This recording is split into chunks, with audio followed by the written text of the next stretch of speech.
washing your hand after doing activities, and wearing a mask. We also remind you to be careful with your luggage. If you need interpreter tools, you can go to our committee behind your seat.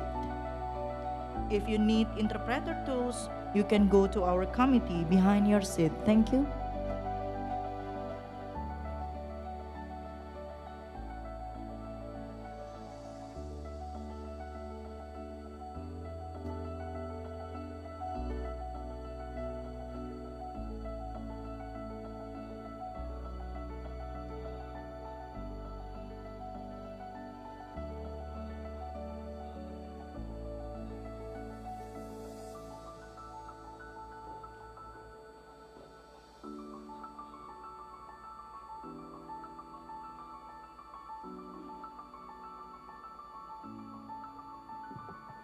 Cek sound tes suara tes 1 2 3.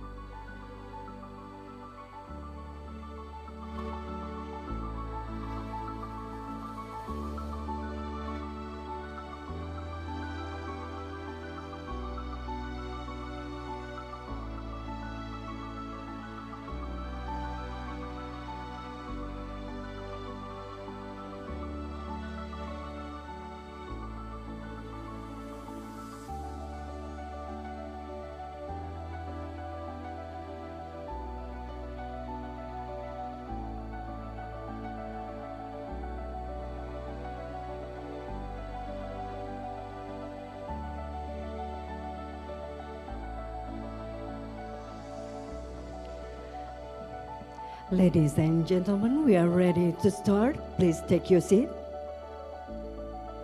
Before we start, allow me to remind you to put your mobile phone into silent mode. This event will be conducted in English. For those who require translation, our liaison officer will happy to help you. Dan untuk diketahui bahwa pelaksanaan acara ini akan dipandu dalam bahasa Inggris, dan bagi yang membutuhkan translator, pendamping delegasi kami akan dengan senang hati membantu.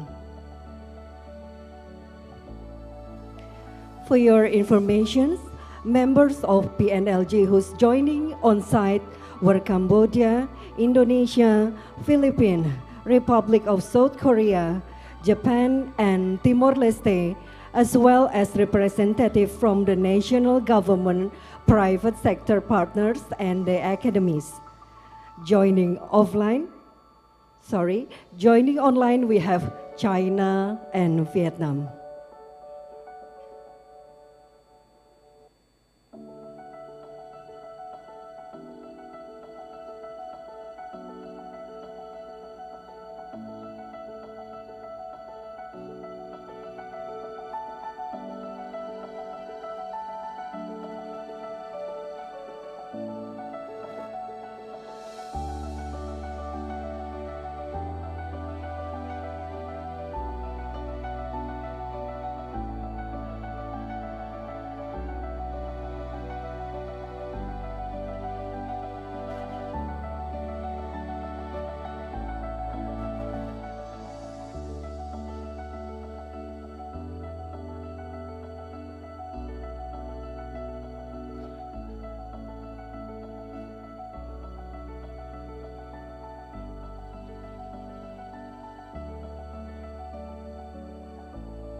Welcome to our leader to Grand Ballroom Atria Hotel Tangerang Regency.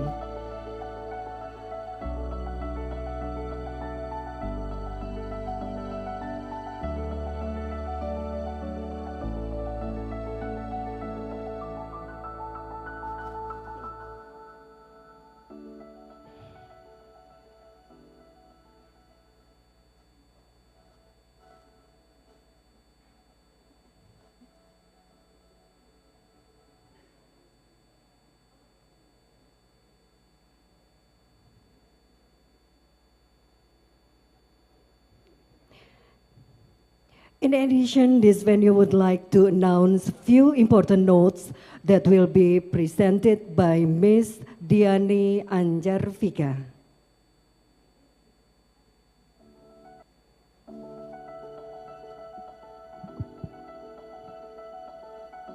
Good morning, Excellencies, ladies and gentlemen, the participants and invited guests of PNLG event. Welcome to Tangerang Regency.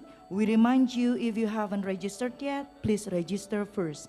You can ask our license officer for help. Let me tell you that we are at Atria Hotel now. It is 4-star hotel in an international standard that was built in the heart of Central Business District at Kelapa II, Tangerang Regency. Beside this hotel, there is a Sumarekon Mall. This is one of the department store, so you can buy the things you need in there or just eat and drink coffee. Near Atria Hotel, there are also a lot of money changers, so you can ask to our license officer for help. We also have a Wi-Fi with passport privilege guests. We also have the exhibition booth in the outside. The praying room for Muslim is beside this grand room Atria, and toilet is beside the praying room. We also have coffee break session, lunch, and dinner. We also remind you to be careful with your luggage and also download Peduli Lindungi application. Ladies and gentlemen, I'm so delighted that so many of you could make it today. In this room, we'll spend about 11 hours, so please be prepared. We will have a lot of agenda today, starting from opening ceremony, general assembly, forum session, and gala dinner. This event will be combined in hybrid. It means online meeting due to the condition of guests who are unable to attend. If you need something, you can ask our license officer, and we are very happy to help. We also provide snack and coffee for coffee break. And we remind you, if you need interpreter tools, you can go behind. We help you with the committee. So I would like to say, please enjoy this event and thank you.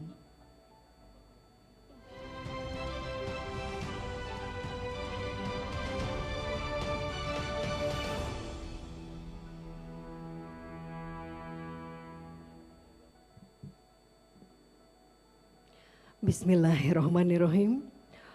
Opening Ceremony 2022, Forum of the PAMC Network of Local Government, Wednesday, October 26, 2022, begin.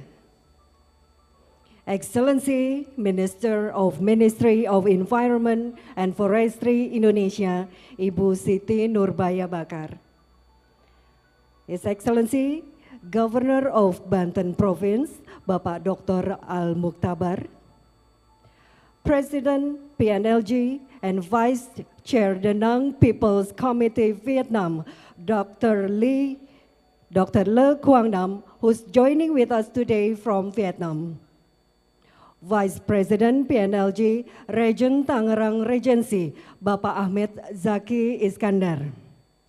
Chair for East Asian Seas Partnership Council, Director General, General Directorate of Policy and Strategy, Ministry of Environment Cambodia, Dr. Van Moninet. Executive Director, PAMC Resource Facility, Ms. Amy Gonzalez. Honorable, distinguished delegates, participants, all invitees, ladies and gentlemen, a very good morning to you all. And welcome to Tangerang Regency, Banten, Indonesia. Assalamualaikum warahmatullahi wabarakatuh. Om Swastiastu, Om Santi Santi Om. Good morning, our warmest welcome to all delegates. We are very honored and happy to have you all today, Wednesday, 26 October 2022. And we are here for 2022 Forum of the PAMC Network of Local Government. This event is hosted by PNLG and Tangerang Regency. To warm up this morning, let's run a big applause for this event.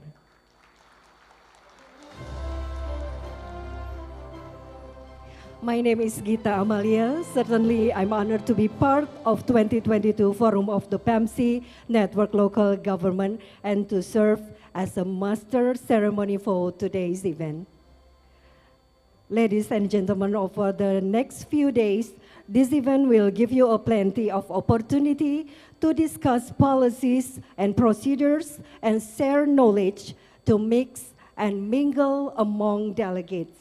And I'm so glad this year we're joined by over 300 delegates from 9 countries. On behalf of PAMC, on behalf of PAMC Network of Local Government and Tangerang Regency, I wish each of you pleasant and fruitful stay during your time in Tangerang, Banten, Indonesia. Before we move on to our first program, we'd like to request, will you please all arise for the national anthem of Republic Indonesia, Indonesia Raya, following with Mars Tangerang.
Thank you. Please kindly be seated.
We proudly present our student choir of SMPN 1 Legok, Tangerang Regency. Let's run a huge applause.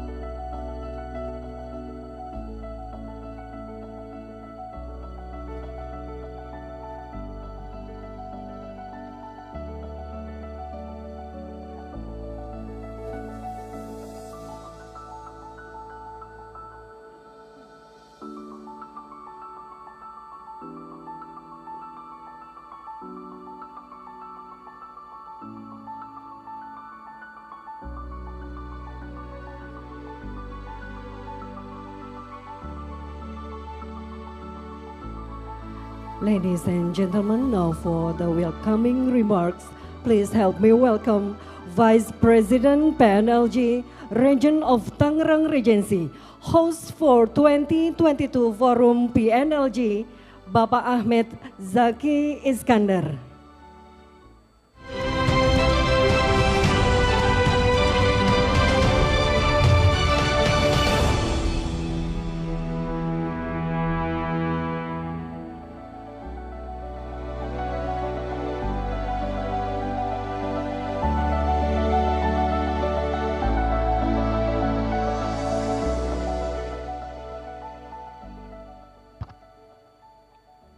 Bismillahirrahmanirrahim. Assalamualaikum warahmatullahi wabarakatuh. Good morning to all of us. Her Excellency Mrs. Siti Nurbaya Bakar, Ministry of Environment and Forestry, Republic of Indonesia. Governor from Banten Province, Mr. Al-Muqtabar, His Excellency Mr. Le Quan Nam, President of PNLG and Vice Chair, Danang People's Committee, Vietnam.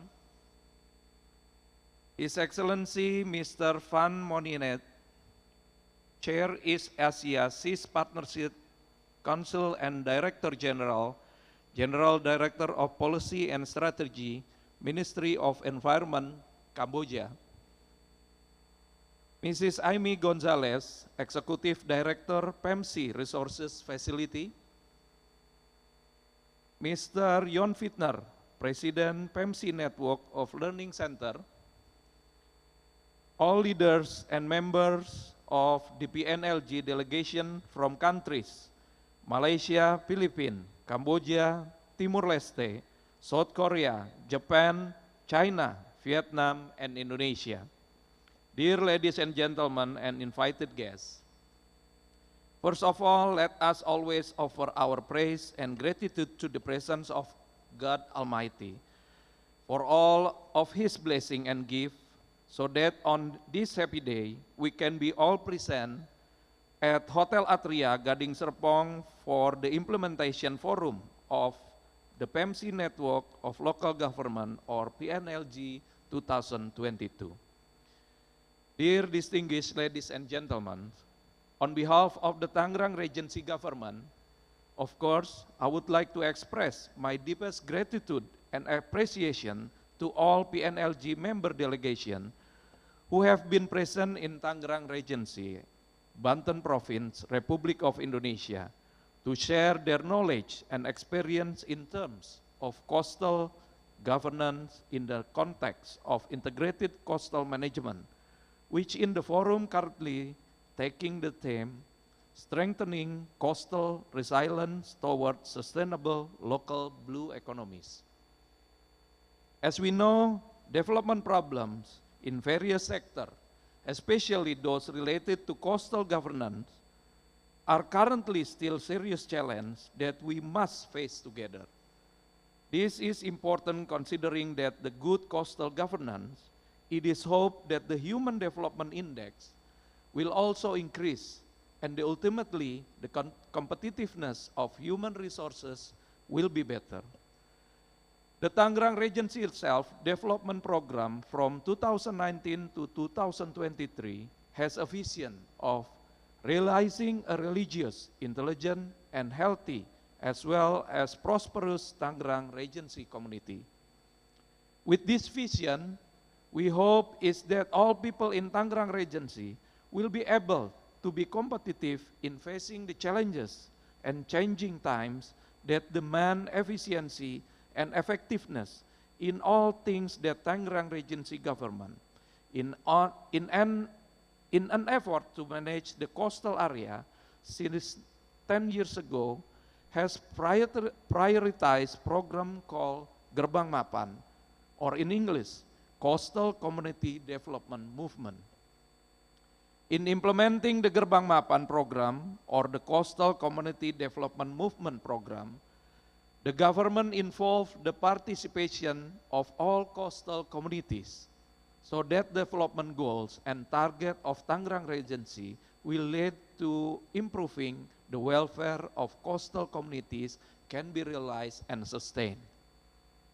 Dear distinguished ladies and gentlemen, with the implementation of the PNLG Forum, it is certainly hoped that there will be a constructive exchange of knowledge. And in the future, hopefully we can collaborate in implementing coastal development programs, because we realize that all development challenges will be easily resolved if we can work together and collaborate each other. This is a brief speech that can be delivered, and later I ask Minister of Environment and Forestry to give a keynote speech, as well as to open the 2022 Forum of the PEMC Network of Local Government, or PNLG, in which will be held from 26 to 28 of October this year. Thank you for coming, and thank you for your attention. Billahi taufiq wal hidayah. Wassalamualaikum warahmatullahi wabarakatuh.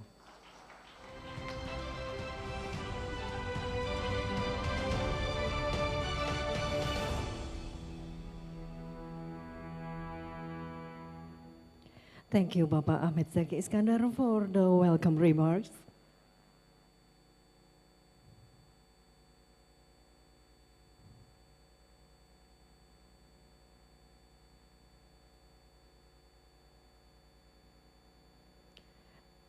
Now it is time for President PNLG and Vice Chair Da Nang People's Committee Vietnam to deliver his remarks. His Excellency Dr. Le Quang Nam.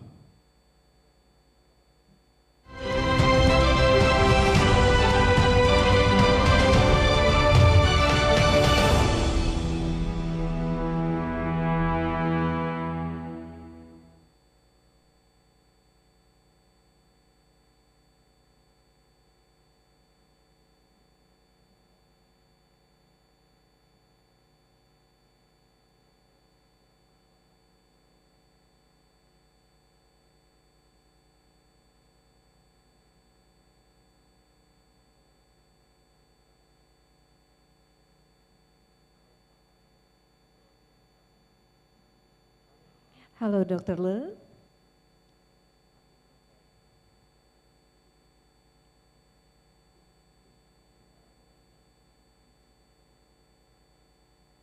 Dr. Le, can you hear us from here?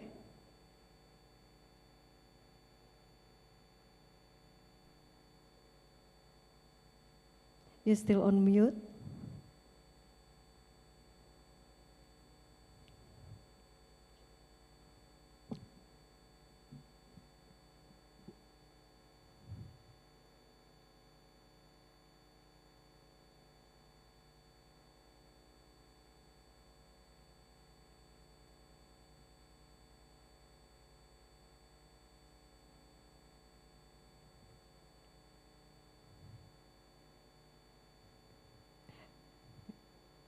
Dr. Le, can you hear my voice?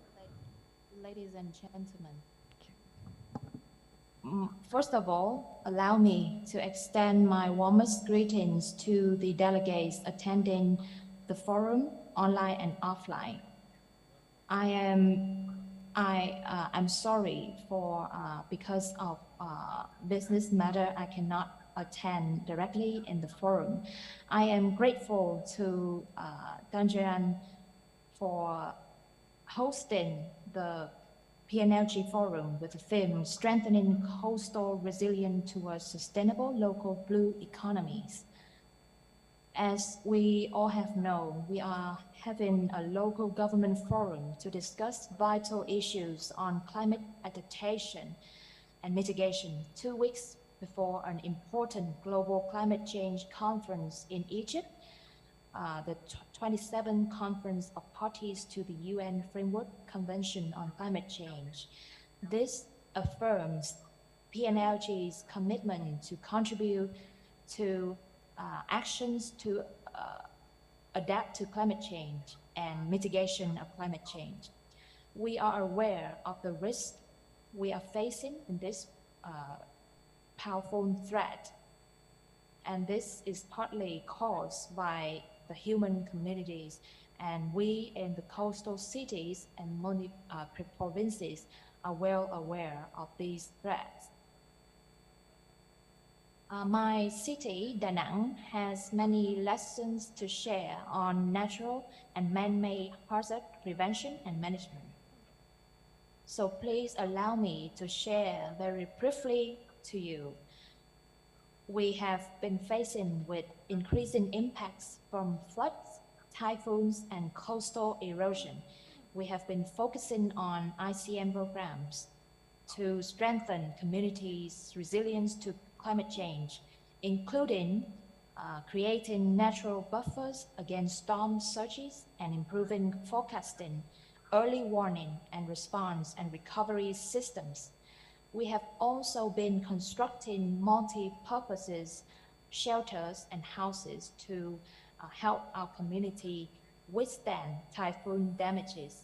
We fortified over 6,500 meters of dike system and saving 400 hectares of agricultural land. Furthermore, the quantifying the capacity and social economic value of Da Nang Bay in cycling, processing, and storing land-derived carbon and nutrients as part of the project addressing challenges of coastal communities through ocean research for developing economies, ACCORD, supported by PEMC's partner, is a very important effort. And we are certain that the members of PNLG have many experiences to share too.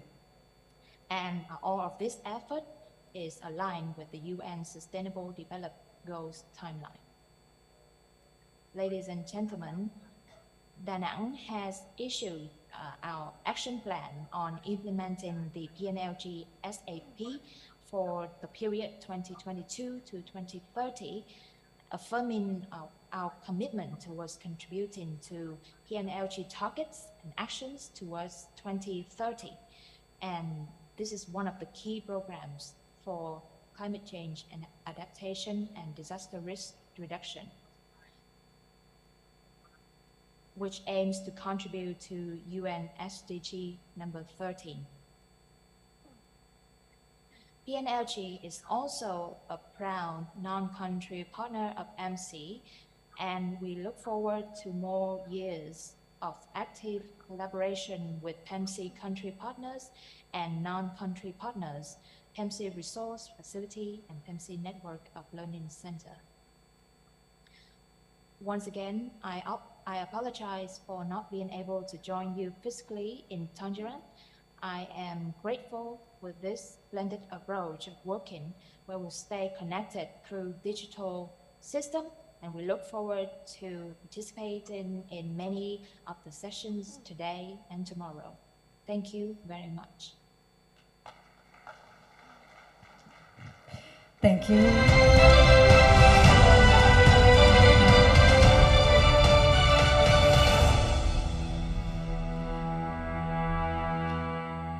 Thank you, ladies and gentlemen, Dr. Le Quang Nam. Excellencies, our distinguished guests, we'd like to request Chair East Asian Seas Partnership Council, His Excellency Dr. Van Moninet, to kindly send his remarks.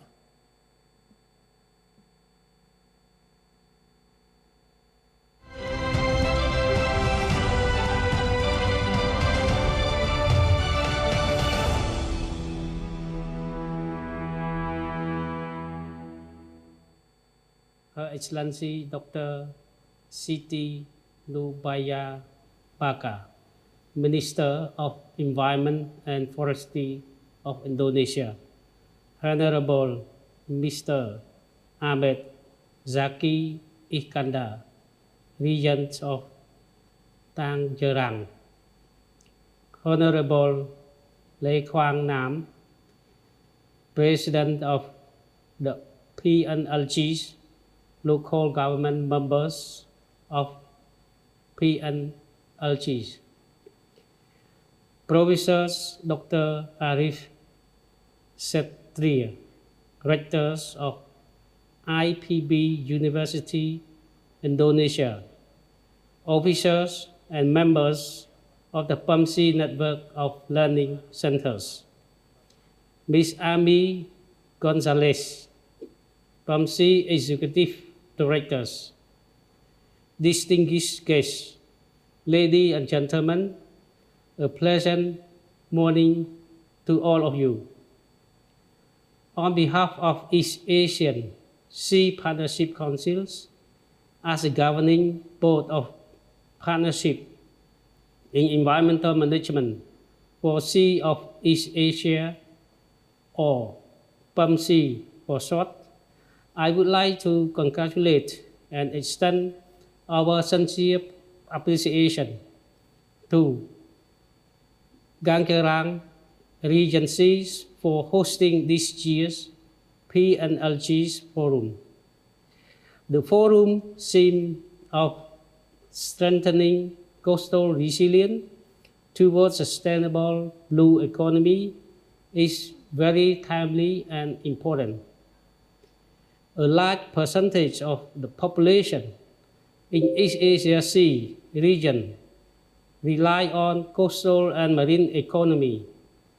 In 2015, the ocean economy was valued at 1.5 trillion USD and directly employs 61 million people.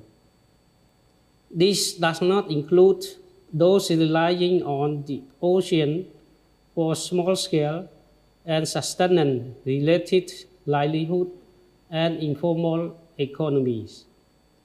The region's coastal and marine ecosystem, including tidal flats and sail masts, are valued at around 2 trillion USD, while the blue carbon value is estimated to be 68 billion USD for the mangrove and 40 billion USD for the seagrasses.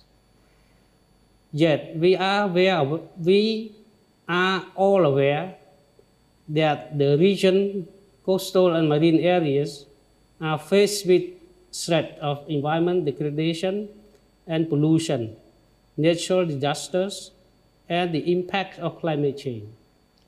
In the past years, the region has experienced stronger typhoons, longer droughts, worsening floods, as well as reported evidence of sea level rise.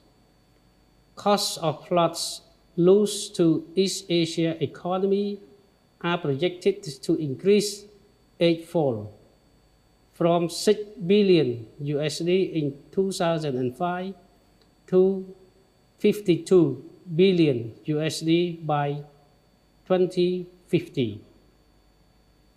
The coastal and marine economy also strengthened with the continuing impacts of the global pandemic.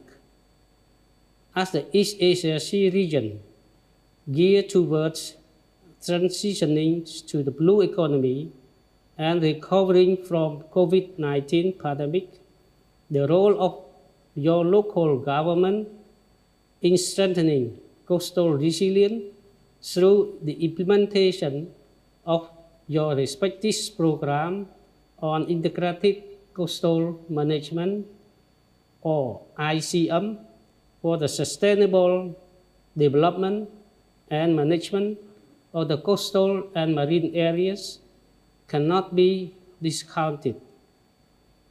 For this forum, provide you the opportunity to learn from the good practices and lessons learned of other PNLGs members in strengthening coastal resilience, responding disaster risk, and adapting to climate change through their ICM program, as they also transition towards the blue economy.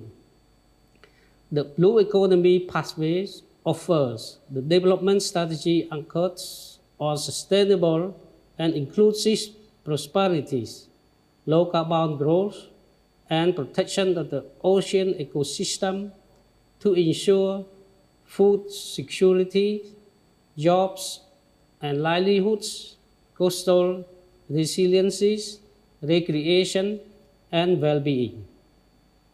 As the PNLGs continue to expand with the induction today of Gorontalo Province of the Indonesia and the National Ocean Technology Centers of China's Ministry of Natural Resources as the 56 and 57 members, respectively.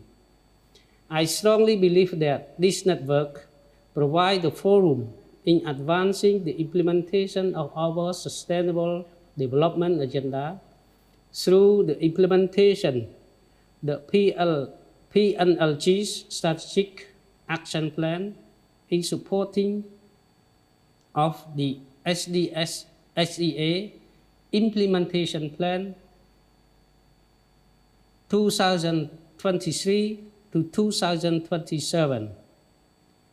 Under auspices of PNLGs, I enjoy everyone to keep on engaging, learn and share from each other's experience, foster friendship and partnership, continue in taking bold and innovative actions to protect ocean health, build more sustainable and resilient economy, promote the well-being of the coastal community.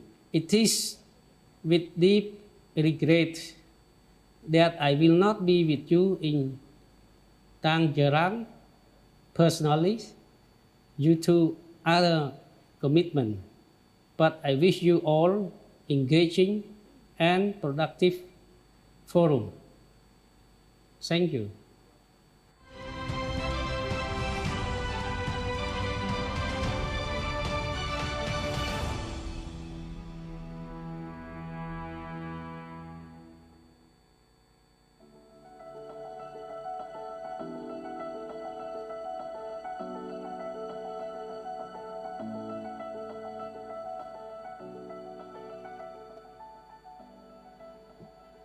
Honorable speakers, ladies and gentlemen, we would like to invite Ministry of Environment and Forestry Indonesia to present her keynote speech. Without further ado, please help me welcome Ibu Siti Nurbaya Bakar.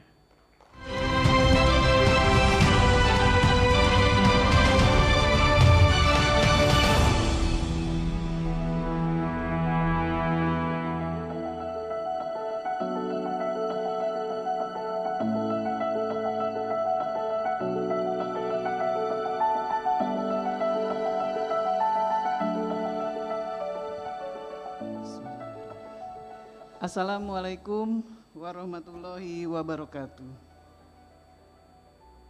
Excellency, Bapak Al-Muqtabar, the Governor of Banten Province, Excellency, Bapak Ahmed Zaki Iskandar, Region of Tangerang, as well as the Vice President of PNLG, Excellency Ibu Ami Gonzalez, Executive Director for PEMC, Excellency Lee Kwang Nam, President of PNLG, Excellency Bapak Van Monet, Chair of East Asian Seas Partnership Council, Excellency PNLG Learning Center, high-level officials of Tangerang Regency and West Java and Banten Province, Chief of Army and Chief of Police, Excellencies, Head of Local Government, as a head of delegates, and distinguished participants. Very good morning. It gives me a great pleasure to be with you all on this occasion of Partnership on Environmental Management of the Seas of East Asia, PEMC, Network of Local Government for Sustainable Coastal Development PNLG Forum 2022 in Tangerang Regency, Indonesia, that with various important agendas. I'm also very delighted to share thoughts and perspectives on these opening remarks and on Indonesia's coastal sustainable blue economies we are experiencing, that others can learn from it, the good things and the difficulties for consideration in the future. As we all might be aware, the concept of blue economy is one that simultaneously promotes economic growth, environment sustainability, social inclusion, and the strengthening of oceans ecosystem. Meanwhile, the foundation of a blue economy is sustainable, resilience, and inclusive ocean economy, clean oceans, and healthy, productive, and resilient coastal and marine ecosystem. The sustainable supply of goods and services from the oceans is central to the country's future well-being and prosperity. Currently, the ocean is under pressures from the diversity and multitude of human activities driven by our need for food, water, energy, medicines, transportation, trade and recreation. Habitat destruction, illegal, unreported and unregulated IUU fishing, pollution, and unregulated coastal development threaten the ocean's resources and its life-supporting services. These pressures are amplified by loss of biodiversity, declining fish stocks, and climate change. Indonesia is also prone to extreme natural events such as earthquakes, tsunamis, wildfire, heavy rainfall, flooding, and volcanic eruptions which affect human life, properties, and ecosystems. Mindful of those circumstances, there are several laws and policies on environmental management, conservation of coastal and marine resources and biodiversity, and fisheries management that support the ocean agenda. Indonesia is also a party to several multilateral environmental agreements or international conventions.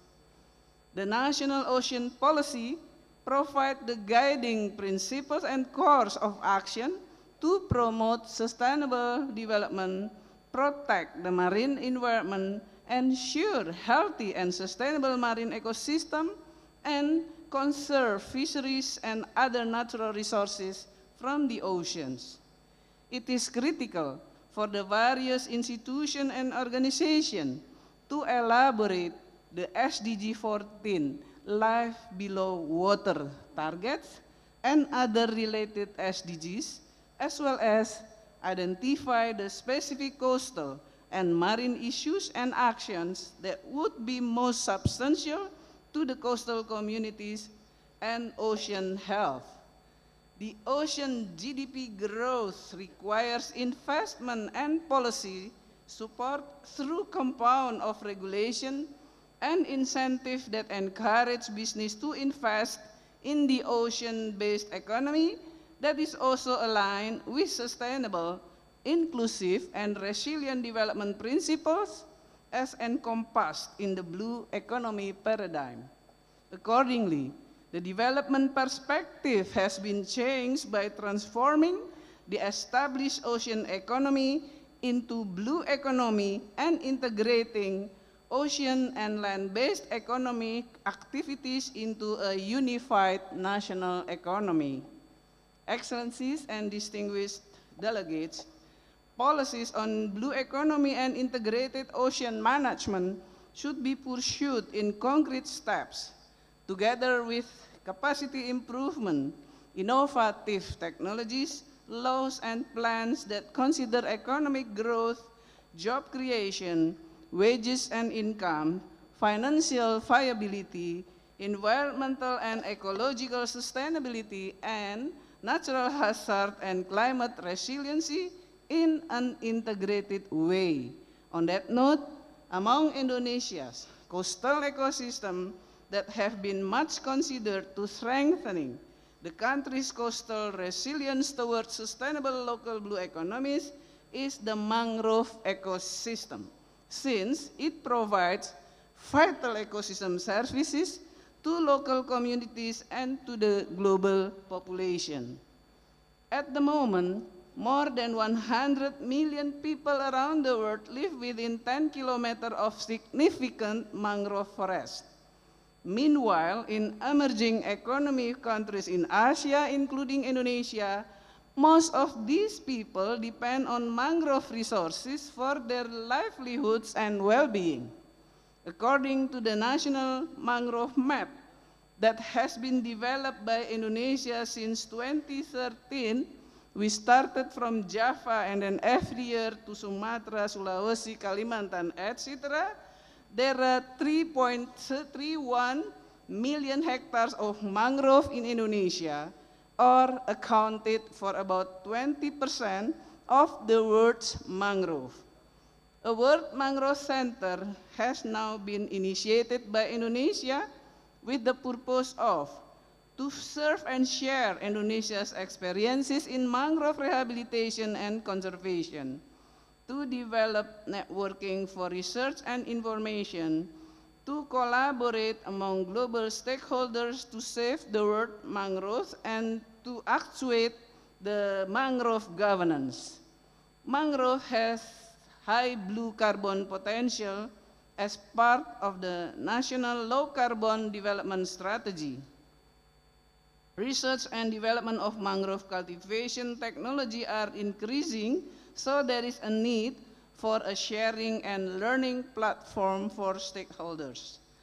World Mangrove Center is designed as a reliable center of excellence, a knowledge sharing space oriented to mitigation and adaptation that will support the implementation of Indonesia NDC and SDGs, as well as being able to function as a clearinghouse and a reliable provider of data and information about mangroves.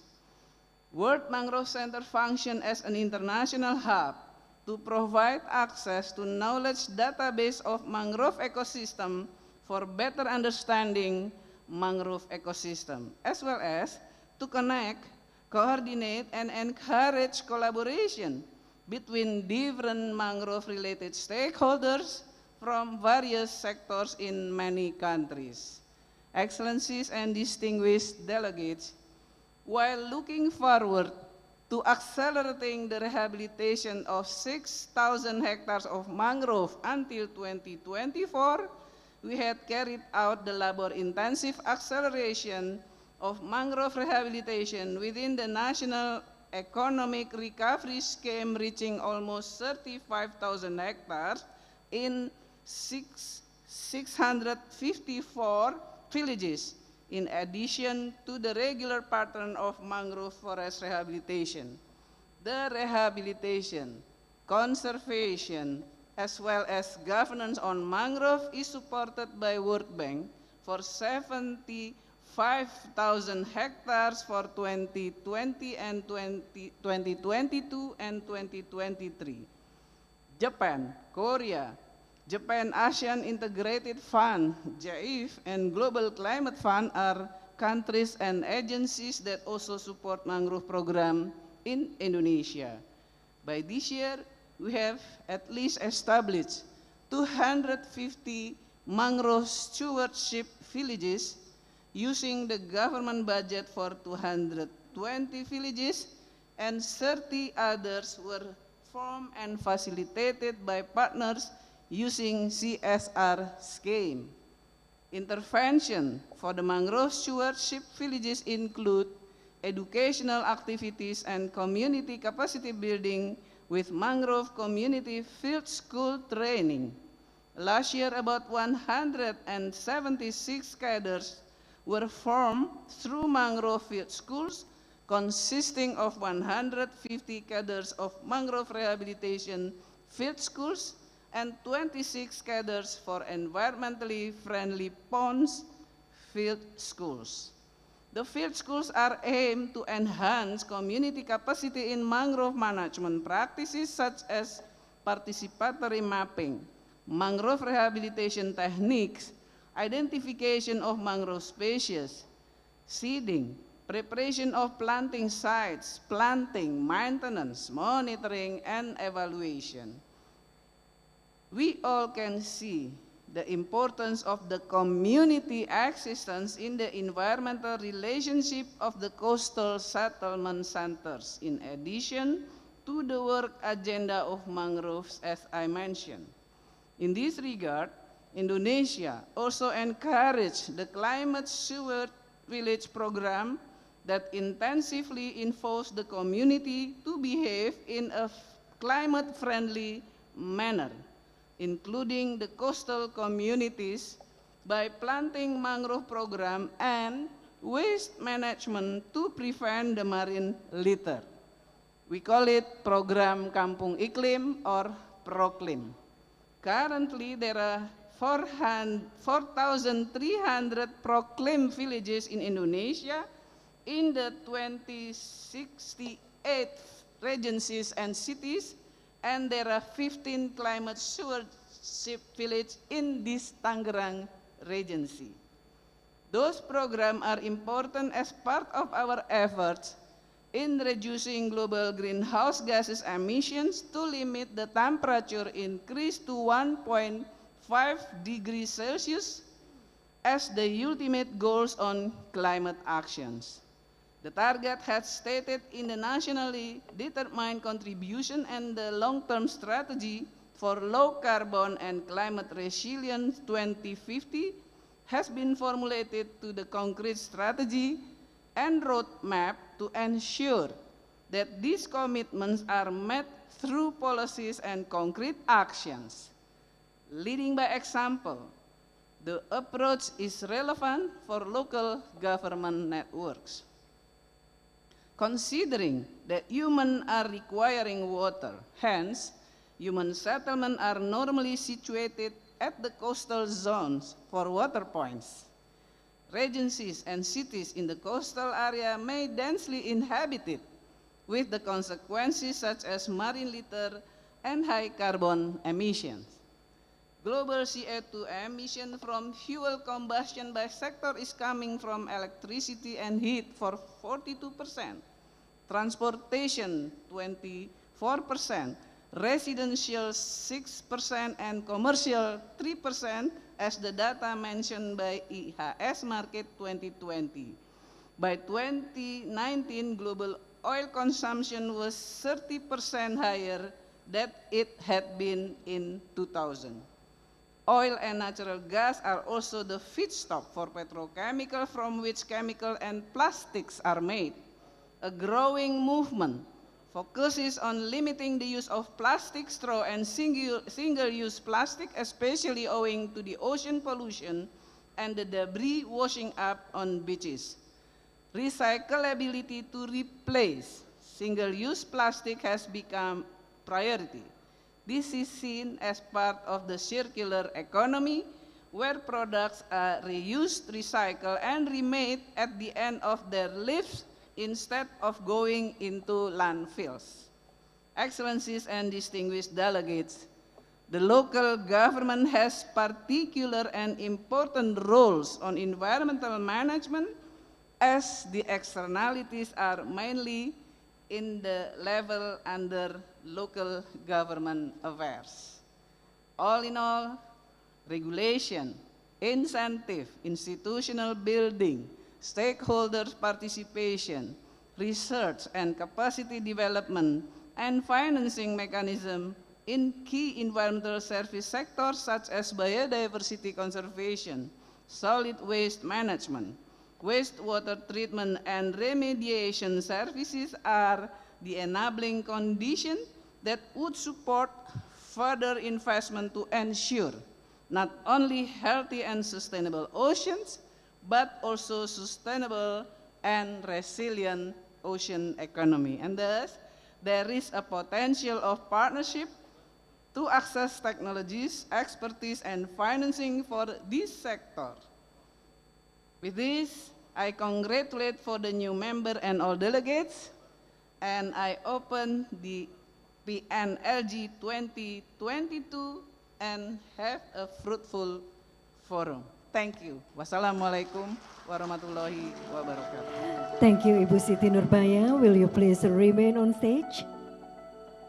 Please joining with us on stage Vice President PNLG Bapak Ahmed Zaki Iskandar and Ms. Amy Gonzalez, Honorable Governor of Banten Province Bapak Dr. Al Muktabar and Bapak Sigit Reliantoro.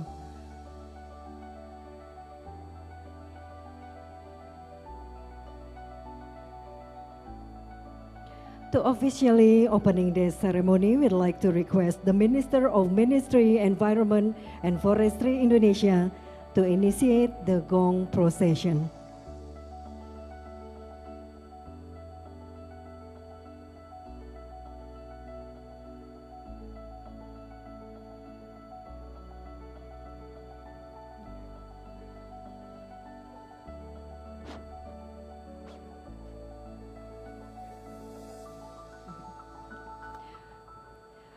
Please be ready.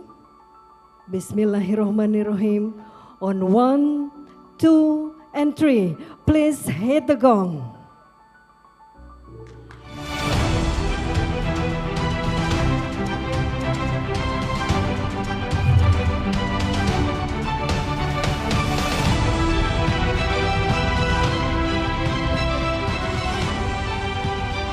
At this moment, we'd also like to present mangrove miniature, seaweed art creation and finishing both from Bapak Ahmed Zaki Iskandar to Her Excellency Ibu Siti Nurbaya Bakar. All photographer may get set to capture the moment.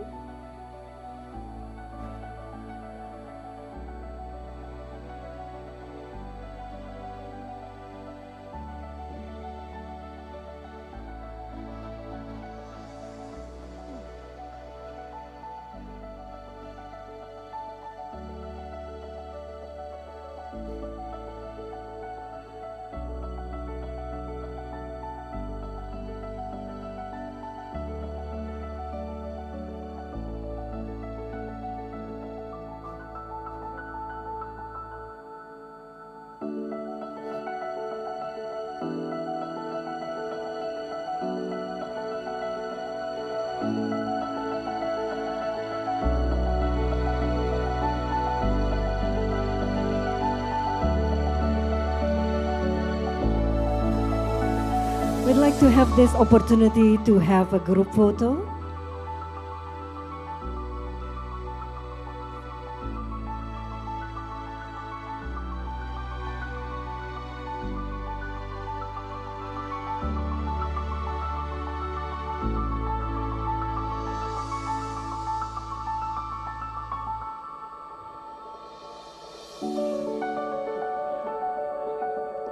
Please remain on stage. We'd also like to request President of PNLG, Dr. Le Quang Nam, and all the online participants to turn on your camera video so we can also catch the group shot photo. And we'd like to request all the head of delegation to join the group photo. Please joining us on stage, all the head of delegation.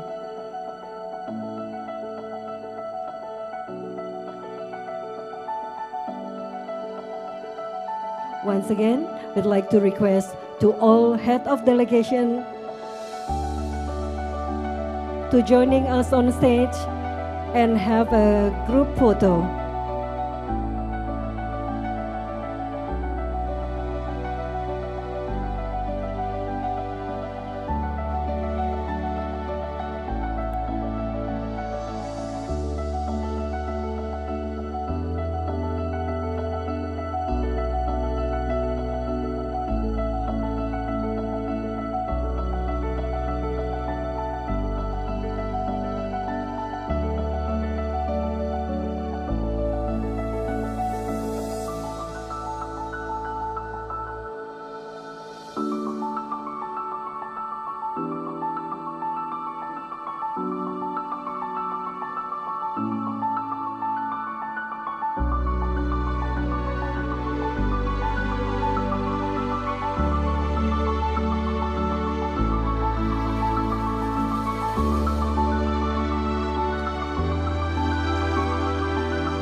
Please be ready. On the count of 3, let's give the best smile and say, PNLG Tangerang. On 1, 2, and 3. PNLG Tangerang. Let's give your best smile. Let's give a round of applause.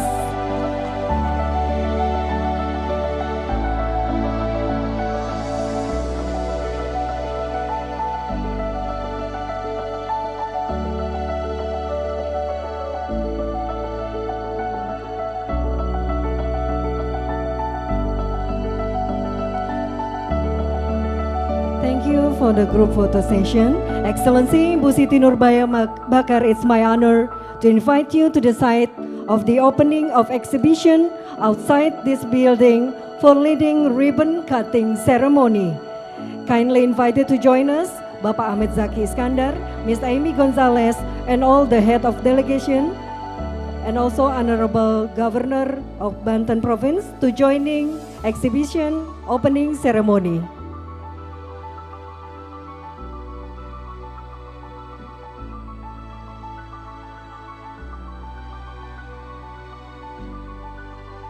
To all the head of delegation, we also request you for joining the opening exhibition ceremony outside this building.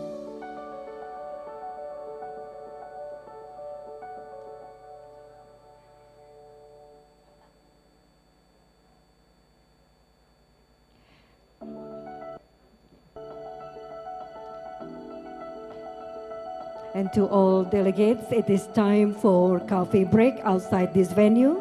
And I'm requesting everyone to please be back at 10:30 sharp so that we can start General Assembly on time.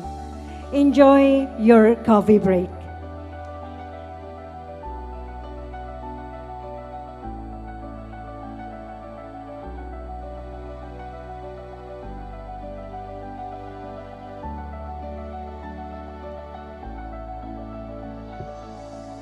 To all participants, please try the coffee break. You can have snacks and tea or coffee in the beside of this room.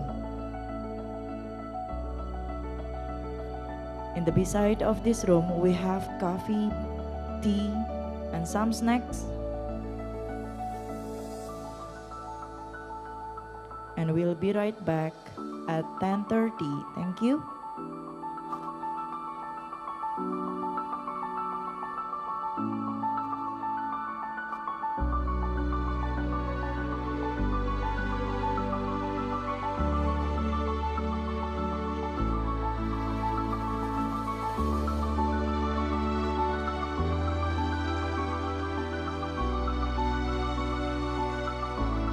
It is coffee break time. Please enjoy your time. You can have some snacks, tea or coffee in the beside of this room. We also have toilet and praying room.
announcement to all participants and invited guests. A few minutes we will proceed General Assembly. Please get into the room and you can eat and drink in this room.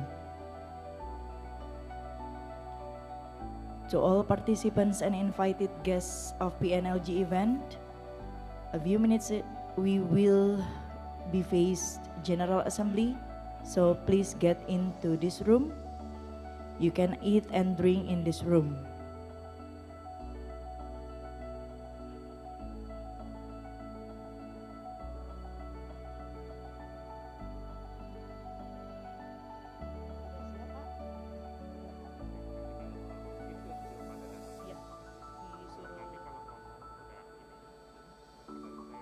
Udah apa? Oke. Oke, kita lihat keadaan, suruh masuk dulu ya. We invite to all participants and invited guests to get into this room because General Assembly will be proceed in no time.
Kami mengundang kepada seluruh peserta dan tamu undangan untuk kembali ke ballroom karena acara selanjutnya yaitu General Assembly. To all participants and invited guests, we invite you to get into this room because in a few minutes we will proceed the General Assembly.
To liaison officer, please help the delegates enter the room.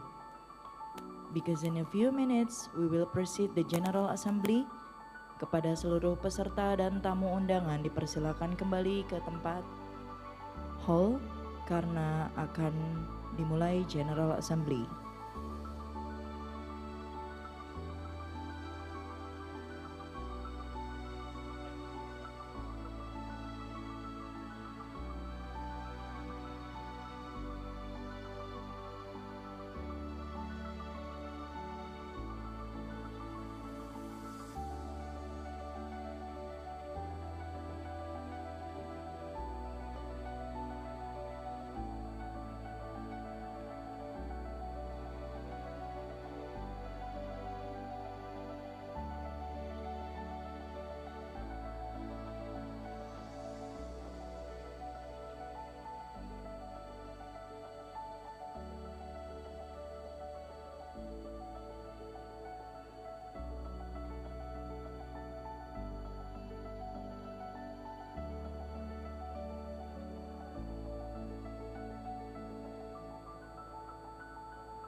Ladies and gentlemen, the participants and invited guests of PNLG event, a few minutes, we will proceed the General Assembly. Please be prepared.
We are still waiting for Mr. Bupati Zaki Iskandar. I remind you that in the outside we have exhibition hall, so you can buy anything about traditional creativity from Indonesia in there. After this agenda. Yang lain, Mas? C, 1, 2, 3, C, C, C, A, 1, 2, 3.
Excellencies, distinguished delegates, ladies and gentlemen, welcome again and thank you for joining PNLG General Assembly 2022.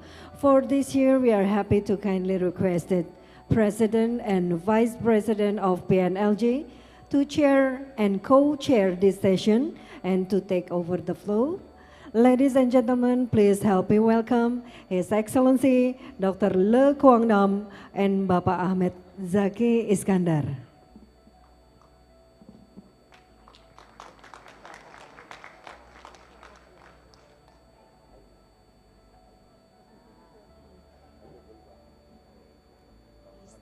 Distinguished delegates, it's in my great honor to open the 2022 PNLG Forum General Assembly.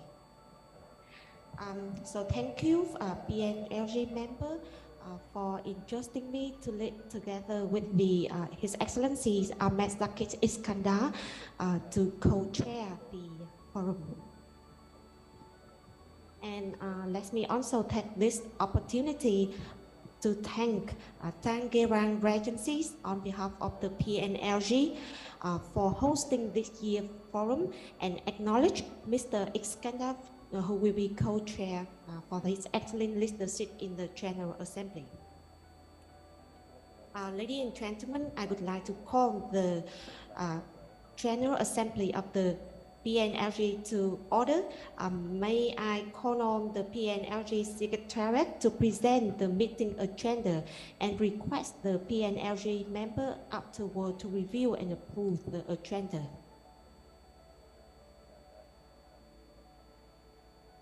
Good morning, everyone. Xin chào Greetings from the PNLG tôi Secretariat. đại diện cho ban thư ký của PNLG. Today's General Assembly Và ngày hôm nay includes thì the PNLG following sẽ agenda bao items. gồm những They chương trình are sau.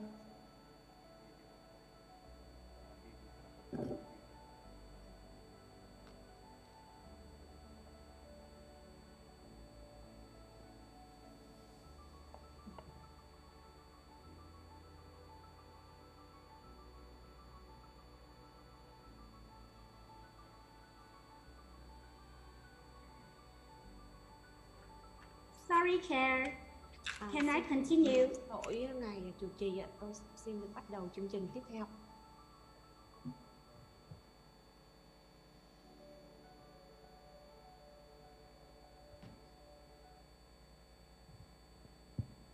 Yes, please continue. Tiếp tục ạ. Oh, thank you, Chair. Xin cảm ơn. Good morning, everyone. Xin chào Greetings from the PNLG Secretariat. PNLG ban thư ký Today's General Assembly hôm nay includes the following items. sẽ bao gồm những cái chương trình They sau are đây. Thứ nhất đó là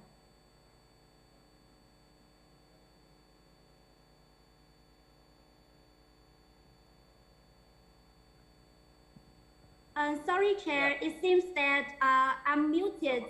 là Already. tôi đã No, bị, we can hear you. Keep continue. But while I'm talking, I'm muted. Nhưng mà tôi thấy là No, tôi no, nói no, no, no. thì We already. cái mic nó We bị can tắt. hear you. Tôi nghe được. Okay, so Yeah. I will continue. Yeah. Chúng tôi sẽ tiếp tục bằng cách trình bày những cái chương trình. Today's General Assembly includes the following agenda items.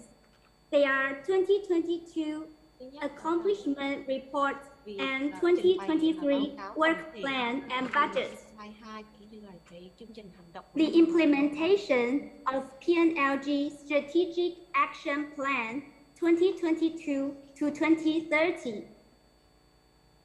Induction of new members. Launching of Tangerang Initiative. Integrated Coastal Management System Recognition Ceremony, as well as the closing remarks. We sincerely hope you all will enjoy your stay in Tangerang, Indonesia, and will enjoy the forum on-site and virtually. Thank you. Over to Chair.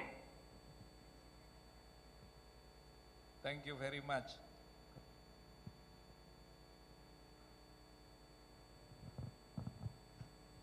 Hello, Mr. Chair.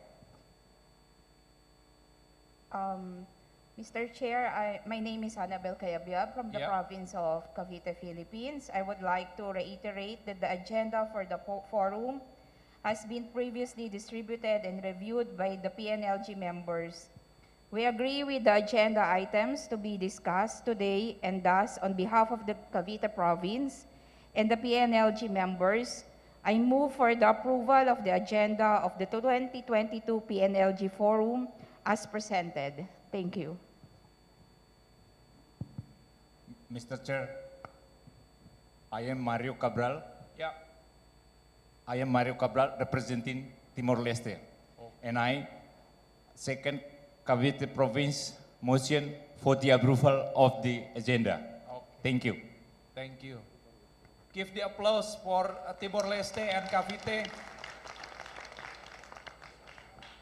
Thank you very much, Mr. Mario Cabral and Anna.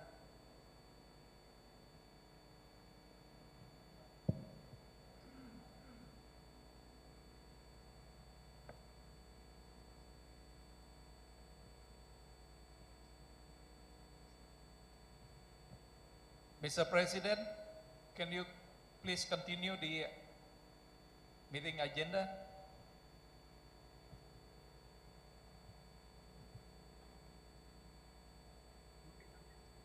So, distinguished guests, we have just agreed and approved the agenda presented by the Secretariat.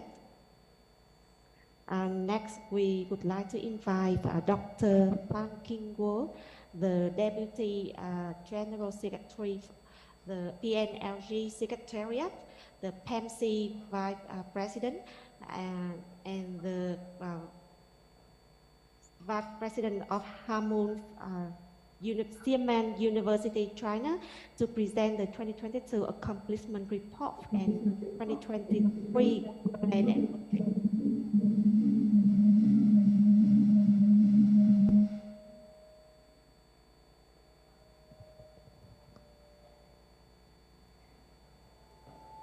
So, Professor Fan Quinn-Huo, please.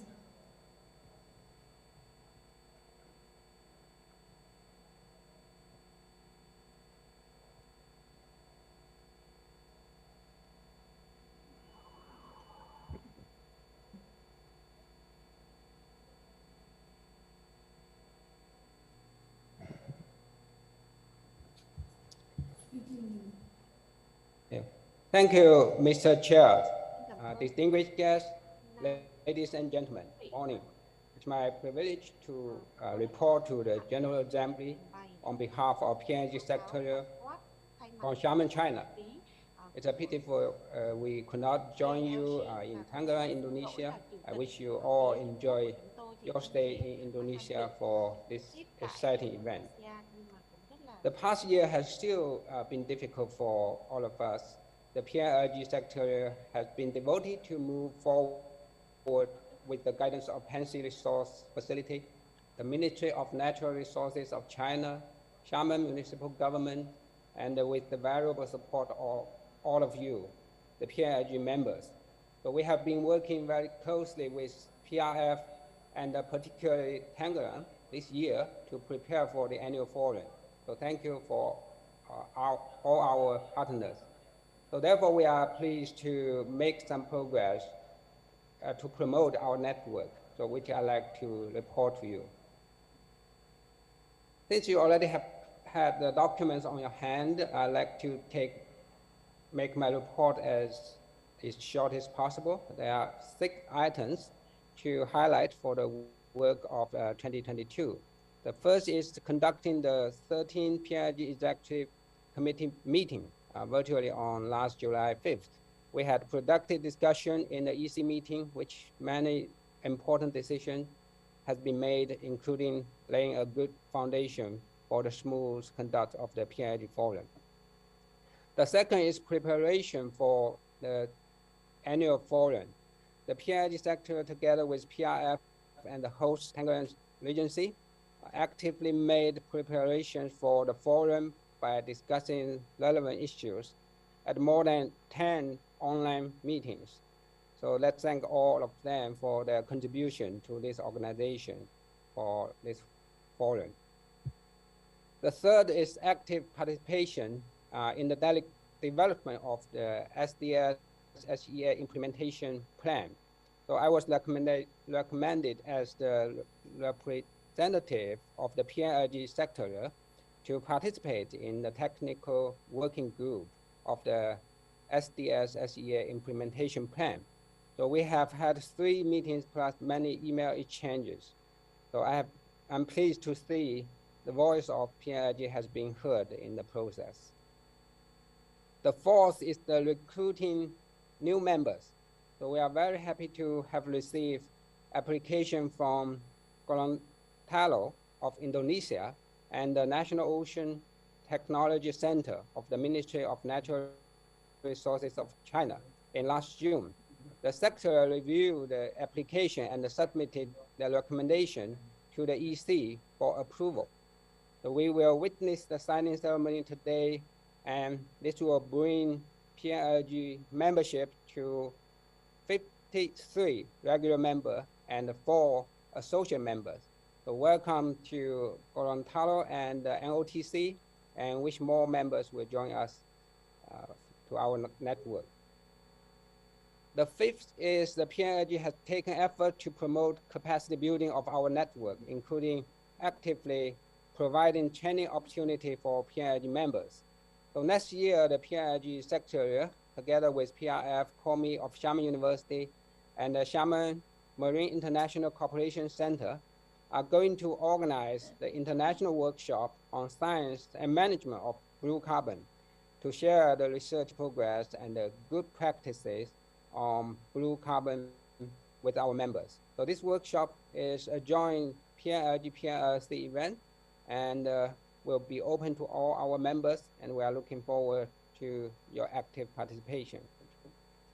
So next is the compilation of the PNLG profile to promote information exchange and experience sharing among PNLG members. The PNLG profile is in now the last stage before it is ready to distribute. So in addition, PNLG Secretariat also organized the compilation of the Xiamen Marine Development typical cases to enrich the training materials for ICM. So the PNLG profile and the case study materials will be shared with you once completed. So next year, PNLG sector will continue to make full use of all relevant resources to provide training opportunity for members. So encourage knowledge sharing and expand ICM coverage. So PNLG will strengthen the cooperation with other international organizations and support the implementation of the strategy for sustainable development in the East Asian seas and the development of blue economy in accordance with the PNLG strategic action plan. So the work next year includes organize the important network event such as PNLC EC meeting and prepare for the PNLG annual forum. The second, encourage more cities, organizations, and other entities that embrace the idea of ICM to join PNLG and to scale up ICM. The third is jointly provide training opportunity with related organizations in response to the need of PNLG members. The second part is about the financial report. So as usual in 2022, the fund of PNLG consists of 2 resources: the sponsorship from Xiamen municipal government and the balance of membership fees. So the numbers are listed on the screen, so please kindly check. So in 2022, the Xiamen municipal government allocates $20,000 to support the operation of the PNLG sector.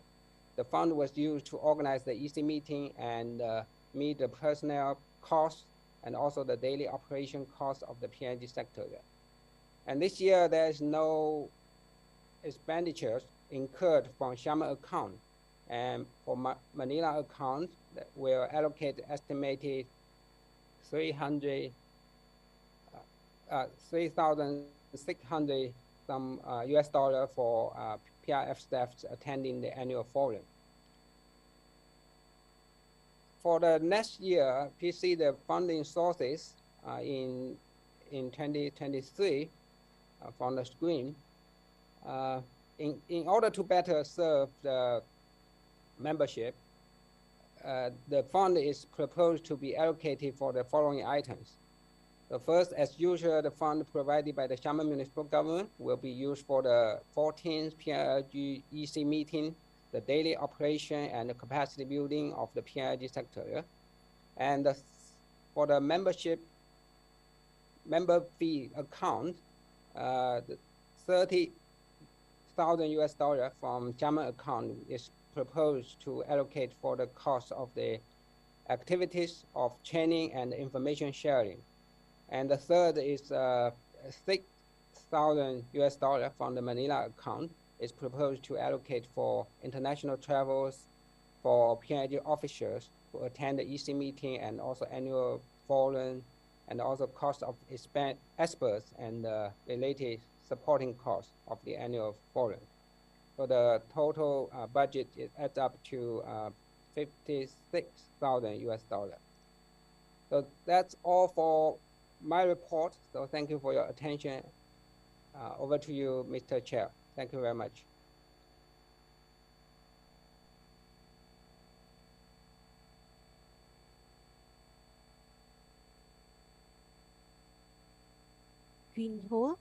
And thank you the Xiamen Municipal Government for its continued support, and also the PNLG Secretariat Operation, and to the PEMC Resources Facility for coordinating the activity of the network.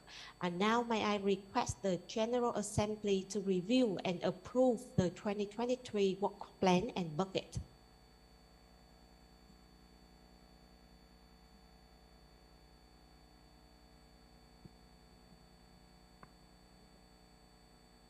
Mr. Chair. Okay, my name is Haslina binti Amir. So may I request the General Assembly to review and approve the 2023 work plan and budget. Mr. Chair, I'm Haslina binti Amir of Selangor Water Management Authority. We join you in expressing our appreciation to Xiamen Municipal Government and PEMC Resource Facility for their continuing support to the PNLG. We also acknowledge the work summary presented by the PNLG Secretariat for 2022, despite the disruption caused by the COVID-19 pandemic in the implementations of our plan and program this year. The PNLG was still able to accomplish and pursue some collaborative work with selected partners. For the proposed work plan for 2023, we hope that the capacity building activities will benefit more members of the network. On behalf of LUAS and the PNLG members, I move to have the work plan and budget for 2023 approval as presented. Thank you.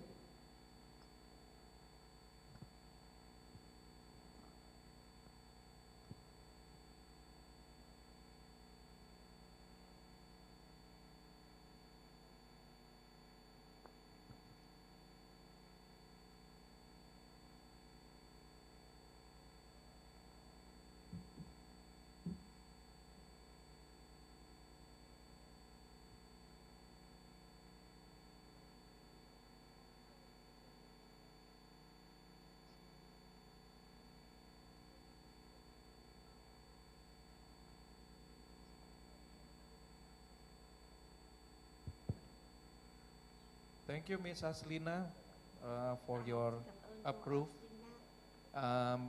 Mr. President, you may please continue the.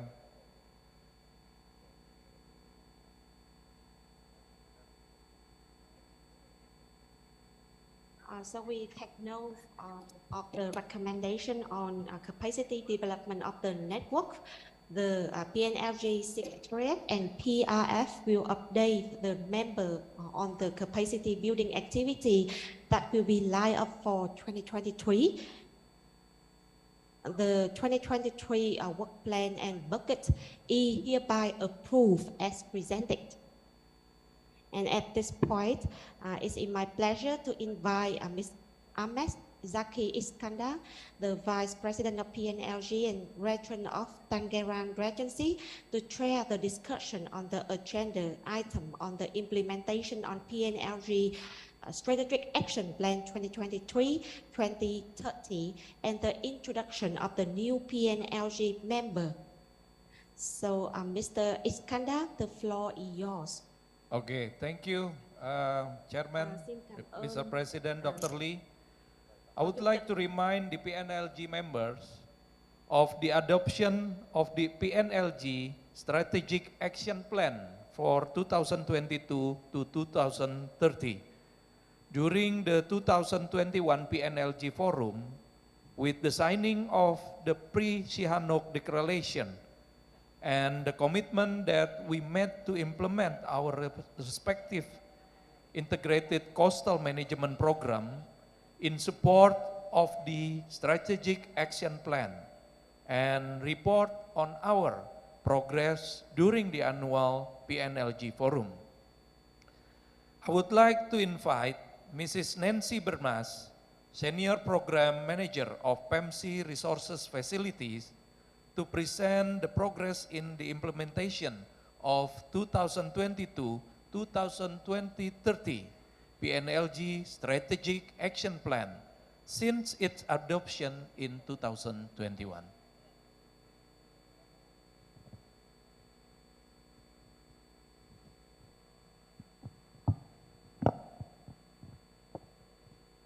Thank you, Mr. Chair, Excellencies, distinguished guests, friends and colleagues. I am pleased to introduce the progress made in the implementation of the PNLG Strategic Action Plan 2022 to 2030. Okay, so as the General Assembly is aware, the PNLG Strategic Action Plan 2022 to 2030 was adopted on December 1, 2021 through the signing of the Pre-Sihanouk Declaration during the 2021 PNLG Forum that Pre-Sihanouk, Cambodia hosted. And the SAP has three major program components. These include strengthening governance and partnerships, implementation of management programs, focusing on biodiversity conservation, pollution reduction, fisheries management, water use and conservation, and so on, and improving the monitoring, evaluation, and reporting mechanism of the network. So the objectives of the PNLG Strategic Action Plan are achieved by identifying targets and actions under these three major program components. So the report that I'm presenting will cover the period January to October 2022. Next slide, please. Okay, so some of the information presented here have already been covered by the presentation of the PNLG Secretariat, but I will just elaborate on some of them. So the governance and partnerships component program aims to strengthen the regional network and expand the PNLG membership. And under this program component, there are a number of action programs or priority programs that are identified. So Dr. Fang of the PNLG Secretariat has already elaborated on the conduct of the 13th PNLG Executive Committee meeting on July 5, 2022, where the hosting of the current PNLG Forum, the evaluation of the application of new PNLG members, as well as the plan for next year, as well as the accomplishment for this year were discussed. The ICM system recognition and certification system, we have for this year 6 PNLG members who have been able to achieve level 1 recognition and level 2 recognition. This particular system, we have introduced this some time ago in 2015. but a number of PNLG members have pursued higher level implementation of their ICM programs. For capacity building and joint learning events, one of our associate PNLG members, the Fujian Institute for Sustainable Oceans, organized virtual training sometime on 28 June to July 1, 2022. And a number of our PNLG members also participated in that joint learning event. For good practices and knowledge management, as elaborated by Dr. Fang, the PNLG Secretariat has been preparing the PNLG newsletter. As PEMC, on the other hand, the PEMC website houses the PNLG microsite, and we hope that we will be able to update the microsite in such a way that we upload the good practices and knowledge products that we can receive from the PNLG members to also disseminate it widely. Dr. Pang mentioned about the PNLG members profile, which is a work on progress. And today we're having the 2022 PNLG Forum, and unfortunately we do not have a volunteer local government yet to host the 2023 PNLG Forum. Okay, so for the expansion or scaling up the PNLG membership and facilitating networking, we are welcoming 2 new PNLG members. One, the Gorontalo province from Indonesia, a new PNLG local government member, and the National Ocean Technology Center of the Ministry of Natural Resources in China as our new associate member. So bringing the membership to 53 local government members from 10 countries and 4 associate members, mainly from China. So we are giving a rating of positive. We've accomplished, I think, we've accomplished significantly in terms of implementing the targeted actions under this program component. Next slide, please. Okay, so for the management program, the focus is implementing priority management programs which are aligned with global and regional targets and commitments. And we heard from Ibu City this morning about the importance of the local governments in contributing to achieving global and regional targets. And this is exactly what we are doing. If you recall, during the 2016 ANSAN PNLG Forum, we signed the ANSAN Declaration and we identified programs that are in line with 4 SDG targets, which are shown here. So clean water and sanitation, climate action, SDG 13, sustainable cities and communities, SDG 11, and life below water, SDG 14. And our agreement then was for you to report your progress, and we identified several indicators for you to report your progress in implementing programs and projects that directly contributes to these SDG targets. So right now, we were not able to consolidate actually the progress made by the members in terms of implementing programs related to these SDG targets. So we hope that we will be able to improve the monitoring and reporting mechanism in such a way that we can consolidate all the achievements of the network at the network level, which I think have a greater impact than in your individual program. So we are giving a rating of, although in progress, but I think we have not done much. Most of the activities that we have implemented that directly supports these targets are actually PEMC-driven. Like we have the Arafura and Timor Seas Ecosystem Action Phase 2 project, which is being implemented where Indonesia and Timor-Leste are priority countries. And PEMC has also implemented the ASEAN-Norwegian project in Cavite Province, Philippines, that addresses, I think, sustainable cities and communities, as well as clean water and sanitation.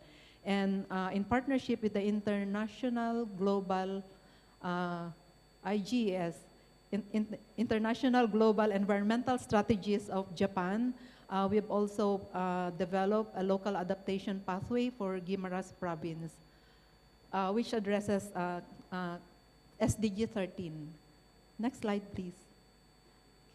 So, okay, so for the third program component on monitoring, evaluation, and reporting, the objective is to transfer available monitoring and evaluation tools and methodologies to strengthen the monitoring and evaluation capacities and of the network, as well as giving them better access to knowledge platforms to disseminate the PNLG members' accomplishments. So here we have listed a number of items that directly contribute to, it's not working, to each of the priority programs. So for access to tools and methodologies, we have the regional centers of excellence that have expertise in pollution management, in climate change, adaptation and disaster risk reduction, and on marine protected area management.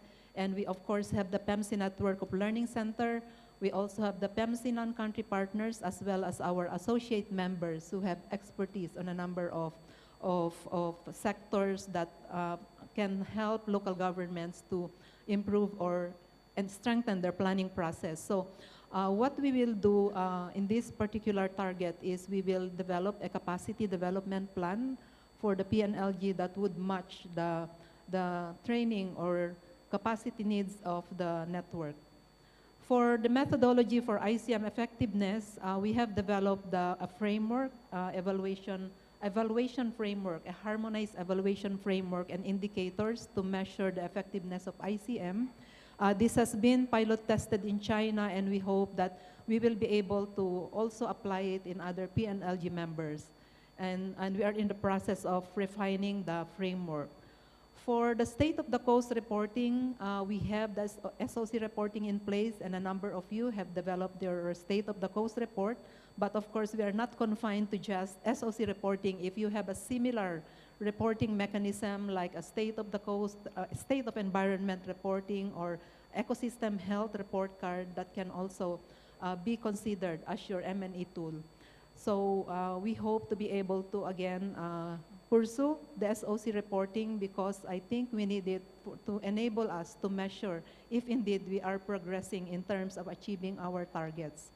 For the knowledge exchange platform, we have also developed the PNLG tracking tool as a means for us to determine if we are achieving our targets in terms of the 4 SDGs, the Sustainable Development Goals. But we need, again, to improve our reporting mechanism.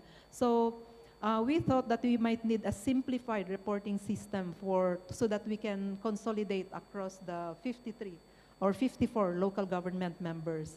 And again, we hope that we will be able to share and document the good practices. I think we are not short of good practices. What we lack is the documentation. So our rating is we are in progress, but we have not done much. Next slide, please. Okay, so I think we need to improve after, 2006, the PNLG was launched in 2006, so how many years was that?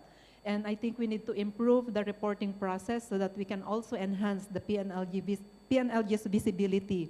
The PNLG Secretariat, Dr. Fang mentioned about the Sustainable Development Strategy for the Seas of East Asia Implementation Plan, which PEMC is currently formulating.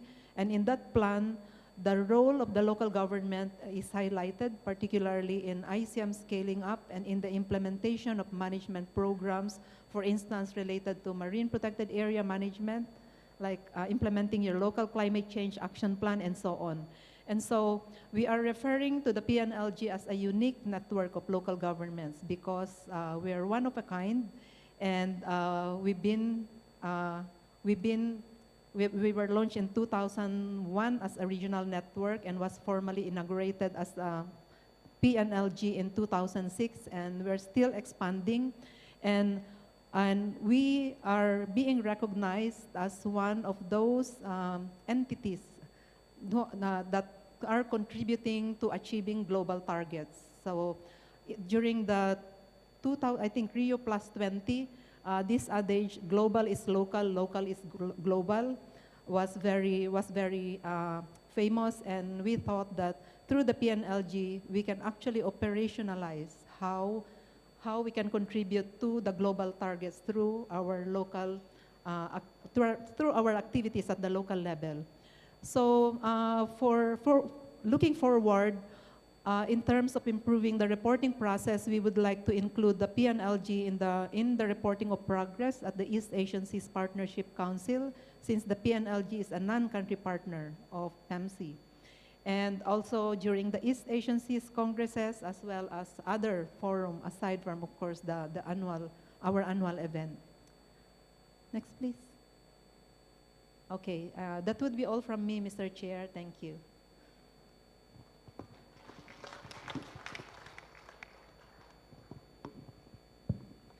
Thank you, Mrs. Bernas. And I would like to invite the PNLG members to provide their comments or additional input and suggestion on enhancing the implementation of the strategic action plan and in actively engaging the PNLG member in reporting their progress in support of the action plan. Please, if there are any comments, suggestion, or maybe the input for the action plan? Anyone? Okay. Mr. Chairman, Dr. Le? Okay. So, I assume everyone happy with this action plan. Thank you, Mrs. Bernas, for your presentation.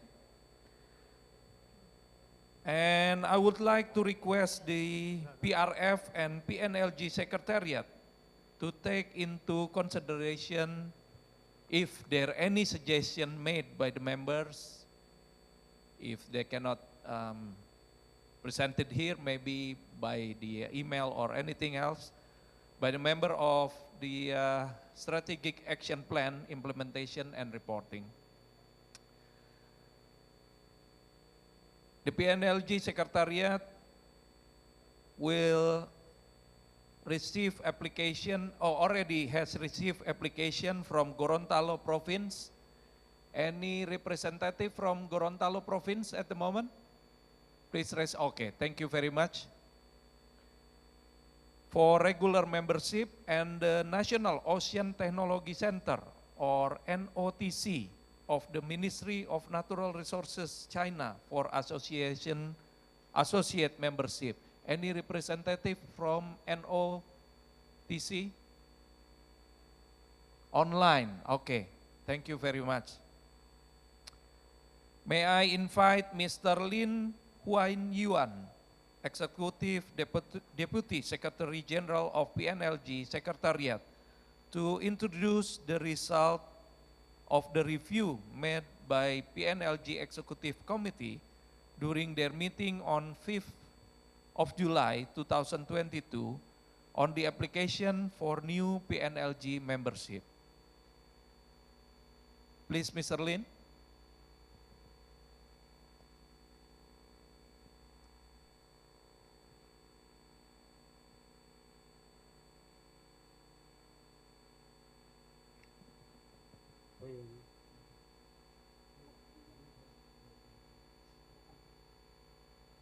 PNLG Secretary received the application material from Gorontalo Province, Indonesia, and National Ocean Technology Center of Ministry of Natural Resources, China, for joining PNLG in June 2022.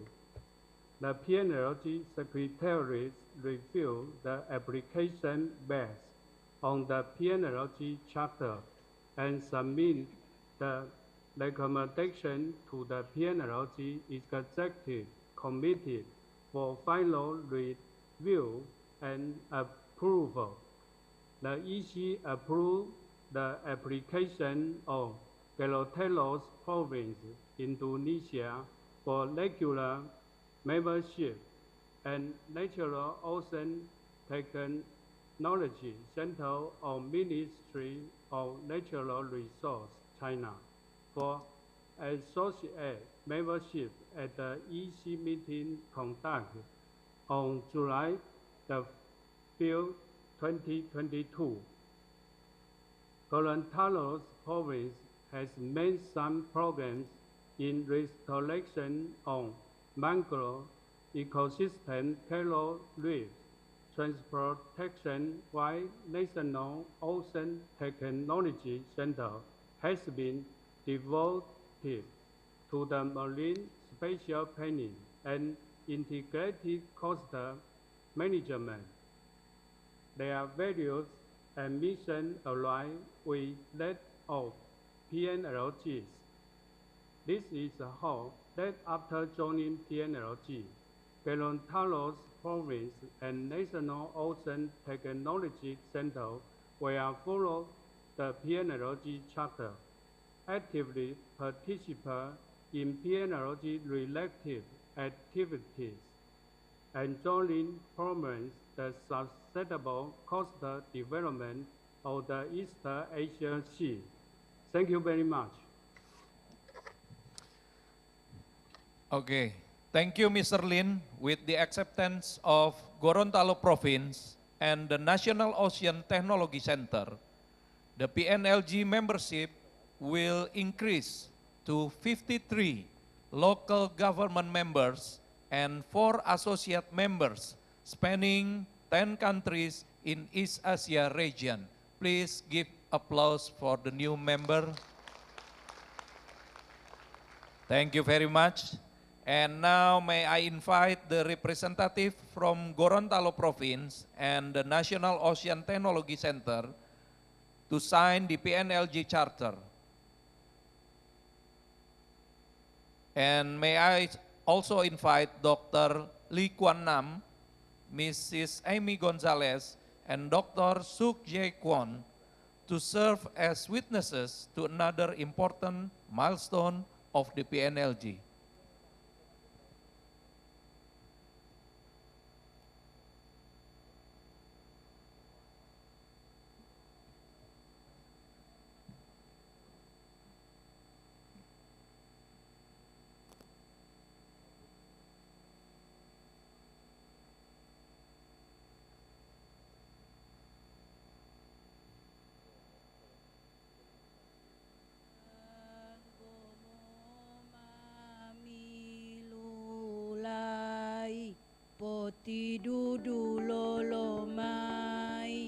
Gorontalo adalah negeri dengan sejuta pesona.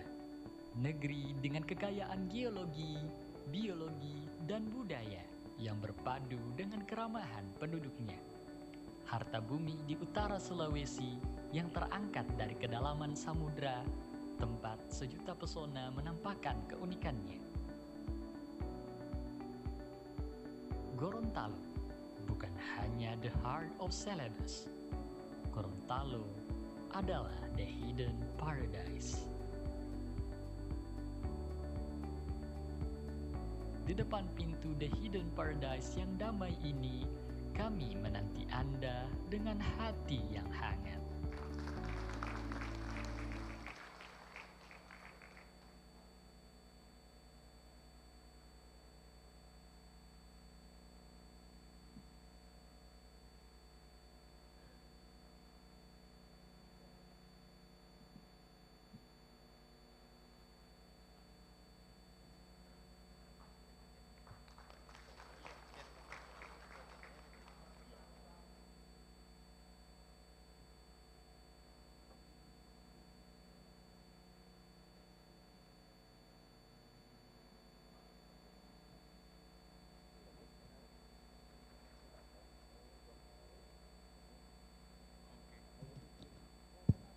All right, we'll invite Mr. Budianto Sodiki of Gorontalo Province representative to deliver the acceptance speech.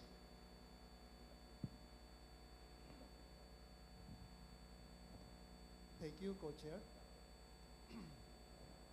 I would like to correct the name because I represent Pak Budi. Because he cannot attend this meeting, and I stand here for representing Pak Budi and Gorontalo Province. Assalamualaikum warahmatullahi wabarakatuh.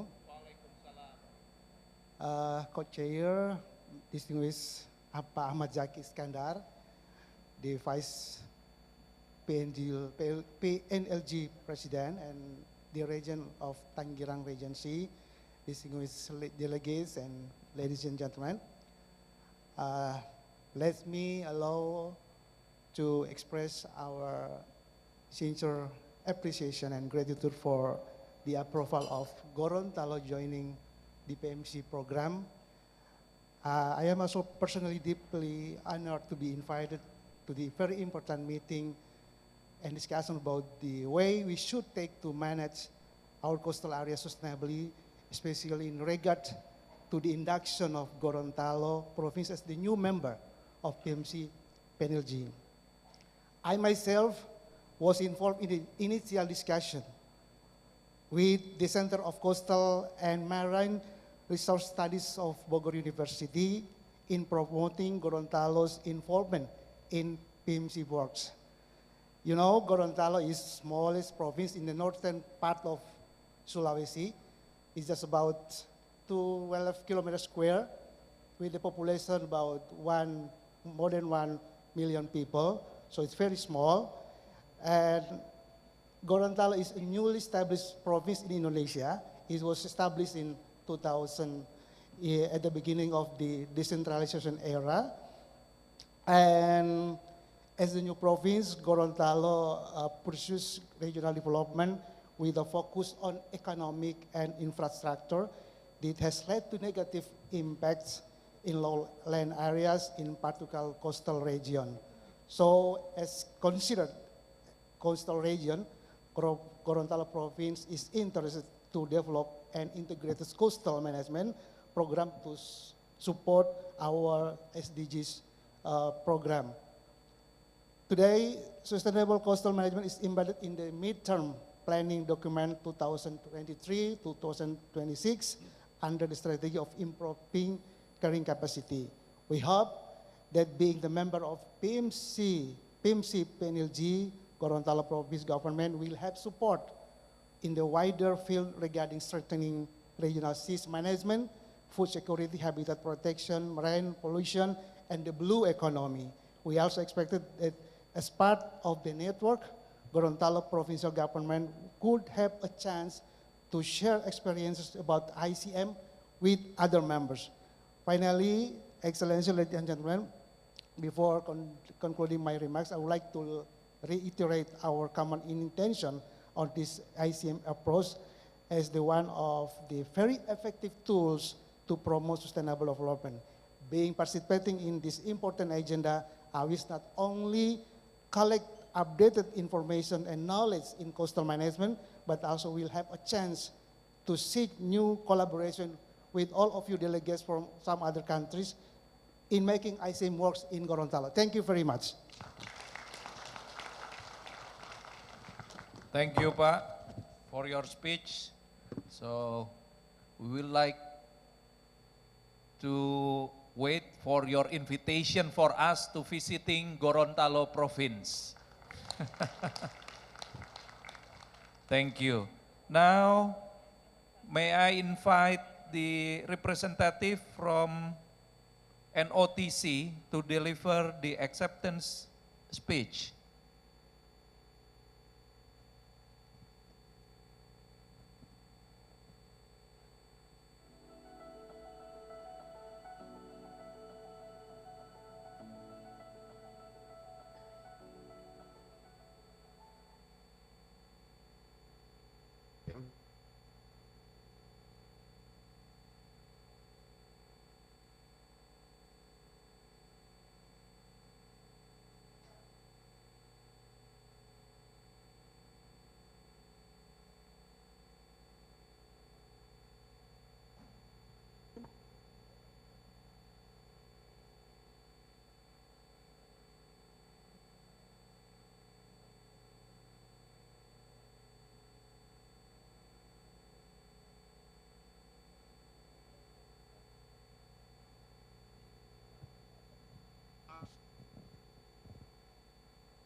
Okay.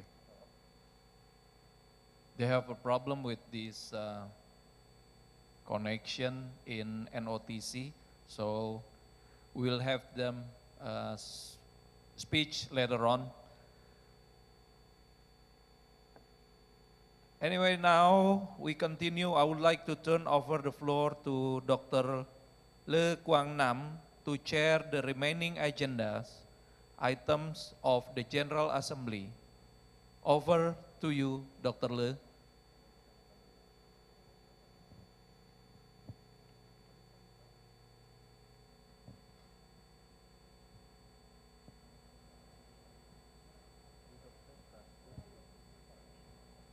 Thank you, Mr. Iskandar, for chairing the discussion on the two key agenda items of the General Assembly.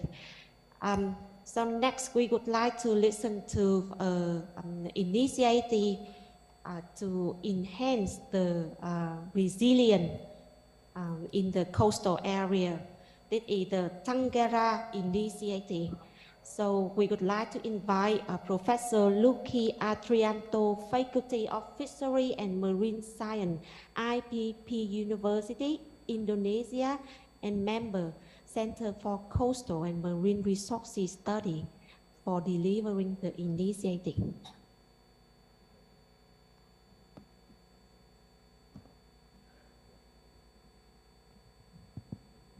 Bismillahirrahmanirrahim. Assalamualaikum warahmatullahi wabarakatuh. Distinguished participants, especially the His Excellencies Region of Tangerang Regency, Pak Ahmad Zaki Iskandar, as the Vice President of PNLG, as well as the Dr. Le from Danang as the President of the PNLG, all of the distinguished members of the PNLG, distinguished participants, friends, and colleagues. My name is Luki Adrianto from IBB University. I would like to, in this very strategic occasion, to introduce very briefly the Tangerang Initiative. The Tangerang Initiative is very inclusive and collaborative initiative in strengthening the resilience of the coastal area in the regions of the East of the East Asia through the applications of the integrated coastal management. In the regards of these facing complexities, challenges of the climate change, post-pandemic COVID-19, as well as the dynamic of the economic condition in the next futures after the sum of the Ukraine and Russian wars and others challenges of the global economic situation, the importance of the coastal and marine resources within this area or region is very still important. In that regards, actually the PNLG's membership, as based on the leadership of Papa Ahmad Zaki Iskandar, and I just would like to commit it through the Tangerang Initiative to demonstrate, maintain, still remaining, share the knowledge through the application of the integrated coastal management through the very four strategic action. The first is the increasing the effectiveness of the coastal and marine resource governance. Second one, improving the health of the ocean of the region through the ICM scaling up. Number three is improving the health of people through the strengthening the participants, all of the stakeholders, as already been mentioned by the SDGs platform, there is no life behind. And the last one, number four, is advancing the health and inclusiveness of the economies through the building inclusive, sustainable blue economies in the region. So that's all of the introduction briefly of the Tangerang Initiative that will be launched today. And we do hope all of the stakeholders, government, academics, civil societies, and others would like to support the Tangerang Initiative for the next future. Thank you very much. Assalamualaikum warahmatullahi wabarakatuh. Waalaikumsalam warahmatullahi wabarakatuh.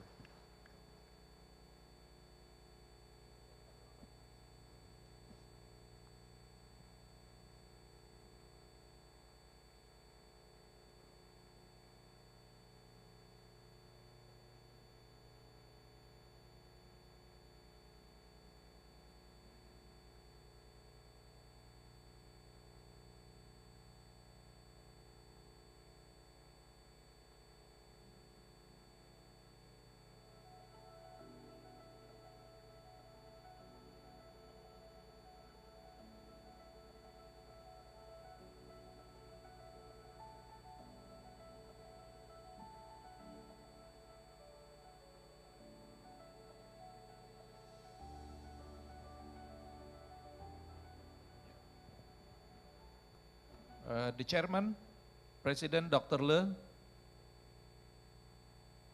you may lead the floor, please.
So next, we would like to invite Mr. Iskandar to launch the Tangerang initiative.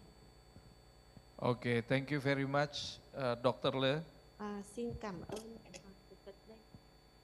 On behalf of Tangerang Regency, the host of local government of the 2022 PNLG Forum, I would like to invite to all our PNLG members to adopt the Tangerang Initiative as an affirmation to our commitment to implement measures to strengthen coastal resilience in support of the PNLG Strategic Action Plan. Okay.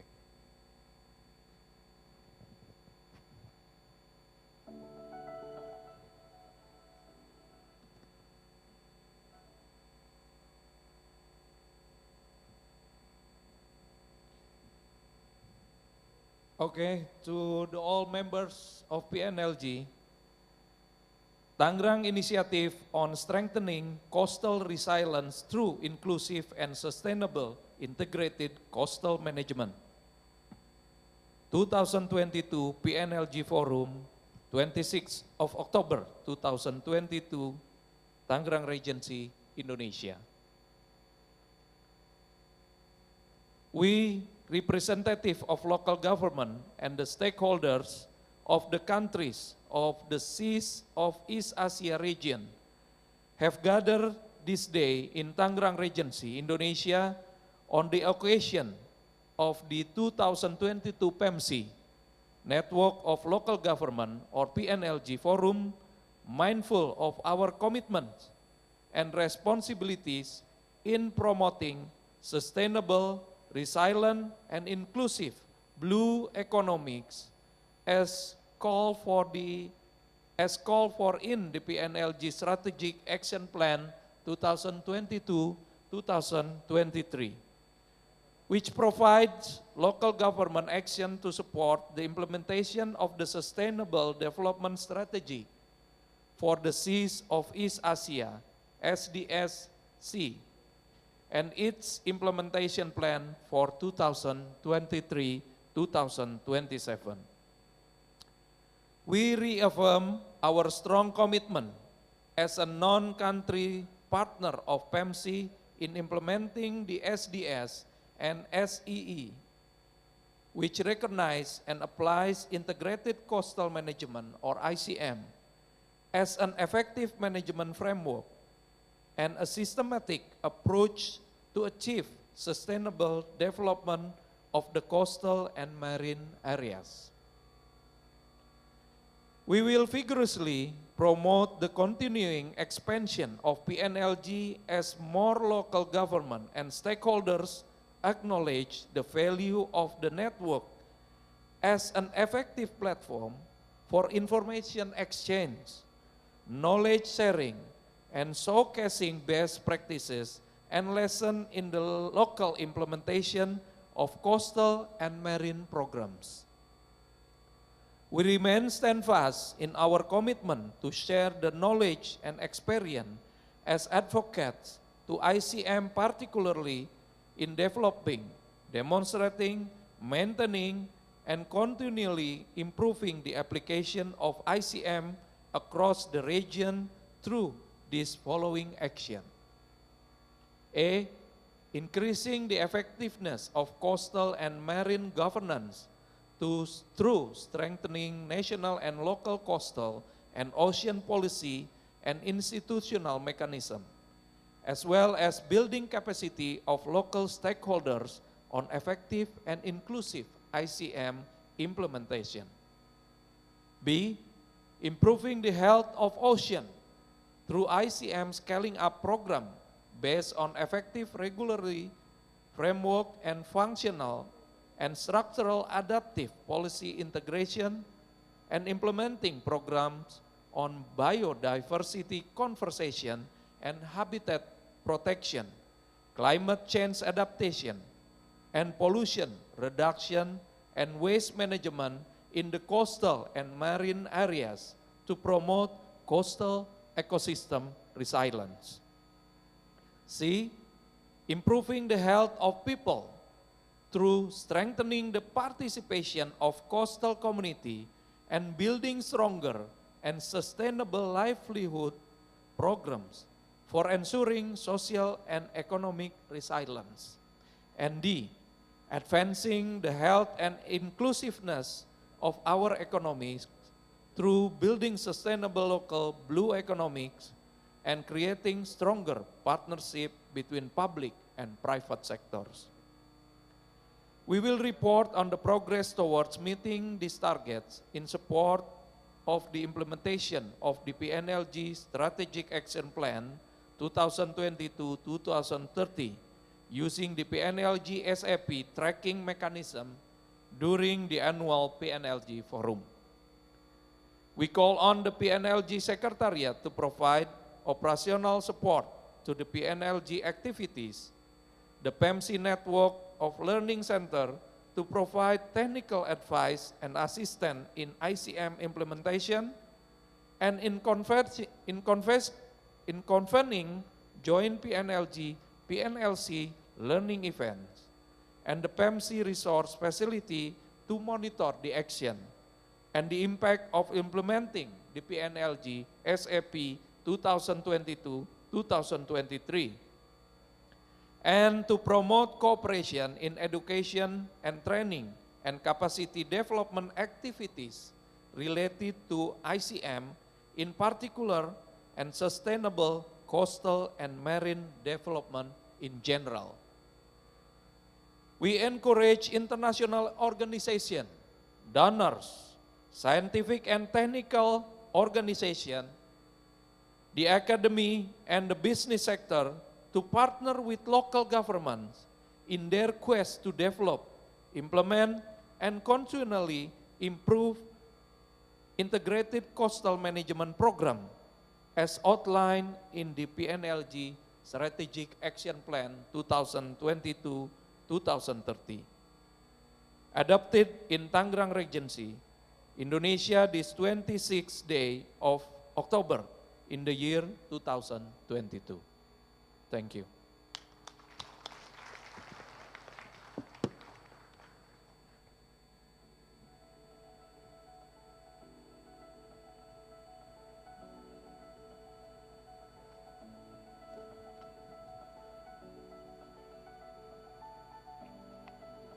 Approval and commitment for the Tangerang initiative. So distinguished guests, ladies and gentlemen, the implementation of the ICM code and recognition system is one of the targets of the PNLG SAP. May I call on Ms. Nancy Bermas to introduce the ICM system certificate process and the result of the evaluation of the ICM system of 4 PNLG members who embark on the process with the support of PEMC Resources Facilities and the Ministry of Natural Resources, China. Please.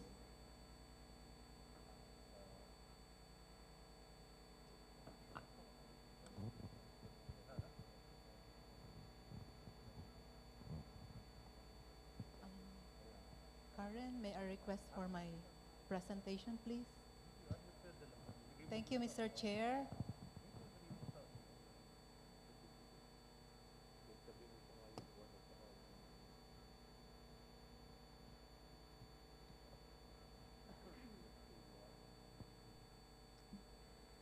Okay, so let me walk you through the ICM system certification for the PEMC network of local governments. Next slide, please. So we have introduced the ICM code sometime, I think, in 2015, where a number of our PNLG members actually received level 1 recognition. And we developed the ICM code as a voluntary standard that measures the performance of the PNLG members in implementing their integrated coastal management system.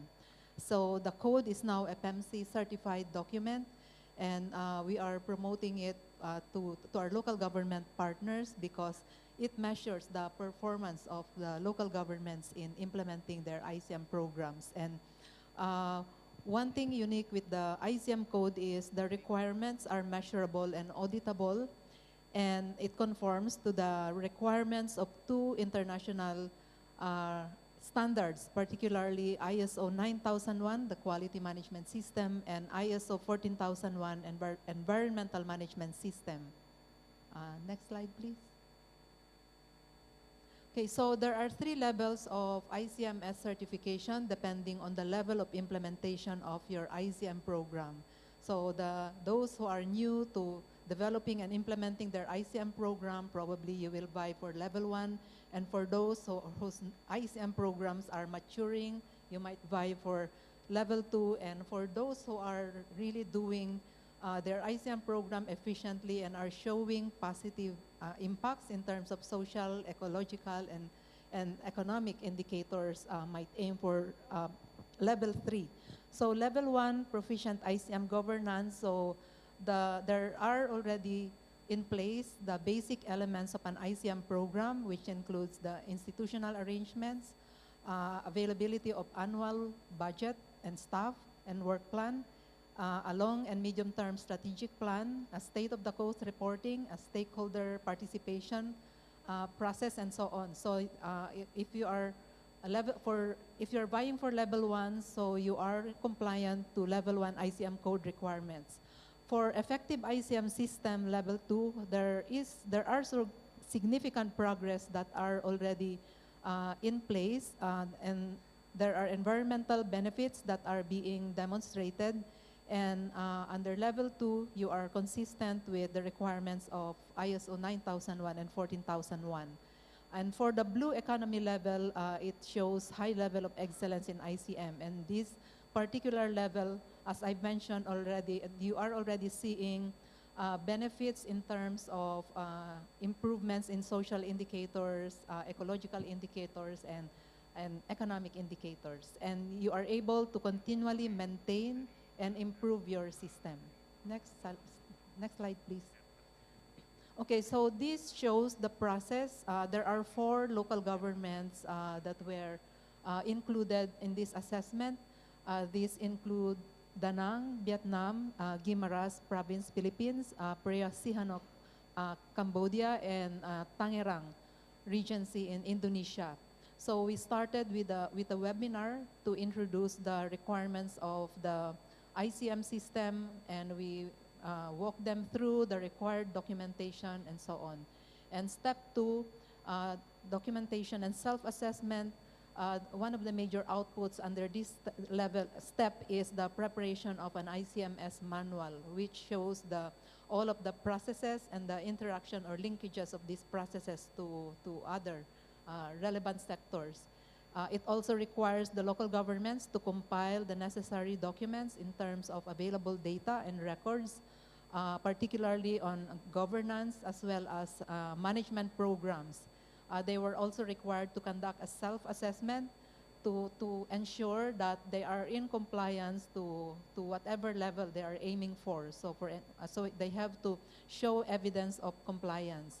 And for steps 3 and 4, we conducted level 2 assessment for the 3 provinces, Guimaras, Preah Sihanouk, and the city of Da Nang. They were previously certified for level 1. That's why they are now aiming for level 2. And step 4, the assessment for Tangerang was conducted recently in October. So the process was completed, the evaluation between August to October for the 4 sites, for the 4 PNLG members. And so the results of the assessment showed that Danang, Guimaras, and Priasianok, their ICM system has been institutionalized, meaning it's already embedded or mainstream into the local government's mechanism. And there are also visible stress reduction programs or visible changes, for instance, in water quality or increase in mangrove cover and so on. And for level 1 for Tangerang, their ICM system is established and operational, and they have management programs that are in place, planned, and already initiated. And I think during the site visit tomorrow afternoon and on Friday morning, we will see their accomplishments. At the same time, the China PEMC Center based in Qingdao, China, also conducted level 1 and level 2 assessment for 2 PNLG members in China. So in China, they have an assessment team who were trained to conduct audit for the ICMS. So 2 additional sites have passed level 1 and level 2 recognition. I think that would be all from me for the process. Thank you. Thank you, Mr. Chair.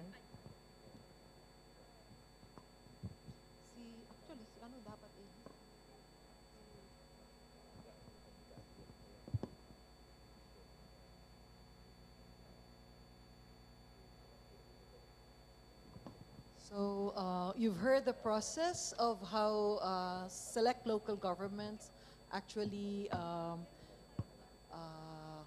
passed the ICM certification system. So I am pleased, on behalf of the Partnerships in Environmental Management for the Seas of East Asia, I am pleased to present the 4 government. Oh, yes. Before I do so, I would like to call on the witnesses. I think we have Madam Noraini, Dr. Kwan, face-to-face, physically, and also Mr. Lin of Xiamen Municipal Bureau online. 2 of the local governments are here, and then 2 are also present online. Okay. So this ICM certification is presented to the Regency of Tangerang. This is ICM Code Level 1. Yeah, certification. Congratulations, sir.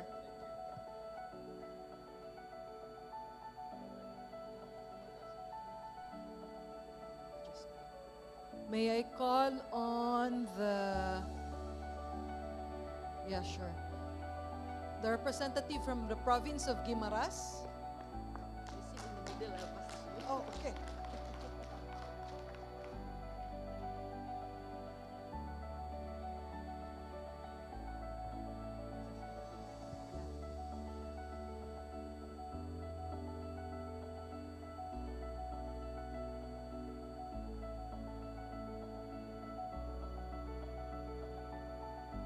So PEMC is pleased to present to the province of Guimaras, Philippines, ICM certification level 2. Congratulations. And online, we have ICM certification level 2 for the province of Priasianok, Cambodia.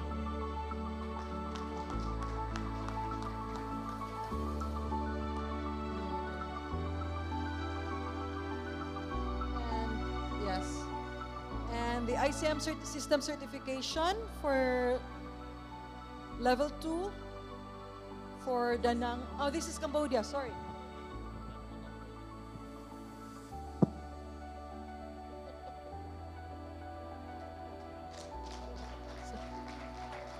Yeah. We should have a hologram next time. Okay, and now we have the City of Danang, represented by Dr. Lee. Congratulations to all those who passed the certification. And I wish that more members are going to apply. And for those who have been certified, that you will continue to improve your system so that we can achieve better results together. Thank you.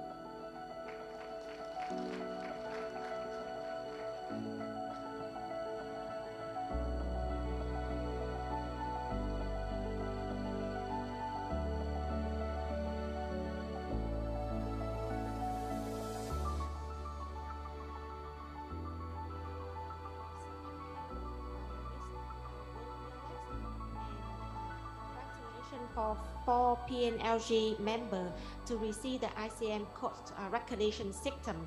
So we will always manage and preserve and also enhance the system to continue improve our ICM system. And I also would like to encourage other PNLG members to pursue certificate of other ICM systems. So next, we would like to invite the National Ocean Technology Center for the acceptance speech.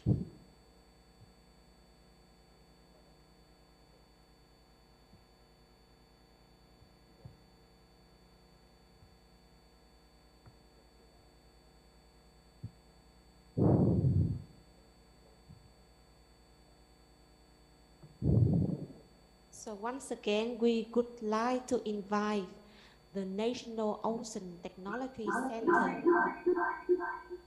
deliver the acceptance speech.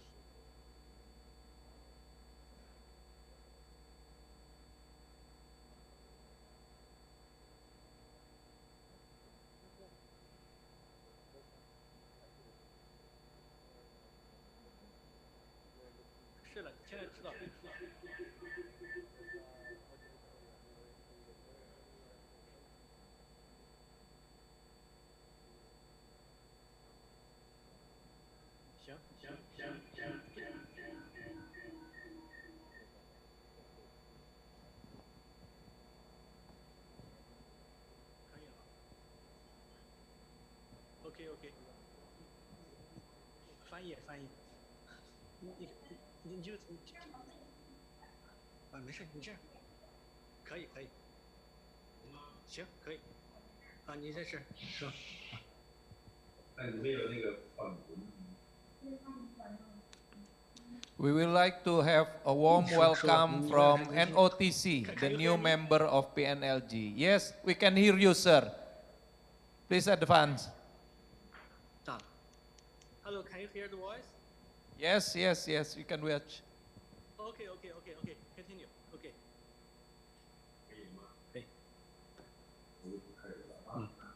女士们、先生们、朋友们，大家下午好。Ladies and gentlemen, dear friends, good afternoon.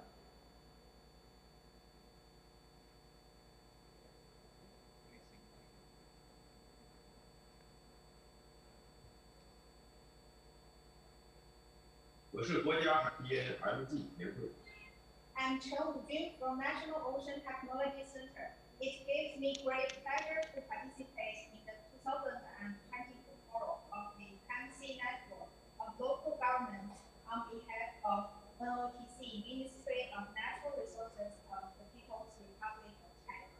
首先感谢印度尼西亚昂格朗市的热情邀请。其次，很高兴国家海洋技术中心能够加入 PNLG 这个大平台。First of all, I would like to thank the Tangerang Regency, Indonesia, for your kind invitation.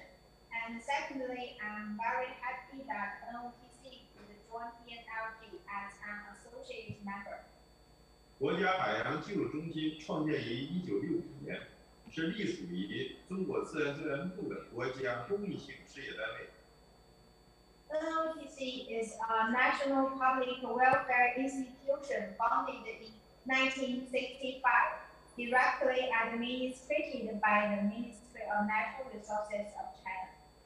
主要职责是负责对国家海洋技术中心发展实施业务指导，对国家海洋自然资源管理、海洋公益服务及海洋安全保障提供技术支撑。 The main responsibilities are to be responsible for guiding the national marine technology development and to provide technical support for national marine natural resources management, marine public service, and marine security guarantee. 国家海洋技术中心坚持人与自然和谐共生和可持续发展的理念，一直致力于研究和推广基于生态系统的海洋空间规划和海带综合管理。 Pursuing the idea of harmonious coexistence between human and nature and sustainable development, NOTC has been devoted to research and promote ecosystem-based marine spatial planning and integrated coastal management. 在东亚海区域，自2013年开始，国家海洋技术中心与柬埔寨环境部开展海洋空间规划合作，与印尼上拉图兰吉大学的海洋与海岸带管理合作也渐入佳境。 In the East Asian Seas region, NOTC started the Marine Spatial Planning Cooperation with the Ministry of Environment of Cambodia since 2013, and the cooperation with Indonesia Samratulangi University on marine and coastal management are getting better. 国家海洋技术中心的发展理念与 PNLG 的使命和远景十分切合。 NOTC's idea for development align with PNLG's vision and mission. 今后，国家海洋技术中心将与各成员单位和协作单位一道，共同推广海岸带综合管理实践和经验，为实现东亚海地区海岸带可持续发展贡献力量。 In the future, NOTC will work with other PNLG members to jointly promote the practice and experience of integrated coastal management and make efforts to achieve sustainable coastal development in the East Asian Seas region. 最后，预祝本次论坛圆满成功，谢谢大家。 Finally, let me wish the forum all success. Thank you. Thank you very much. Give him applause to NOTC for their speech. And on behalf of Dr. Lee, I would like to invite Mr. Van Sere Sopon of Kamput, Cambodia to participate on this Tangerang Initiative suggestion. Please.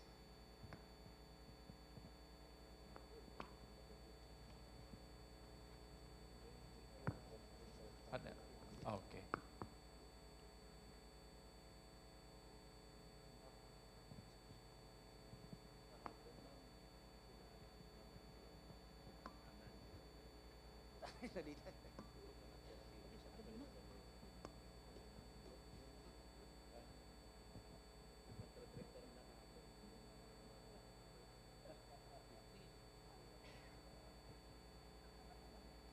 Hello. Thank you very much. Mr. Chair, my name is Van Sre Sopon of Kampot, Cambodia. On behalf of the PNLG members who are presented here today, we move to adopt the Tangerang initiative as presented.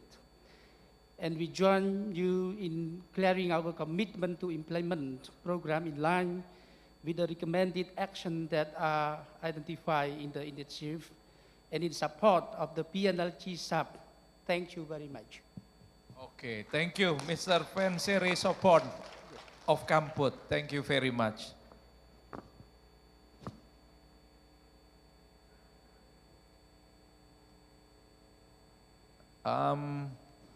Mr. President, Dr. Lee, you may continue. Dr. Lee.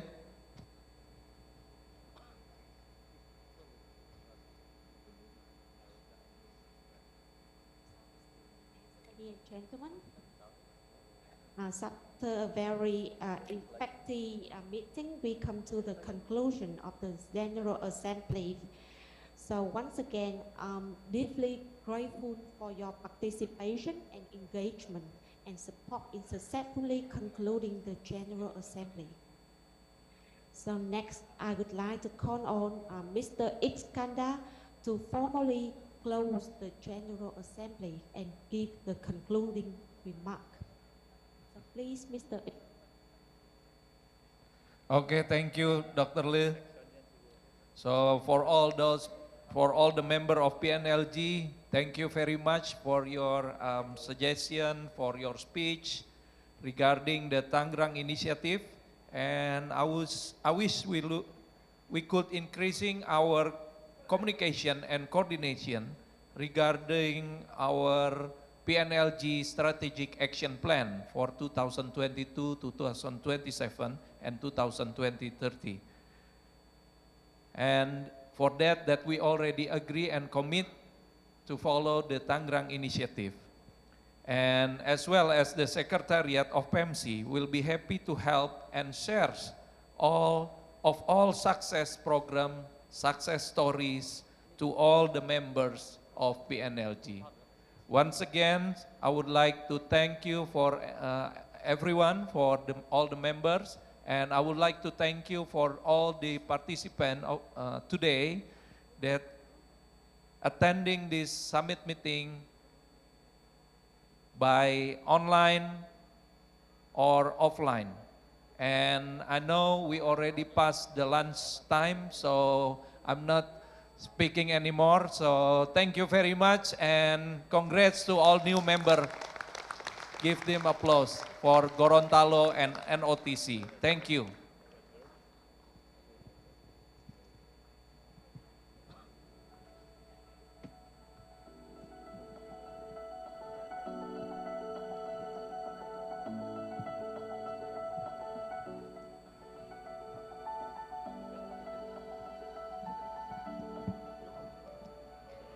As we heard the closing remarks presented by co-chair of PNLG Forum 2022, Bapak Ahmed Zaki Iskandar, we officially now close the General Assembly Annual Meeting of PNLG 2022.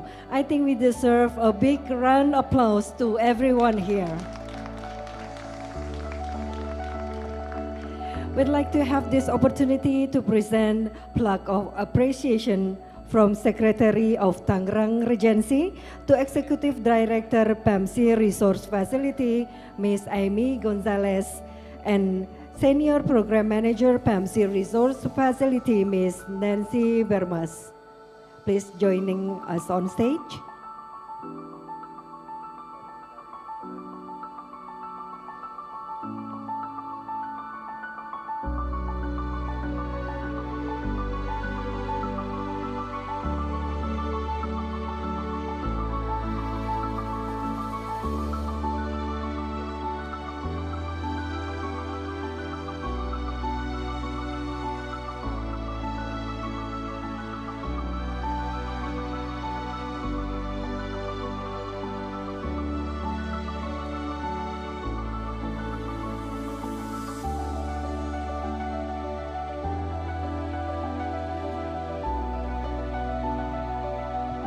I'd like to introduce our Secretary of Tangerang Regency, Bapak Dr. Andes Haji Muhammad Maisar Razid MSc, to present the plaque of appreciation.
Don't worry for all delegates.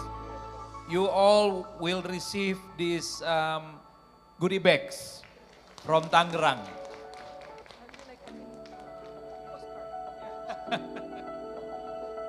Golden Globe.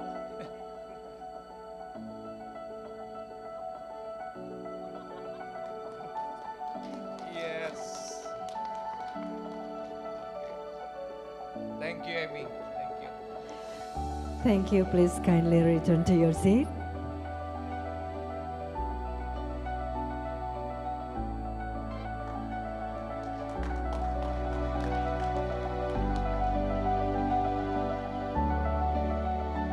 I'm happy to inform you now it's lunch time.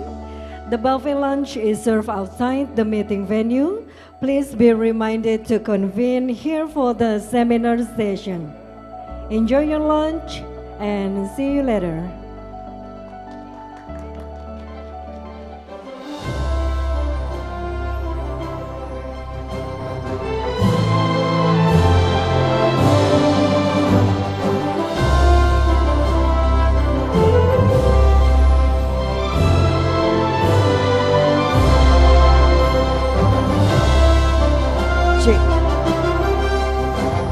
It is time for having lunch. For lunch is beside this room. You can take your lunch and eat in this room. For praying room is beside the toilet in front of this hall. So to all liaison officer, please help the delegates to go to having lunch.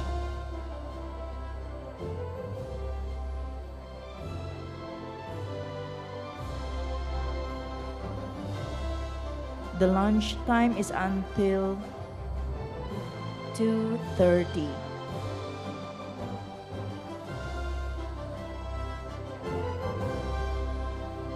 Sorry, the lunch time is until 1:30. The lunch time is until 1:30 and you should be back in this room.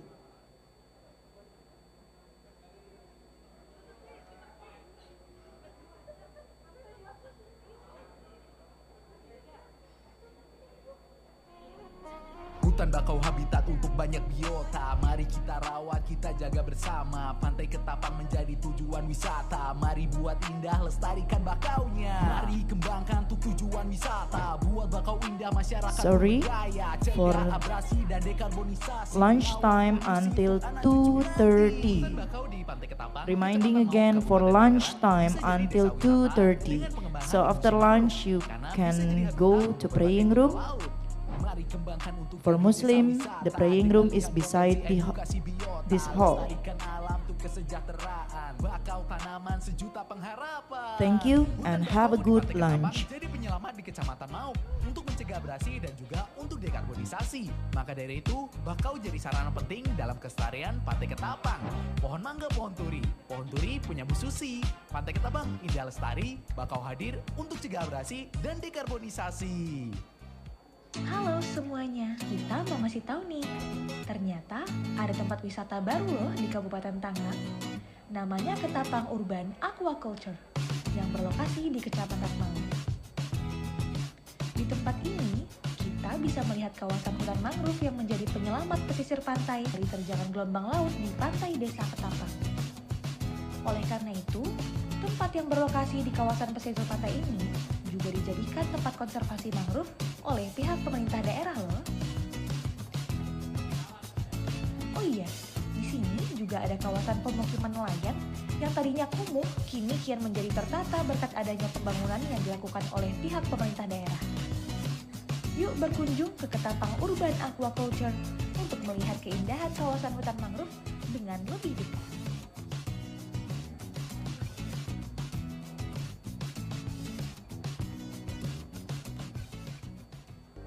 Hai, aku Ayu dan ini dia perjalananku mencari tahu tentang Desa Ketapang. Di sepanjang jalan menuju Desa Ketapang, kalian akan banyak menjumpai aktivitas warga pesisir dan juga disuguhi dengan view pinggir pantai yang menarik loh. Nah, Taman Mangrove Ketapang ini berada di Kecamatan Mau, Kabupaten Tangerang, Provinsi Banten. Hai guys, aku lagi di Desa Ketapang. Setiap sudut di tempat ini juga bagus banget buat diabadikan dan dijadikan bahan postingan sosial media kalian.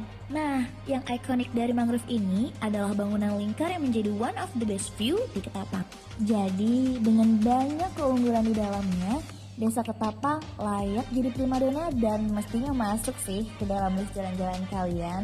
Gak jauh dari sini juga ada tempat pelelangan ikan di Pelabuhan Situis. Aku tunggu kedatangan kalian di Desa Ketapang. Aku Ayu, sampai jumpa.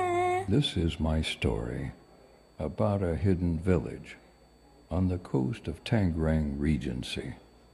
This is beautiful Ketapang Village.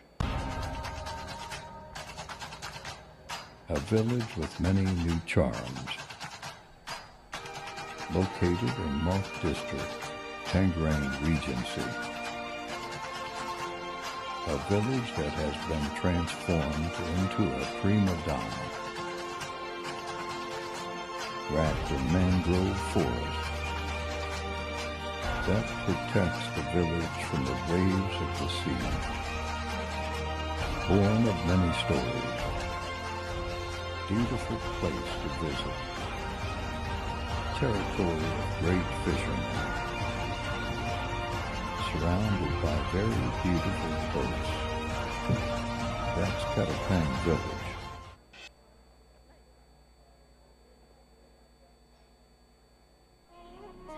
Hutan bakau habitat untuk banyak biota. Mari kita rawat, kita jaga bersama. Pantai Ketapang menjadi tujuan wisata. Mari buat indah, lestarikan bakaunya. Mari kembangkan untuk tujuan wisata. Buat bakau indah, masyarakat pun berdaya. Cegah abrasi dan dekarbonisasi. Lawan polusi untuk anak cucu nanti. Hutan bakau di Pantai Ketapang, Kecamatan Mauk, Kabupaten Tangerang bisa jadi desa wisata dengan pengembangan industri mangrove. Karena bisa jadi habitat untuk berbagai biota laut.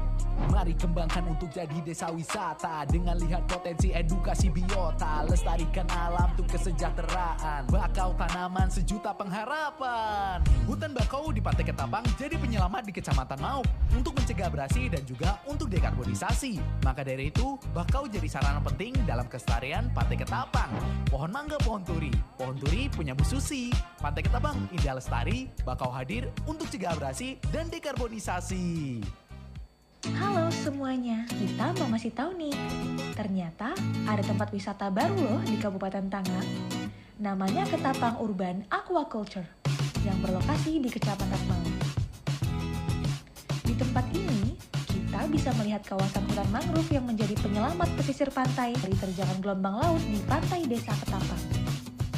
Oleh karena itu, tempat yang berlokasi di kawasan pesisir pantai ini juga dijadikan tempat konservasi mangrove oleh pihak pemerintah daerah loh. Oh iya, di sini juga ada kawasan pemukiman nelayan yang tadinya kumuh kini kian menjadi tertata berkat adanya pembangunan yang dilakukan oleh pihak pemerintah daerah. Yuk berkunjung ke Ketapang Urban Aquaculture untuk melihat keindahan kawasan hutan mangrove dengan lebih dekat.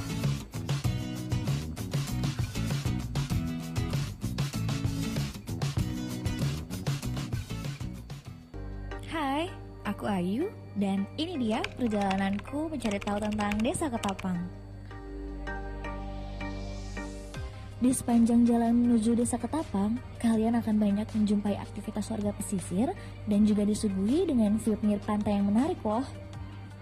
Nah, Taman Mangrove Ketapang ini berada di Kecamatan Mauk, Kabupaten Tangerang, Provinsi Banten. Hai guys, aku lagi di Desa Ketapang. Setiap sudut di tempat ini juga bagus banget buat diabadikan dan dijadikan bahan postingan sosial media kalian. Nah, yang ikonik dari mangrove ini adalah bangunan lingkar yang menjadi one of the best view di Ketapang. Jadi, dengan banyak keunggulan di dalamnya, Desa Ketapang layak jadi primadona dan mestinya masuk sih ke dalam list jalan-jalan kalian. Gak jauh dari sini juga ada tempat pelelangan ikan di Pelabuhan Situis. Aku tunggu kedatangan kalian di Desa Ketapang. Aku Ayu, sampai jumpa. This is my story about a hidden village on the coast of Tangerang Regency. This is beautiful Ketapang Village.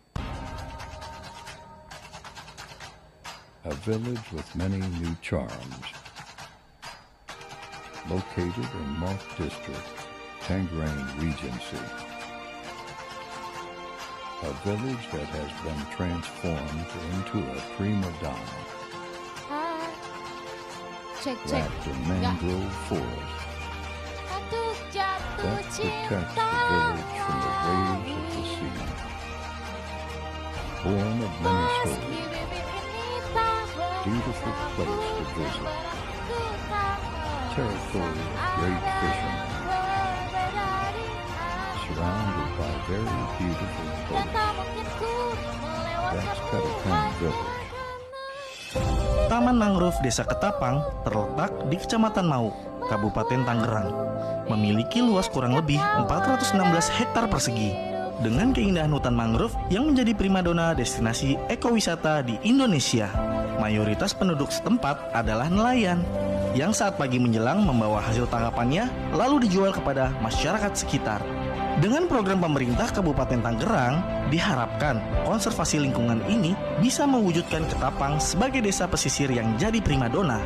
Di desa ini juga telah terbentuk koperasi nelayan sebagai tempat pendorong peningkatan ekonomi warganya. Ketapang Urban Aquaculture merupakan salah satu kawasan yang dikembangkan oleh pemerintah Kabupaten Tangerang yang akan menjadi tuan rumah PMC dan akan dikunjungi oleh delegasi dari 10 negara di Asia Timur dalam event internasional PNLG. Mari kita jaga bersama agar Desa Ketapang menjadi destinasi ekowisata yang mendunia.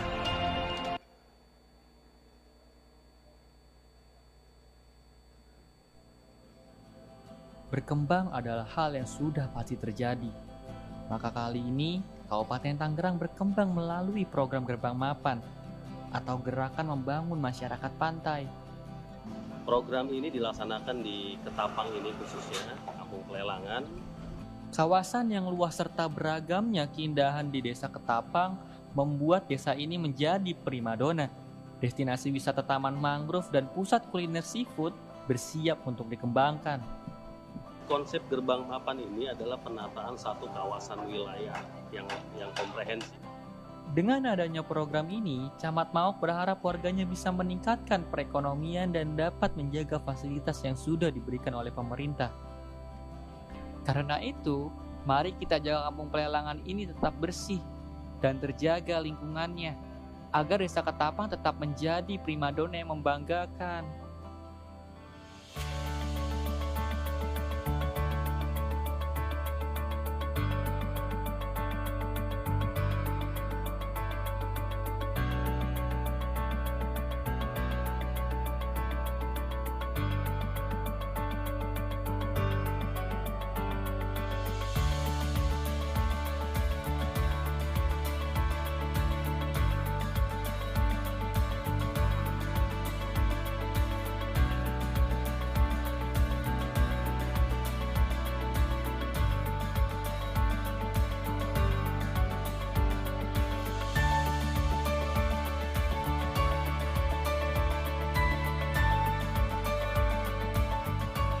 Halo guys, hari ini aku mau mengajak kamu ke Taman Mangrove Ketapang yang berada di Kecamatan Mauk, Tangerang, Banten.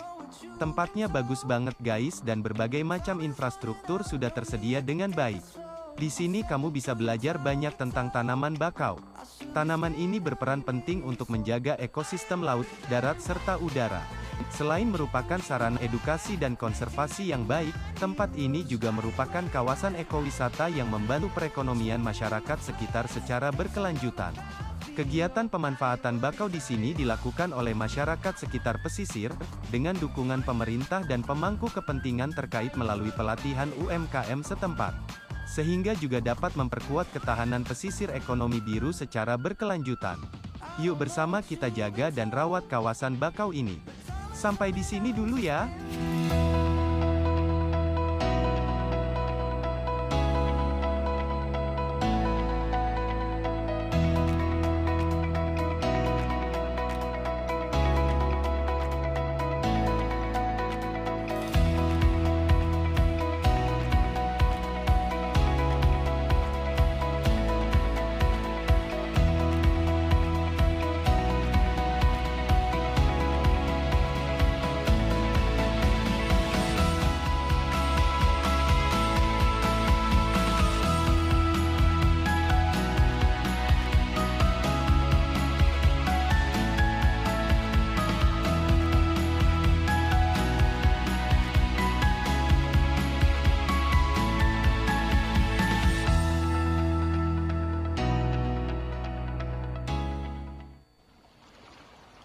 Desa Ketapang merupakan desa pesisir yang terletak di Kecamatan Mauk, Kabupaten Tangerang, Provinsi Banten.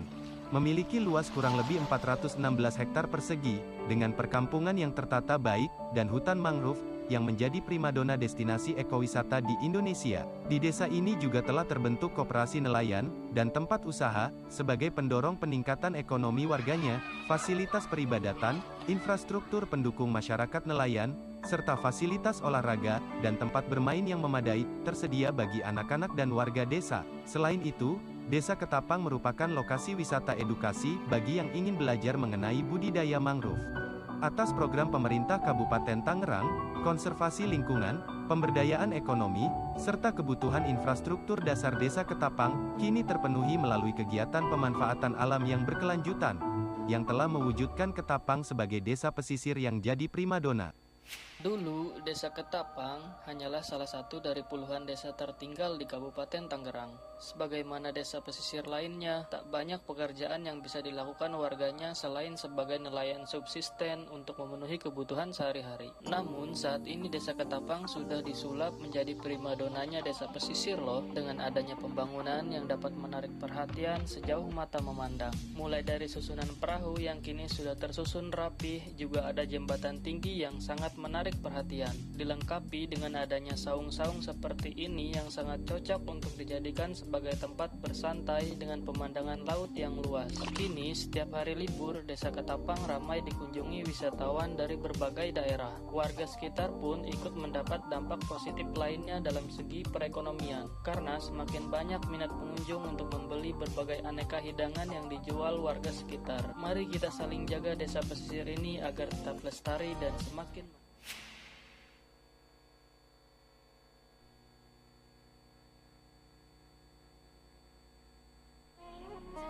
Hutan bakau habitat untuk banyak biota. Mari kita rawat, kita jaga bersama. Pantai Ketapang menjadi tujuan wisata. Mari buat indah, lestarikan bakaunya. Mari kembangkan untuk tujuan wisata. Buat bakau indah, masyarakat pun berdaya. Cegah abrasi dan dekarbonisasi. Lawan polusi untuk anak cucu nanti. Hutan bakau di Pantai Ketapang, Kecamatan Mauk, Kabupaten Tangerang, bisa jadi desa wisata dengan pengembangan industri mangrove, karena bisa jadi habitat untuk berbagai biota laut. Mari kembangkan untuk jadi desa wisata dengan lihat potensi edukasi biota, lestarikan alam untuk kesejahteraan, bakau tanaman sejuta pengharapan. Hutan bakau di Pantai Ketapang jadi penyelamat di Kecamatan Mauk untuk mencegah abrasi dan juga untuk dekarbonisasi. Maka dari itu, bakau jadi sarana penting dalam kelestarian Pantai Ketapang.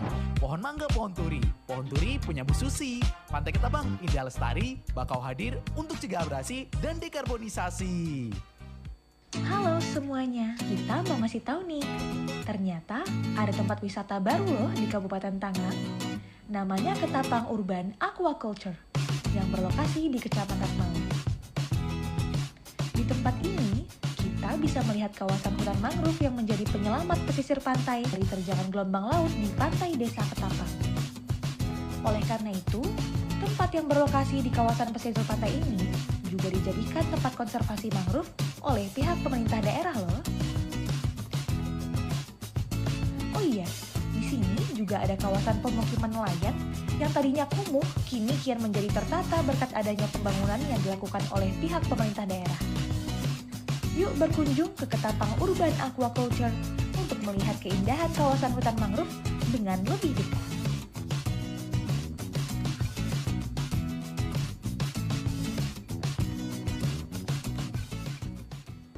Hai, aku Ayu, dan ini dia perjalananku mencari tahu tentang Desa Ketapang.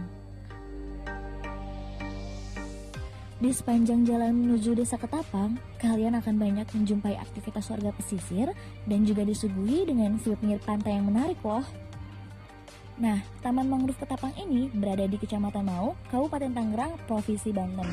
Hai guys, aku lagi di Desa Ketapang. Setiap sudut di tempat ini juga bagus banget buat diabadikan dan dijadikan bahan postingan sosial media kalian. Nah, yang ikonik dari mangrove ini adalah bangunan lingkar yang menjadi one of the best view di Ketapang. Jadi, dengan banyak keunggulan di dalamnya, Desa Ketapang layak jadi primadona dan mestinya masuk sih ke dalam list jalan-jalan kalian. Gak jauh dari sini juga ada tempat pelelangan ikan di Pelabuhan Situis. Aku tunggu kedatangan kalian di Desa Ketapang. Aku Ayu, sampai jumpa. This is my story about a hidden village on the coast of Tangerang Regency. This is beautiful Ketapang Village. A village with many new charms.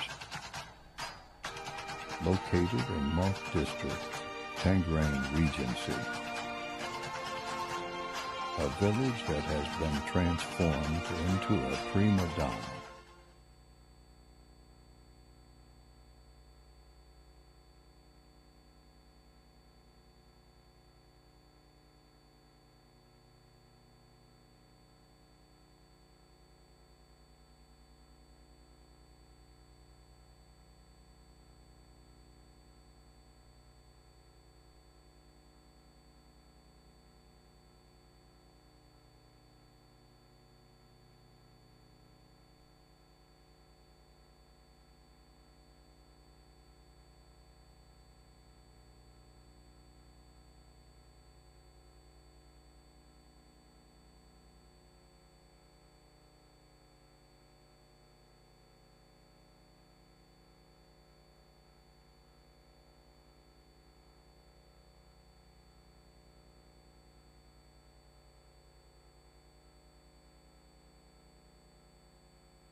destinasi ekowisata di Indonesia.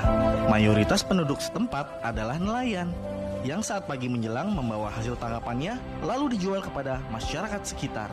Dengan program pemerintah Kabupaten Tangerang, diharapkan konservasi lingkungan ini bisa mewujudkan Ketapang sebagai desa pesisir yang jadi primadona.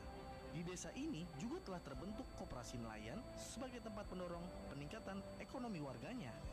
Ketapang Urban Aquaculture merupakan salah satu kawasan yang dikembangkan oleh pemerintah Kabupaten Tangerang yang akan menjadi tuan rumah PMC dan akan dikunjungi oleh delegasi dari 10 negara di Asia Timur dalam event internasional PNLG. Mari kita jaga bersama agar Desa Ketapang menjadi destinasi ekowisata yang mendunia.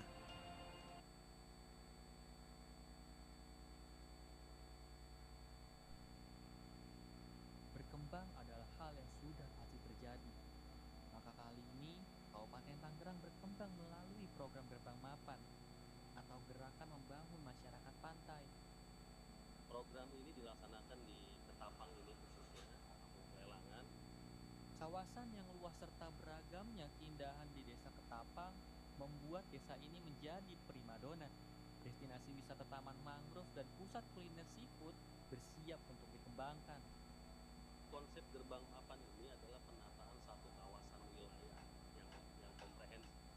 Dengan adanya program ini, Camat Maok berharap warganya bisa meningkatkan perekonomian dan dapat menjaga fasilitas yang sudah diberikan oleh pemerintah.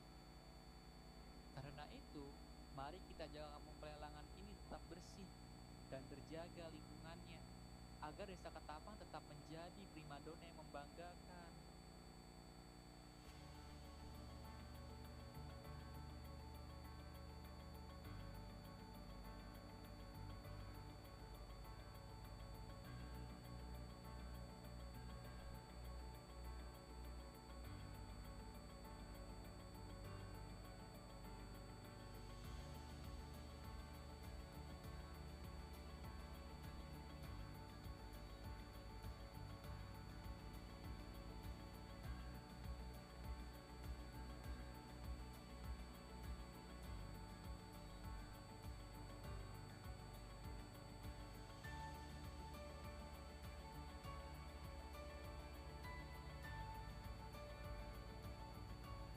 Halo guys, hari ini aku mau mengajak kamu ke Taman Mangrove Ketapang yang berada di Kecamatan Mauk, Tangerang, Banten. Tempatnya bagus banget guys dan berbagai macam infrastruktur sudah tersedia dengan baik. Di sini kamu bisa belajar banyak tentang tanaman bakau. Tanaman ini berperan penting untuk menjaga ekosistem laut, darat, serta udara. Selain merupakan sarana edukasi dan konservasi yang baik, tempat ini juga merupakan kawasan ekowisata yang membantu perekonomian masyarakat sekitar secara berkelanjutan. Kegiatan pemanfaatan bakau di sini dilakukan oleh masyarakat sekitar pesisir dengan dukungan pemerintah dan pemangku kepentingan terkait melalui pelatihan UMKM setempat, sehingga juga dapat memperkuat ketahanan pesisir ekonomi biru secara berkelanjutan. Yuk bersama kita jaga dan rawat kawasan bakau ini. Sampai di sini dulu ya.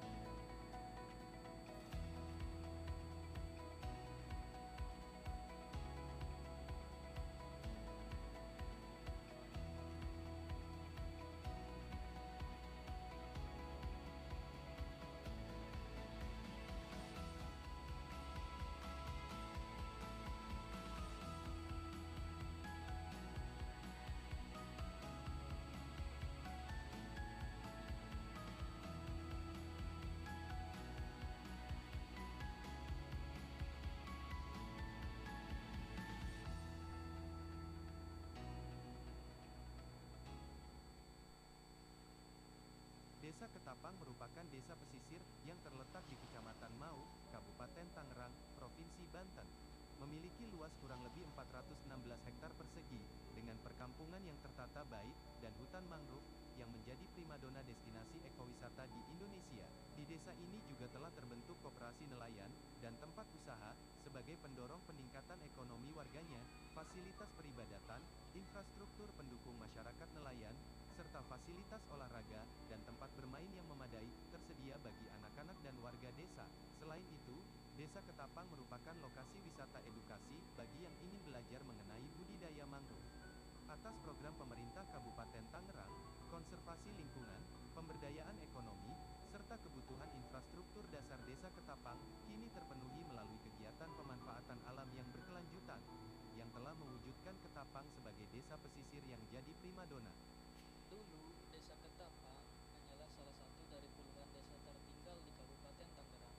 Sebagaimana desa pesisir lainnya, tak banyak pekerjaan yang bisa dilakukan warganya selain sebagai nelayan subsisten untuk memenuhi kebutuhan sehari-hari. Namun, saat ini Desa Ketapang sudah disulap menjadi primadonanya desa pesisir loh, dengan adanya pembangunan yang dapat menarik perhatian sejauh mata memandang. Mulai dari susunan perahu yang kini sudah tersusun rapi, juga ada jembatan tinggi yang sangat menarik perhatian, dilengkapi dengan adanya saung-saung seperti ini yang sangat cocok untuk dijadikan sebagai tempat bersantai dengan pemandangan laut yang luas. Kini, setiap hari libur, Desa Ketapang ramai dikunjungi wisatawan dari berbagai daerah. Warga sekitar pun ikut mendapat dampak positif lainnya dalam segi perekonomian, karena semakin banyak minat pengunjung untuk membeli berbagai aneka hidangan yang dijual warga sekitar. Mari kita saling jaga desa pesisir ini agar tetap lestari dan semakin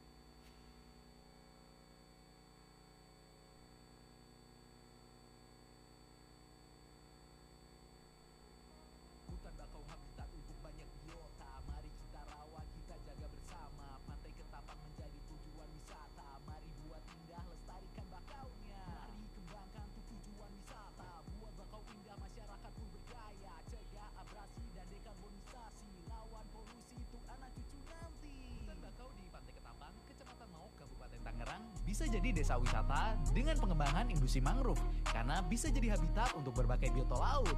Mari kembangkan untuk jadi desa wisata dengan lihat potensi edukasi biota, lestarikan alam untuk kesejahteraan, bakau tanaman sejuta pengharapan. Hutan bakau di Pantai Ketapang jadi penyelamat di Kecamatan Mauk untuk mencegah abrasi dan juga untuk dekarbonisasi. Maka dari itu, bakau jadi sarana penting dalam kelestarian Pantai Ketapang. Pohon mangga, pohon turi. Pohon turi punya Bu Susi. Pantai Ketapang indah lestari, bakau hadir untuk cegah abrasi dan dekarbonisasi. Halo semuanya, kita mau ngasih tahu nih.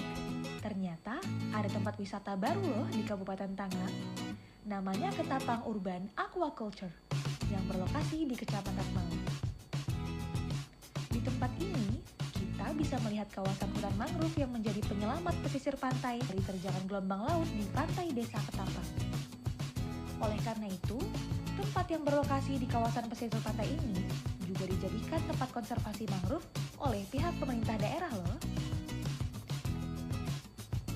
Oh iya, di sini juga ada kawasan pemukiman nelayan yang tadinya kumuh kini kian menjadi tertata berkat adanya pembangunan yang dilakukan oleh pihak pemerintah daerah. Yuk berkunjung ke Ketapang Urban Aquaculture untuk melihat keindahan kawasan hutan mangrove dengan lebih dekat.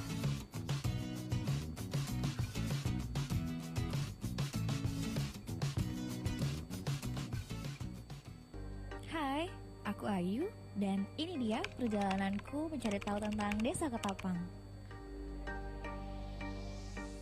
Di sepanjang jalan menuju Desa Ketapang, kalian akan banyak menjumpai aktivitas warga pesisir dan juga disuguhi dengan view pinggir pantai yang menarik loh. Nah, Taman Mangrove Ketapang ini berada di Kecamatan Mauk, Kabupaten Tangerang, Provinsi Banten. Hai guys, aku lagi di Desa Ketapang. Setiap sudut di tempat ini juga bagus banget buat diabadikan dan dijadikan bahan postingan sosial media kalian. Nah, yang ikonik dari mangrove ini adalah bangunan lingkar yang menjadi one of the best view di Ketapang.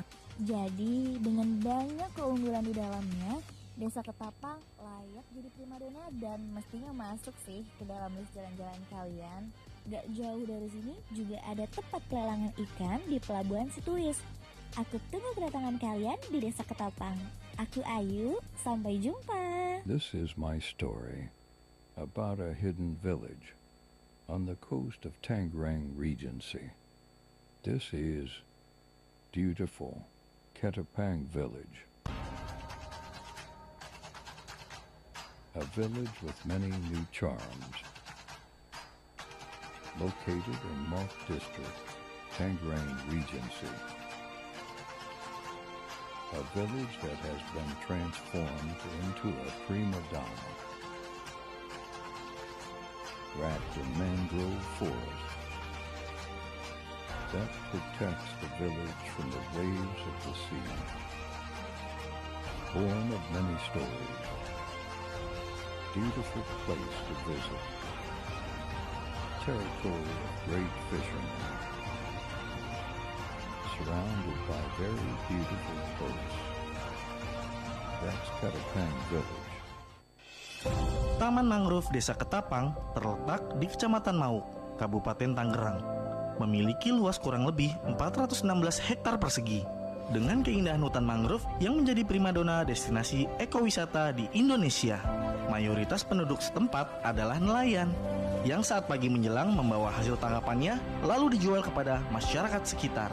Dengan program pemerintah Kabupaten Tangerang, diharapkan konservasi lingkungan ini bisa mewujudkan Ketapang sebagai desa pesisir yang jadi primadona. Di desa ini juga telah terbentuk koperasi nelayan sebagai tempat pendorong peningkatan ekonomi warganya. Ketapang Urban Aquaculture merupakan salah satu kawasan yang dikembangkan oleh pemerintah Kabupaten Tangerang yang akan menjadi tuan rumah PMC dan akan dikunjungi oleh delegasi dari 10 negara di Asia Timur dalam event internasional PNLG. Mari kita jaga bersama agar Desa Ketapang menjadi destinasi ekowisata yang mendunia.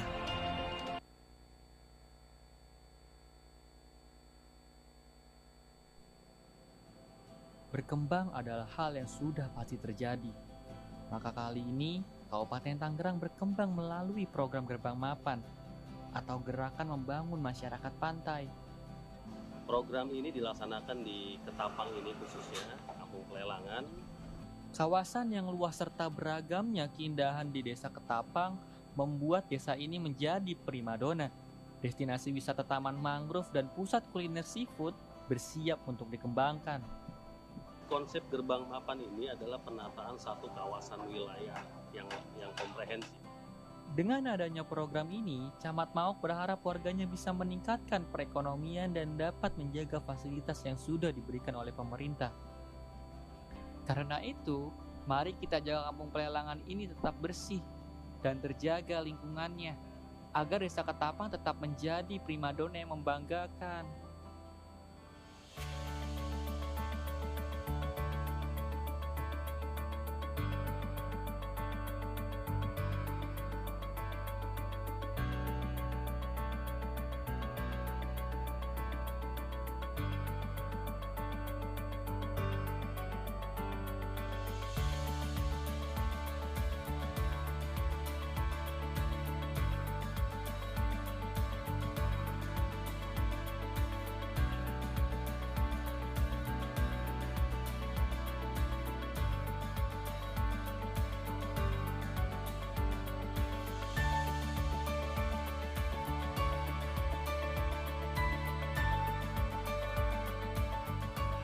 Halo guys, hari ini aku mau mengajak kamu ke Taman Mangrove Ketapang yang berada di Kecamatan Mauk, Tangerang, Banten. Tempatnya bagus banget guys dan berbagai macam infrastruktur sudah tersedia dengan baik.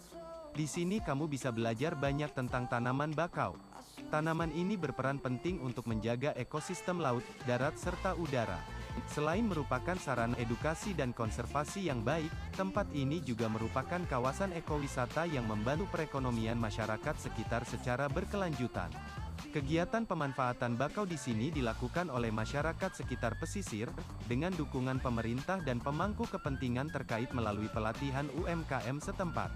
Sehingga juga dapat memperkuat ketahanan pesisir ekonomi biru secara berkelanjutan. Yuk bersama kita jaga dan rawat kawasan bakau ini. Sampai di sini dulu ya.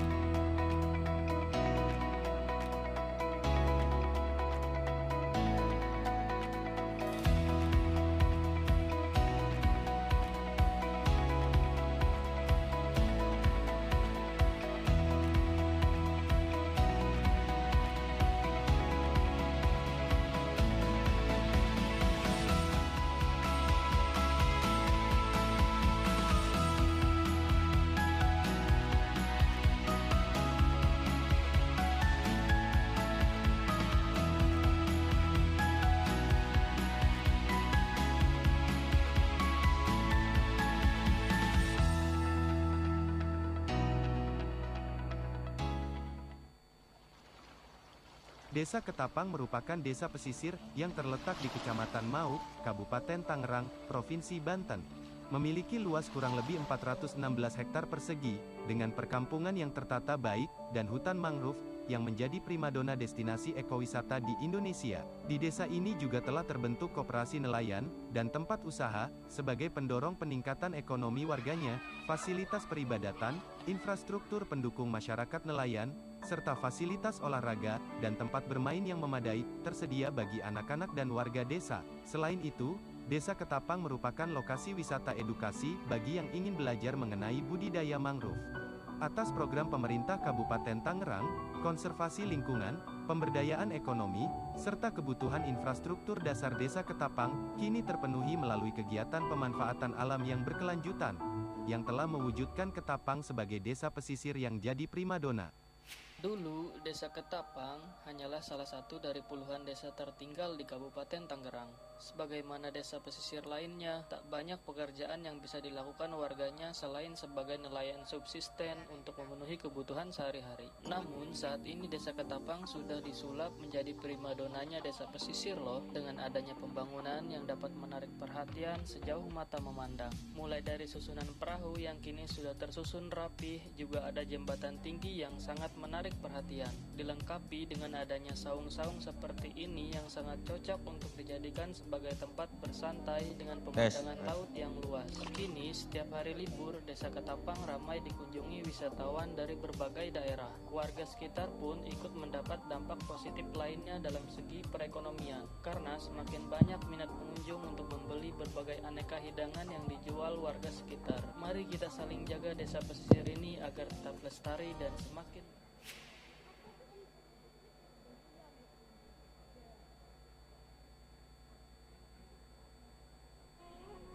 Hutan bakau habitat untuk banyak biota. Mari kita rawat, kita jaga bersama. Pantai Ketapang menjadi tujuan wisata. Mari buat indah, lestarikan bakaunya. Mari kembangkan untuk tujuan wisata. Buat bakau indah, masyarakat pun berdaya. Cegah abrasi dan dekarbonisasi. Lawan polusi untuk anak cucu nanti. Hutan bakau di Pantai Ketapang, Kecamatan Mauk, Kabupaten Tangerang, bisa jadi desa wisata dengan pengembangan industri mangrove, karena bisa jadi habitat untuk berbagai biota laut.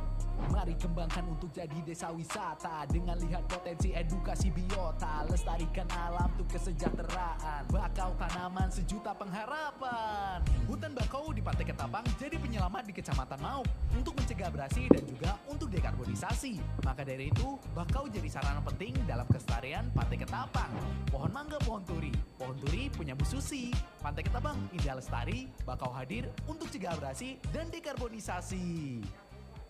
Halo semuanya, kita mau ngasih tahu nih, ternyata ada tempat wisata baru loh di Kabupaten Tangerang. Namanya Ketapang Urban Aquaculture, yang berlokasi di Kecamatan Mauk. Good afternoon, ladies and gentlemen, and all participants and invited guests in this room. You need to be right back in this room at 1:45. Sorry for the inconvenience. You need to be set in this room in 1:45. Thank you.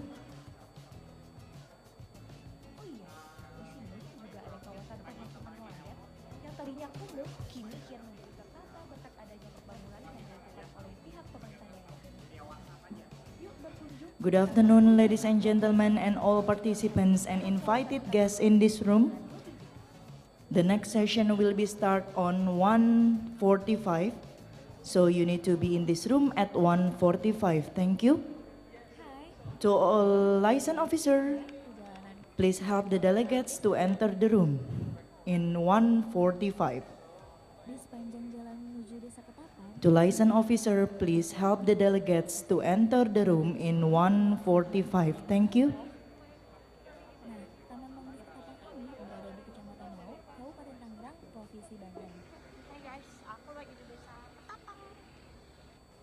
Setiap sudut di tempat ini juga bagus banget buat diabadikan dan dijadikan bahan postingan sosial media kalian. Nah, yang ikonik dari mangrove ini adalah bangunan lingkar yang menjadi one of the best view di Ketapang. Jadi, dengan banyak keunggulan di dalamnya, Desa Ketapang layak jadi primadona dan mestinya masuk sih ke dalam list jalan-jalan kalian. Gak jauh dari sini juga ada tempat pelelangan ikan di Pelabuhan Situris. Aku tunggu kedatangan kalian di Desa Ketapang. Aku Ayu, sampai jumpa. This is my story about a hidden village on the coast of Tangerang Regency. This is beautiful Ketapang Village. A village with many new charms. Located in Mok District, Tangerang Regency. A village that has been transformed into a prima donna. Wrapped in mangrove forest that protects the village from the waves of the sea.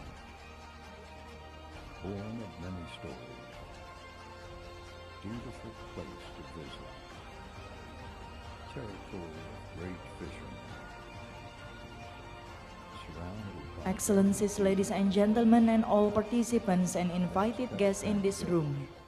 You need to be in this room at 1:45 because we are going to continue the next session. Memiliki luas kurang lebih Kepada seluruh peserta dan tamu undangan diharapkan hadir pukul 1:45 karena agenda berikutnya akan segera dimulai.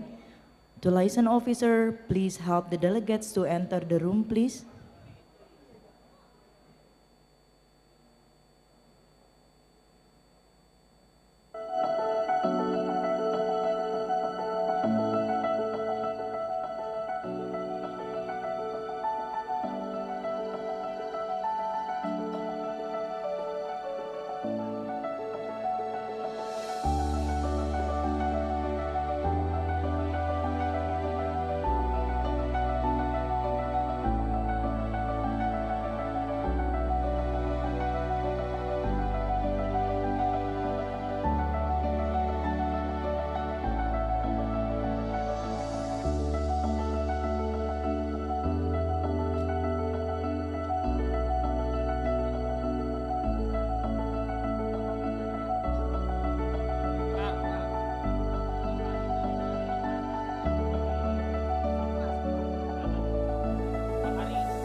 Ladies and gentlemen, and all participants and invited guests in this room, we invite you to come to join in this room because in a few minutes we will proceed the next session. To liaison officer, please help the delegates to enter the room, please.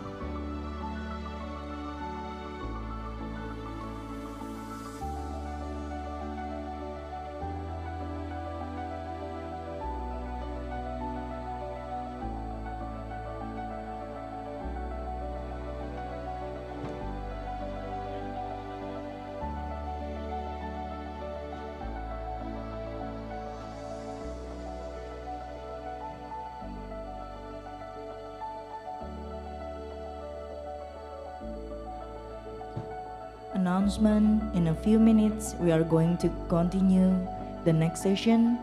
So to liaison officer, please help the delegates to enter the room.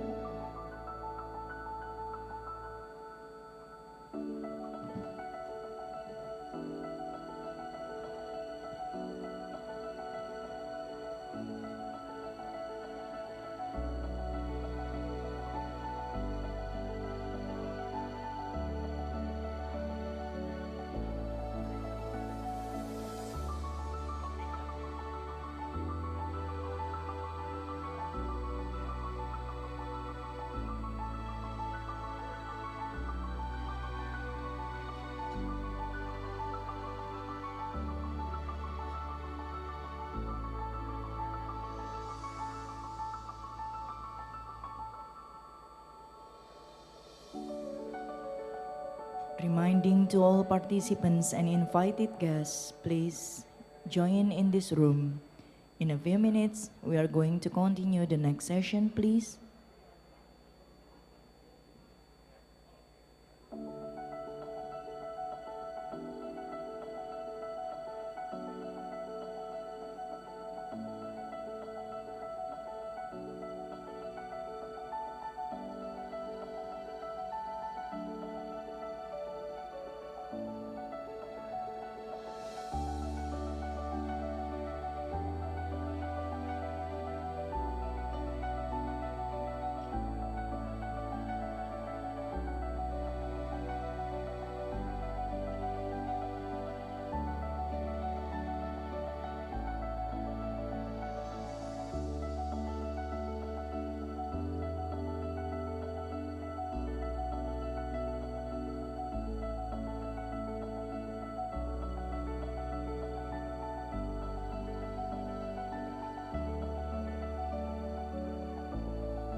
Ladies and gentlemen and all participants and invited guests in PNLG event, please join into this room because in a few minutes we will continue the next session, please.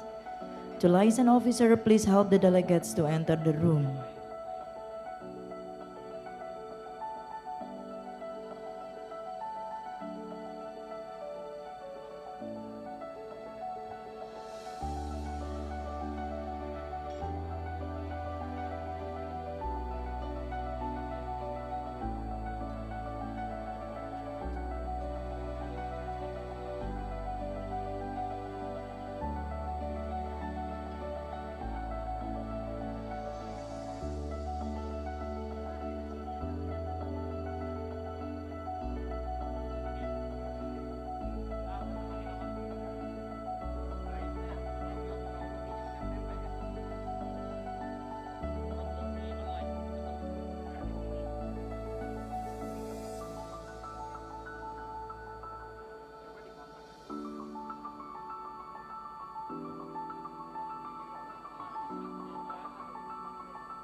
Ladies and gentlemen and all participants and invited guests in PNLG event, please join in this room. In a few minutes, we are going to continue this event, this session. To liaison officer, please help the delegates to enter the room, please.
Baik, Bapak. Ya, it will be started. Please pay attention.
Honorable speakers, delegates, now we have come to our next agenda, Integrated Coastal Management Forum, which will be divided into two sessions. Our first panel session will be hosted by our distinguished moderator from IPB University, Bapak Profesor Dr. Lucky Adrianto MSc, and the second panel session will be hosted by moderator Bapak Profesor Dr. Aryo Damar MSc. To deliver keynote speech, Representative Rector IPB University, please help me welcome Bapak Profesor Dr. Aryo Damar MSc.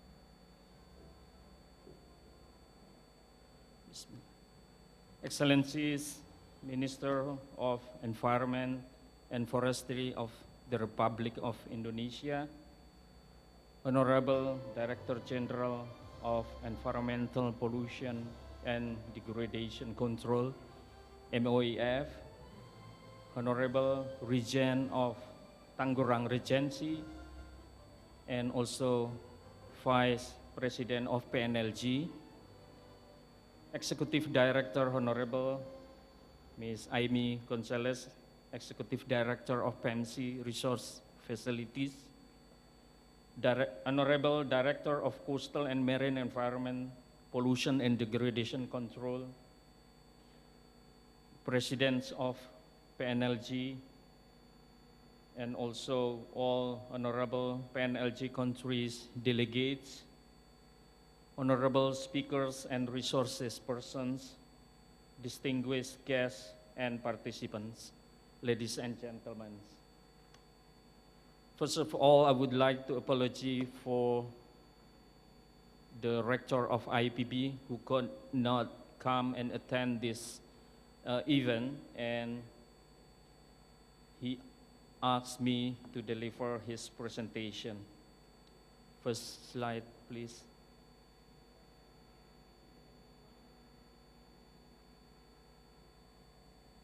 So I would like to share our presentation and the presentation about IPB University and role of IPB University in the development of some approaches and methodologies related about ICM and sustainable development in Indonesia and also in the region. So first, the outline will be short introduction about our university, and then existing international cooperation and network of ours, and then research and innovation of our university, and then potential future cooperation and collaboration. Next slide, please. So first, I would like to share with you about our university at glance. And first, I would like to show you that our university actually in the global rank of world university classes, our position is in the top 450. And in Asia, our position is in the rank of 112 in 2022. For ranks by subject, which is under the subject in agriculture university globally, we are in the position of 41st in the world, and also #1 in Asian country, ASEAN. And related to the sustainable development goals, we have also overall, our position is in the range of 101 to 200, but on every SDGs, for example, SDG number 14, which is closely related to this event, our position in the world is number 46. And next.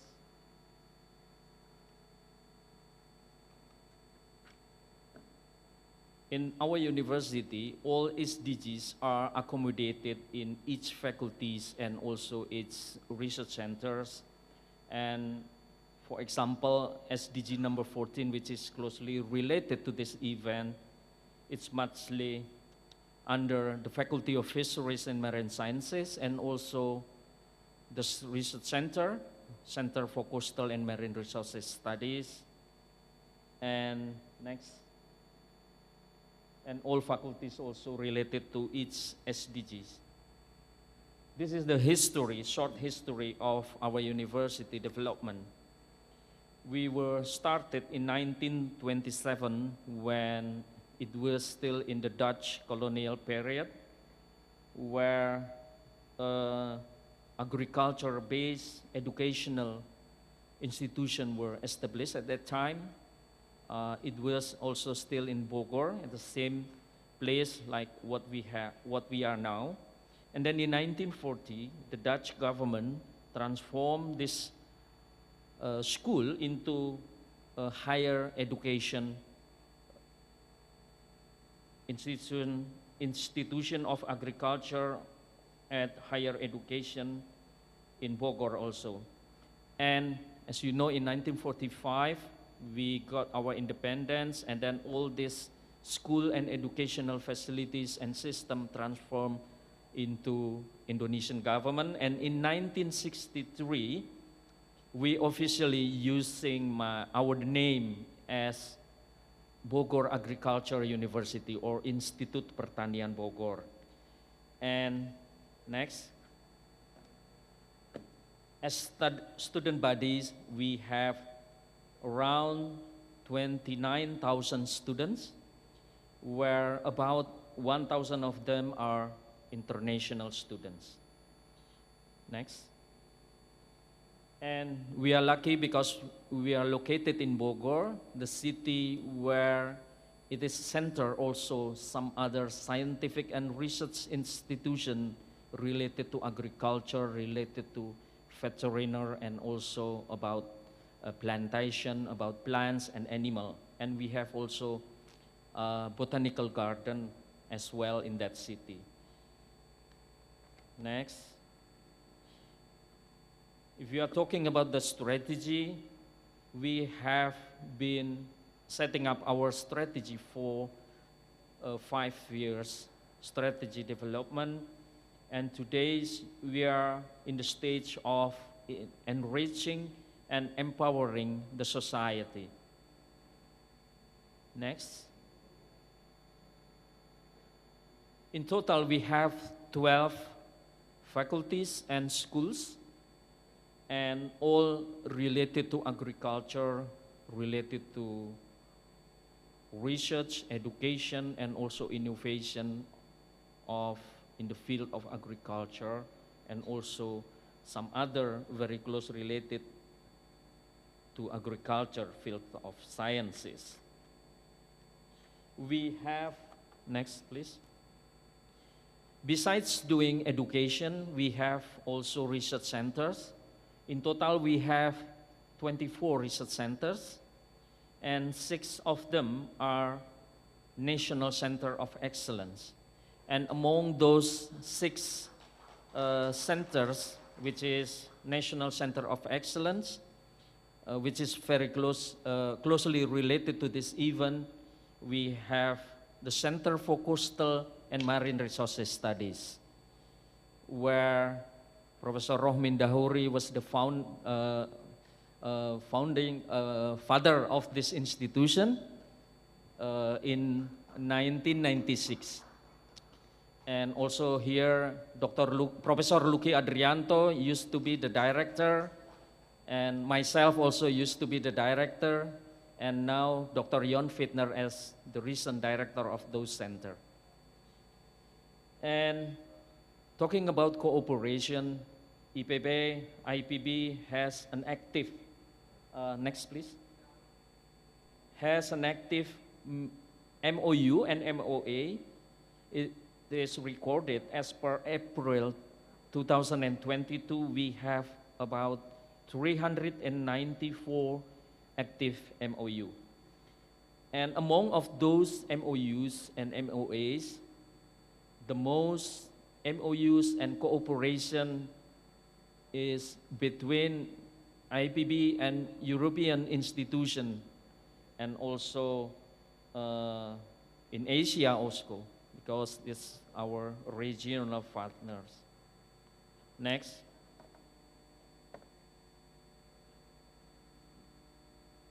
In implementing those collaboration, then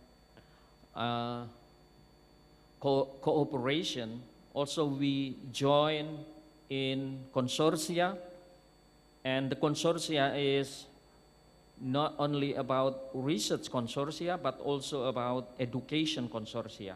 So far, we have an active consortia in 27 international research consortia and 8 international education consortia.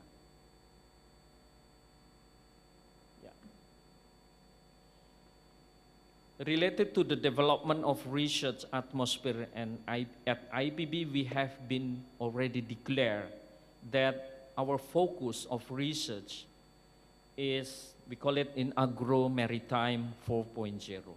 In this Agro-Maritime 4.0, we have been implementing and also still developing our agro-system research, which is based on Internet of Things. Because as we know together that nowadays, all the smart agriculture system, all the smart fisheries and maritime research activities are also depends on the Internet of Things related aspect, the computerized programming and system, to accelerate all the process and to make everything right and in precise defining solution. Besides conducting research, which is output as scientific publication, next please, we also conducting activities output in innovation. So in 2021, by the government of Indonesia, IPB has been awarded as the most innovative university in Indonesia because of our innovation numbers are, the number of our innovation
and among of them, not only for aquaculture or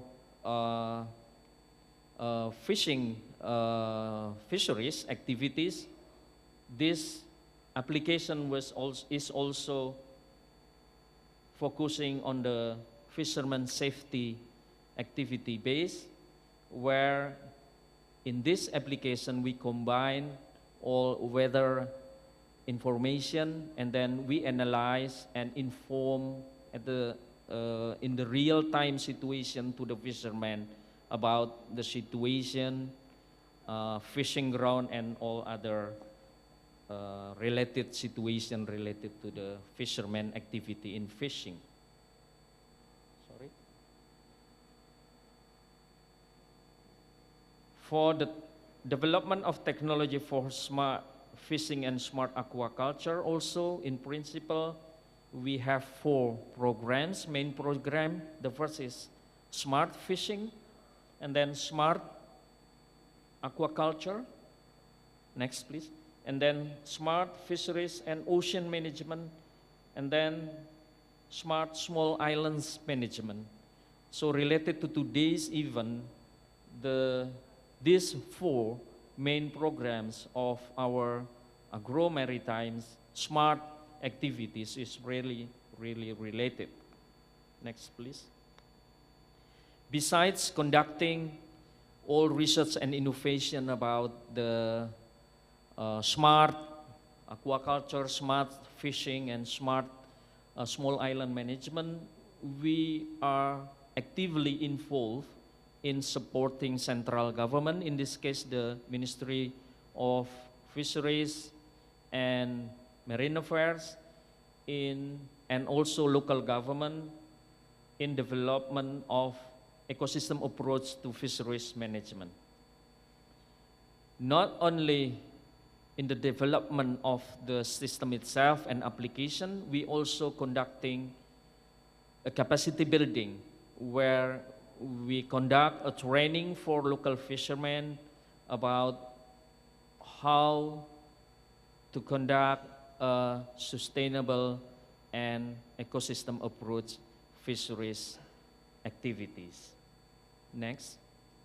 IPB since 2004, through the Center for Coastal and Marine Resources Studies, we have been developing sea farming and sea ranching located in Thousand Island in Jakarta. And since the last 5 years, we have been transformed this smart sea farming and sea ranching into smart sea farming and smart sea ranching. Next. Besides those related to coastal and marine issues, research fields, IPB also have been developing our land-based agriculture and also land-based environmental management. For example, we develop rice production system through the application of smart rice field, and then smart detector for the condition of health of paddy field, and then smart seeds application, which is dealing with smart fertilization and irrigation system. Next. And for forest fire, which is still the main issues of us, we also develop fire risk system for forest fire production application, and then mobile application through our cell phone, fire prevention for patrol of forest and land. Next. For plantation also, we have been developing also some application and innovation related to the management of oil palm and plantation. And these are about the spatial and mapping of an area of where the suitable area for plant of oil palm and some other risk analysis criteria. Next. Besides doing all technology innovation, we also conducting and inventing some social innovation.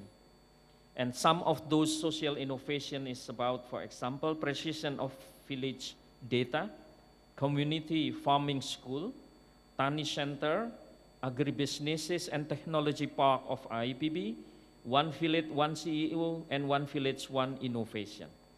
Next.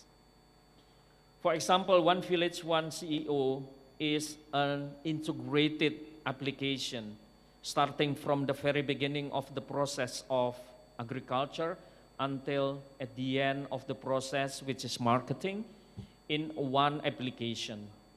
So connecting and integrating all players or actors in this business of agriculture in one application. Those are some selected of our innovations and researches. Next, please. And then what we can do in the next, especially related to the PNLG, where the local government gather here, and also PNLC. Of course, today is the forum for PNLG, but as we may still remember in Iloilo that we discussed about the integration between PNLG and PNLC. So the involvement of research center and also higher education is very important. Next. Yeah. In principle, we potentially able to develop in 3 activities and 3 fields. The first, in education, of course. So we could develop a cooperation in the postgraduate curriculum development, for example, innovative learning models and double degree programs, and then training workshop like summer school, summer course, and also joint research with other PNLC members or other scientific institution in all PNLC countries. Next. And we would like to proudly announce that since we are active member of PNLC and it's been twice that we've been trusted as a coordinator or chair for this PNLC, which is the Partnership Network on Learning Center of PNLC. In 2017 until 2018, yeah, our center under the Center for Coastal and Marine Resources Studies was the chair of PNLC. And then now, in 2022 until 2027, we have been appointed as president of PNLC. Dr. Jon Fitner, I would like to ask you to stand up to, yeah. Thank you, Pak Yon. And then next for the closing remark from us, and we is part of higher education network, and our scope of activities are related to the development of some methodologies, approaches, and tools related to the field of integrated coastal management. We need this, certainly, involvement of higher education, university, in the development of such approaches, tools, and methodology. So higher education certainly plays a very important role in achieving sustainable development goals, both nationally and regionally. And then, as the president of PNLC Secretariat also in Bogor, in IPB, we would like to encourage more active collaboration among the members of PNLC and also the PNLG's member. As we have been aware that in each countries of a network of PEMCs, we have also the member of higher education and also universities. So that's universities and higher education should be part of the development of methodologies, approaches for integrated coastal management.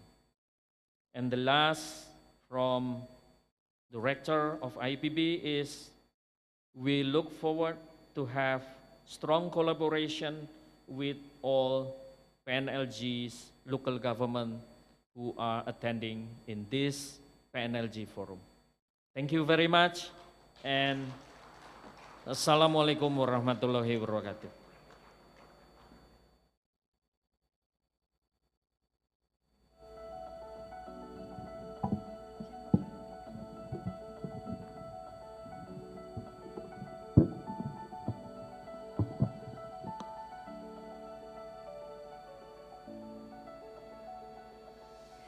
Ladies and gentlemen, and to serve as the master ceremony for this panel session, we'd like to request Ms. Karen C., Secretariat Coordinator, PEMC Resource Facility.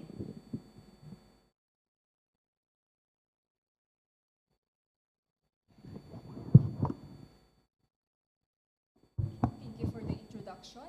And also thank you, Paaryo, for sharing your plans and also recommendations for strengthening the state of research and education in Southeast Asia. What Paaryo failed to mention a while ago, and this is very important as it was just a recent announcement, was that IPB University has expressed their designation as the Secretariat of the PEMC Network of Learning Centers. This PNLC is a consortium of higher education institutes and research organizations in East Asia, composed of 15 PEMC learning centers and 4 regional centers of excellence in the East Asian Seas region. The PNLC provides capacity building services and advisory support to the PNLG as the frontline implementing unit of the PEMC in its role as the regional coordinating mechanism of the SDSC. Thank you, Paaryo. And also, I would like to again acknowledge the presence of Pa-Yon or Dr. Jon Fitner of PKSPL of IPB University. Thank you again, everyone. Now, I would like to call on the next speaker. This speaker is from the PEMC Resource Facility as the Technical and Secretariat arm of PEMC. She will be presenting the global and regional ICM practice in the context of climate resilience and blue economy.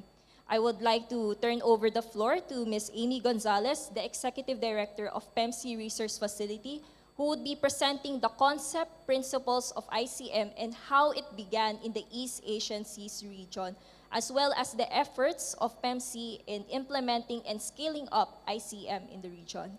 Over to you, Ms. Amy Gonzalez.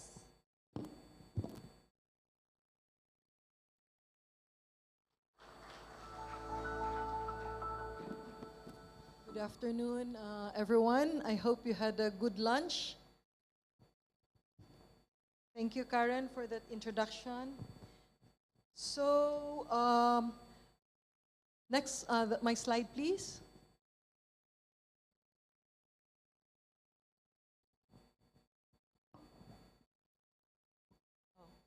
Okay, so I will be talking about the global and regional ICM practice to build climate resilience and blue economy, which is the theme of our conference as well. Originally, the speaker for this theme was supposed to be our PEMC Emeritus, Dr. Chua Chaeng. You probably know of him, have heard him talk. He's a very fascinating storyteller. So I'm not sure if I can do justice to replace him, but I will be practical in my approach on where we are on ICM and what we can do together. And this is a collective effort. This is not just PEMC Resource Facility, nor the scientists that have guided us on this work. The frontliners, the local governments, are actually the key partners of the application of ICM in the region. Next slide, please.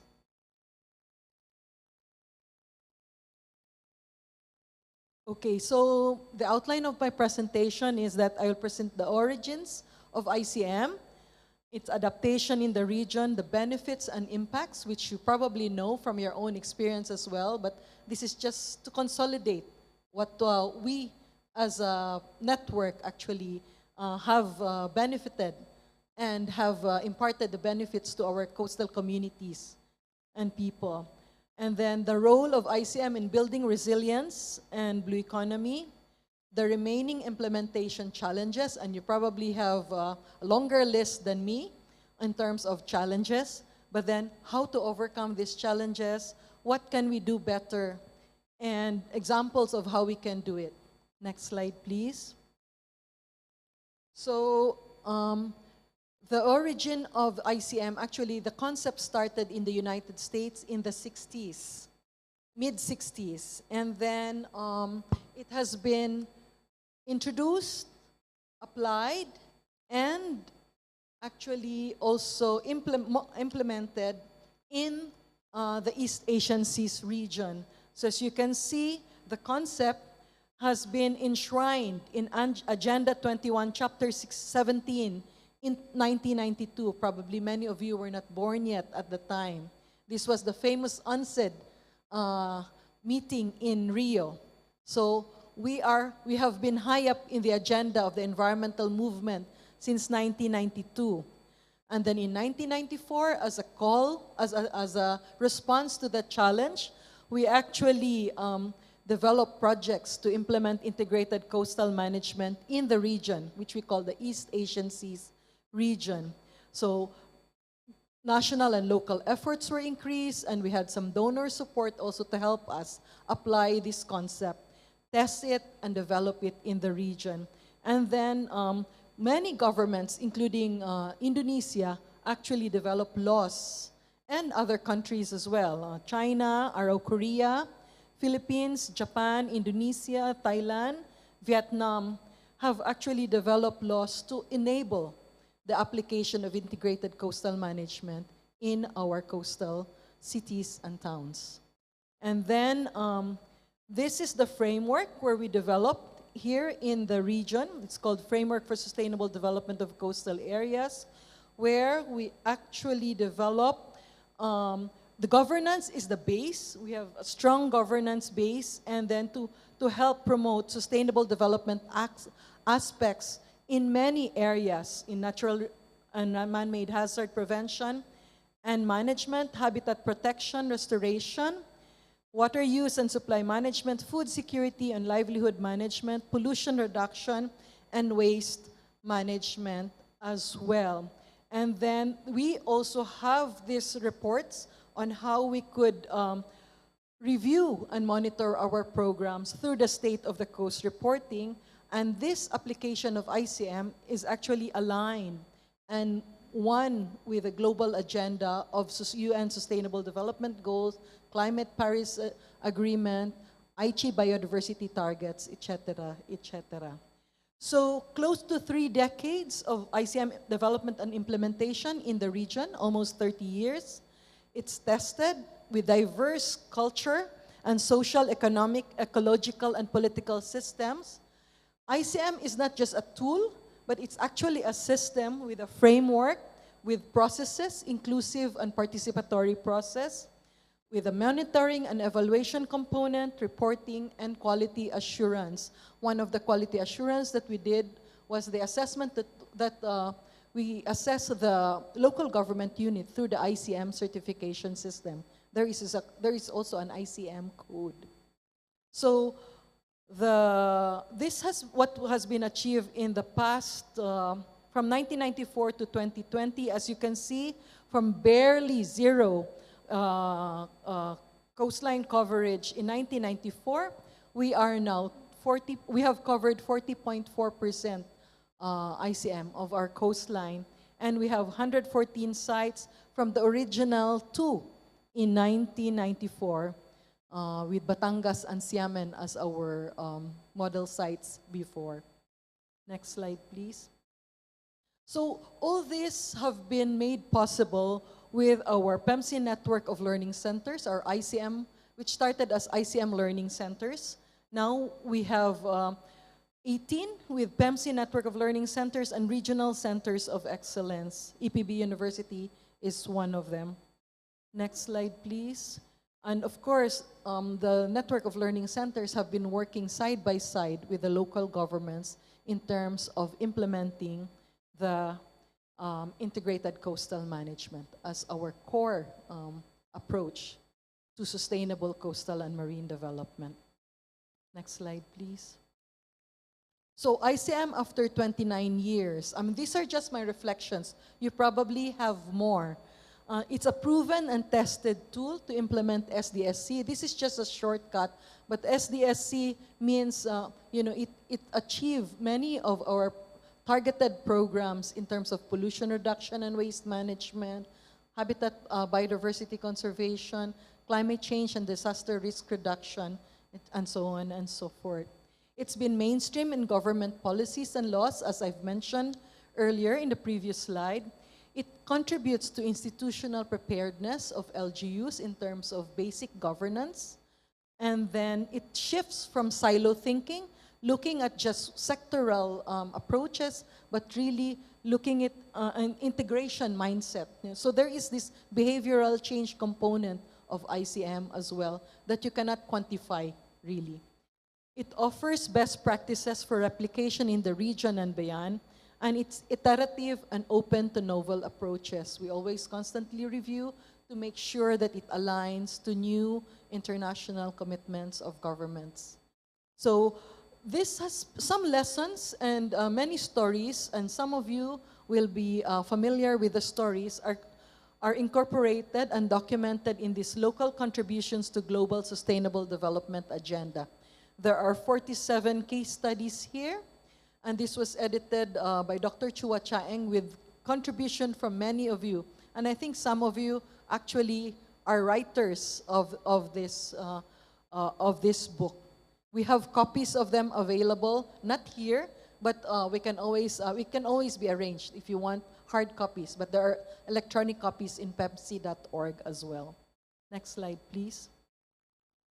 So in the context of climate resilience and blue economy, which is the theme today, adaptive management is a key principle of ICM practice that is really pushed forward, promoted. And this is so that we could adjust to political, social, and economic changes, including environmental risks such as climate change.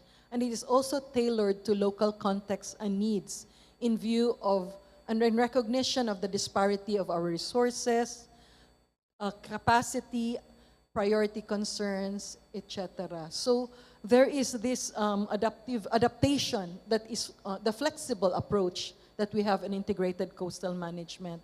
And therefore, and I'm sure you will agree with us that coastal towns and cities that have been practicing ICM have distinct advantage and are better prepared to deal with threats such as climate change. The man-made challenge, not the natural hazards anyway. So how has this been possible? And through the stories from Dr. Le and others earlier, the nature-based solution, buffering against storm surges, improved forecasting, early warning response recovery systems that are incorporated in ICM plan makes us better prepared for this threat. Next slide, please. But despite that preparedness, there are still many challenges, but they are not insurmountable. So, I think limited resources and capacity still beset us, competing frameworks. There are so many frameworks that are also introduced. Each donor agency who comes would have their own favorite term and context when actually they promote the same vision of sustainable coastal development. There is poor integration of ICM, climate change adaptation and disaster risk management in existing development framework and plans. Some are doing better than others, but in many studies, it still points out that they are not closely integrated.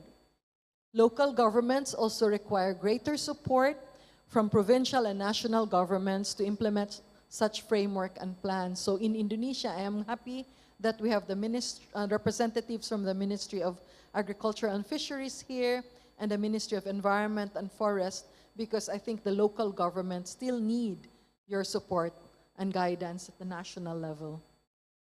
Okay, so some practical tips on how we can improve and enhance, and of course, no-brainer, we should ensure close integration of coastal management, disaster management, and climate adaptation frameworks and plans to guide coordinated and coherent actions on the ground. And in the Philippines, for example, we have the local government code and the fisheries code that have been devolved.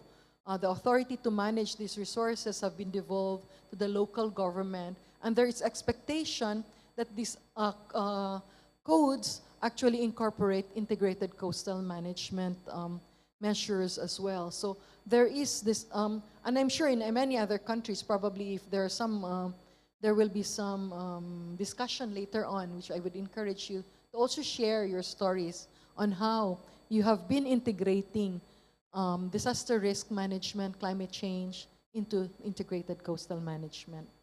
Next slide, please. Another one is also a no-brainer, institutionalizing capacity building and training by working with existing LGU networks and associations. We need not create our own training and capacity development programs and actually undertake them. It's costly. Why don't we partner with our local government networks and also, the ministry? I think they would have their own local government training and academy, network of learning center. So why don't we combine all these efforts so that ICM will be mainstream into the whole government system? In the Philippines, for example, there is this technical bulletin that the Department of Environment and Natural Resources issue. And this is incorporated in the local government plans and regulations as well. So those sorts of coordinated actions are not really difficult to do. It's people's political will to work together is important. Next slide, please. Another one is documenting good practices, benefits, lessons, and disseminating them through accessible and popular media. Before we have a lot of books and scientific articles. I'm not saying that they're not good. I think we can continue doing that. But I think there are other ways, other more popular media that we could also avail of to ensure that these concepts are, and these systems are actually implemented. So, there are many stories of how stakeholder engagement have changed political landscapes and interest because of the incentive for pushing from people. There are also stories in terms of the capacity development, how on-the-job training, how interns have benefited from training on integrated coastal management. But what we're missing, and we'd like more stories of, are the economic benefits. How has sustainable financing, sustainable investments been accessed through the implementation of integrated coastal management measures and systems? Next slide, please. So another one is the collection and analysis of data, monitoring of status over time, and evaluation of impacts. I think this is very important, and I would encourage all of you to actually join your colleagues who have done the state of the ocean and coast reporting at the local level. And also we have some toolkits on reducing plastic pollutions on rivers and coast, which you could avail of. There are also the scorecard, which have assessed local governments against local commitments to UN SDGs. All these monitoring tools are available. There is an ecosystems health scorecard by Laguna Lake, and the ICM certification process. This is important. Metrics is important, measuring, because you cannot manage actually if you cannot measure what you have in terms of implementation. Next slide, please. Engaging citizens and communities to participate in coastal management and adaptation, and empowering them to become stewards of resources. So more than just inviting them to stakeholder consultations or engaging with them in pilot project, it would be good if we actually study how we could cultivate and do some behavioral change and make it sure that it's sustainable. And this is a challenge to the network of learning centers as well in terms of motivation of citizens to engage in coastal risk processes. Actually, I think it would be good to have more evidence base of how citizen science, citizen empowerment have actually helped in promoting sustainable coastal and marine development. Next slide, please. And this is important also, that we promote and share lessons at the regional, global, and networking meetings. I know that Naraini, for example, has been a champion of the PEMC network of local governments. Whenever she's invited, Bow down and keep on praising me. She's been invited to international fora where she's spoken about this network of local governments. And I would encourage all of you to also talk to your fellow local government official counterparts to be part of the PEMC network of local governments. So this is one way to share our experiences, and I would encourage you to network not just formally through these types, but actually outside of this, breakfast, meet, lunch, and talk to your fellow local government officials and try to share your experiences and also gain some insights from them. I think that's my last slide. Yeah, thank you.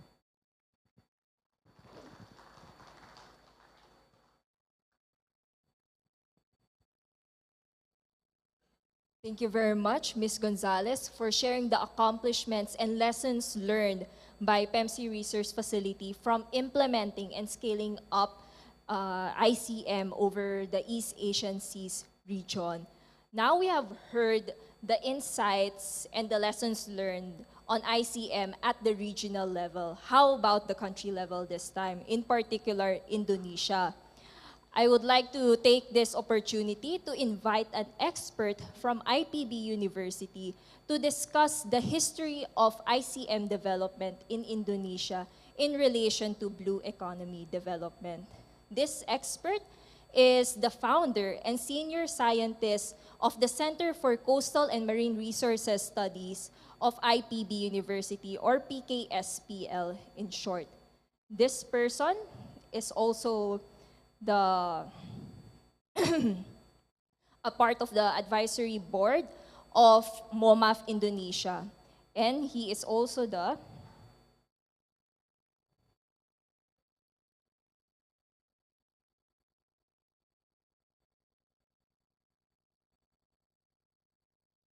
apologies. Can we have the slide of Dr. Dahuri, please.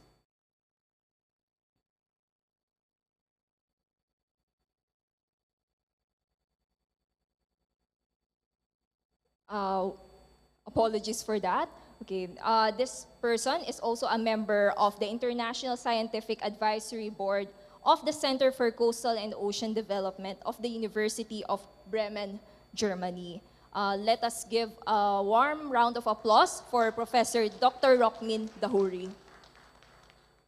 Can we show his presentation slides, please?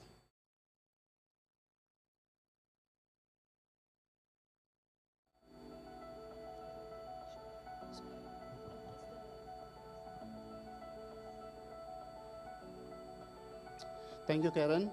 Assalamualaikum warahmatullahi wabarakatuh. May God peace, blessing, and mercy be upon all of us. Bapak Zaki, the region or Bupati of Tangerang Regency, Province of Banten, Indonesia. Amy Gonzalez of the PMC Secretariat, all the mayor and Bupati or region who come to this forum from both Indonesia and overseas, and all the audience.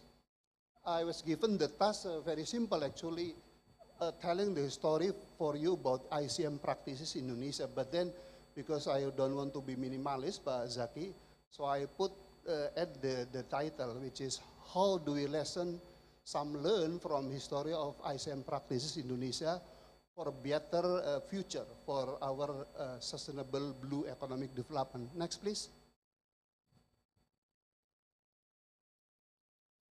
So I would like to share first of all with you about the increasing role of coastal zone and its embedded resources for sustainable economic development as well as human civilization. Next. So basically there are two main reasons why I said that the coastal zone indeed has, increasing role for human civilization. Number one is the fact that it's natural that coastal zone as a transition area between a land and sea ecosystem has already been playing, very pivotal role for economic development. This is just to give you example, although coastal zone only cover 8% of the Earth's surface, and yet the coastal zone provides about 45% of all natural resources and environmental services available on Earth. Number three, that due to the soil fertility, I noticed almost all over the world, the food basket actually located mostly in coastal land or coastal zone. Next, please. And more than 60% of the global population actually lives within 100 kilometers of the coast, and over 3 billion people, which is about 40% of the world population, depend on marine and coastal resources for their livelihood. About 60% of Indonesian big cities, Pak Jaki, like Jakarta, Tangerang, Surabaya, Semarang, Medan, Makassar, you name it, also located in coastal zone. Next, please. And 90% of the total commodities and products, right, traded globally every year, right, has to go through or transported through the seas and ocean. And just for your note, 40 to 45% of the global product and commodities traded globally actually transported through our Indonesian sea lanes. So Indonesia actually has very strategic location from geo-economic point of view. Next, please. So this is just to give you pictorial example that Indonesia is indeed located very strategic from geo-economic and geopolitical point of view. Next, please. This is my second reason. So in line with an ever increasing of human population, then the demand for food, medicine, energy, minerals, and other natural resources and environmental services is multiplying. At the same time, our Earth capacity to produce both natural resources and environmental services is limited. Moreover, the availability of natural resources and environmental services on land or terrestrial ecosystem have been declining, Pak Zaki. If not declining, very difficult to develop because of spatial issues, conflict, pollution, and so forth and so forth. So to me, due to these two facts or empirical evidences, I come to the conclusion that again coastal zone will be playing more pivotal and strategic role in the future. Next. Next, please. Okay, issues and challenge, please. So when I see the challenge of sustainable development, Amy, in the coastal zone, next please, next slide please. So the way I see it about issues and problems from sustainable development perspective, especially for developing countries or poor to lower middle income countries, including Indonesia, Pak Jaki. So on the one hand, yeah, we have like necessity, yeah, to increase development rate or utilization rate of coastal zone, including its resources and environmental services, for what? For creating jobs, for providing food, for generating economic growth, because without growth, I mean, we cannot distribute the wealth to poor people, right? So this is the first dilemma, right? Next, please. But on the other hand, development pressures and environmental degradation in many coastal areas of our country have already reached a level that threaten the sustainable capacity of the coastal zone itself. This is reflected, among others, in a high pollution level, overfishing, degraded coastal ecosystem, erosion and sedimentation, biodiversity loss, spatial conflict, and poverty. Don't forget the coastal communities in our country. One of the what we call concentration for poor people in Indonesia, beside fishermen and farmers, right? And climate change with its negative impact also exacerbated this negative impact. So based on population number, development intensity, Indonesia's coastal zone, Pak Zaki, I can categorize into 5 groups or 5 categories. Next, please.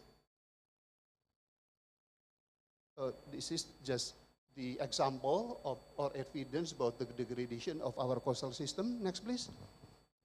So if you can see this table, this is very good for decision-making process and also for PhD student for in integrated coastal management. So based on the population number and development intensity, we can classify coastal zone into 5 categories or class. Number 1, or coastal zone type 1, if the population number low, development intensity low, and economic growth usually, I mean, is also low, right? Because no development activities, right? And then the people income, mostly low or medium, and then Gini coefficient, this is reflecting the, what we call fairness or just distribution of the wealth, yeah? Also low, meaning good, because according to Gini coefficient, run from 0 to 1, Pak Jaki, if Gini coefficient 0, meaning the distribution of income is very equal, right?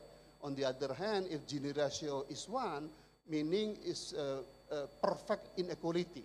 So that area, for example, Tangerang, only produced by one person or one, what we call, one company. Yeah? So this is not good. Yeah? And then social life, normally very good, I mean, in low development, low coastal zone development area, and then low, what we call, population. And environmental condition also mostly high, yeah? And the, what we call, the output of development, sustainable development index, unfortunately, in many low population coastal area and low development intensity, normally poor or medium. So this is very like trade-off, right? But if you can see this table, I think the best, what they call policies make is coastal zone type 5, yeah, which is the number of population is medium, Bazaki, and then the development intensity or industrialization also medium. As you can see, the output indicators or key performance indicator pointed us, it's good, all good, yeah. And the sustainable development index also high, and on the far right is the example of coastal zone. So forgive me if I put Tangerang in the wrong side, but Tangerang to me is like two fishes, but there is a good example, yeah. But on the other side of Tangerang coastal zone, also poverty there, pollution very high, so we have to, improve the bad condition, but maintain the good condition of the coastal zone. Next, please. This is two side of two side faces of the coast of Tangerang, as you can see, yeah. Poor and very prosperous over here. Next, please. This is Jakarta Bay, yeah, very dirty with what we call a solid waste, very embarrassing. Yeah. Next, please. This is Bekasi or Muara Gembong, just next to the east of Jakarta Bay, yeah, very close. Yeah. Next, please. This is Indrayati Beach in Yogyakarta, very beautiful, just like Blue Lagoon movie. I just remember Brookshield. This is very clean, and very harmonious. Next, please. We have also Papuma Beach in Jember Regency. This is East Java Province, very nice too, yeah, facing the Indian Ocean. Next, please. We have, this is, I think, the most beautiful coastal area on earth, which is Raja Ampat, yeah, in West Papua. Yeah. Very nice. Yeah. Even to me, it's much more beautiful than attractive compared to Halong Bay. But because Halong Bay equipped with all infrastructure, connectivity, accessibility, the number of visitors coming to Halong Bay is about 1.5 million every year. And yet in Raja Ampat, only 300,000, visitors every year due to that three factors: connectivity, accessibility, and what we call infrastructure. Next, please. This is, almost all mining coastal area, like this is in Mimika River. This is the third largest what we call copper mining in the world. Yeah. So as you see, the condition of coastal water is very murky, with all the tailing flooded into this region. Next, please. We have also Konawe Bay. This is the center of nickel mining activities. Yeah. Next, please. In South East Sulawesi, as you can see, the sedimentation, all the tailings came into what we call our coastal waters. Next, please. We have waterfront cities in Indonesia. I think the role model for the best waterfront city, Pak Zaki, in Indonesia right now is still Makassar. So probably Tangerang can do benchmarking to Makassar, yeah, to improve the situation in Tangerang. Next, please. So we have also Balikpapan, Jayapura, and Manado. So we have negative and positive examples. Next. So this is the best practices of ICM, under the what we call auspices of PNLG. Yeah. This is done by Professor Dr. Luki Adrianto in Balikpapan, Bontang City in East Kalimantan. Yeah. Next, please. So from the key performance indicator from the nature, economic aspect, social and well-being, Pak Zaki, all good according to Professor Luki Adrianto. I hope he presented the objective and not biased data, right? Next, please.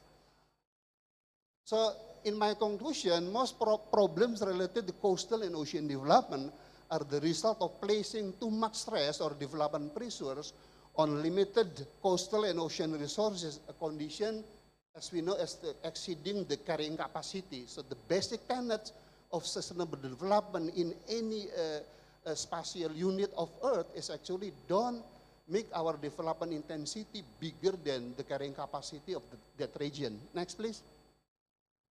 So there are many factors that have resulted in unsustainable development of coastal development. However, in my humble understanding, one of the most important factor is because most of the development and management of coastal zone approached by a single sectoral approach, Pak Zaki, not by integrated coastal management approach. While the natural condition, structure, dynamic, and characteristic of coastal zone is actually multiple. We have to approach it based on multiple development approach. Next, please. So this is the history of ICM practices in our country. Next.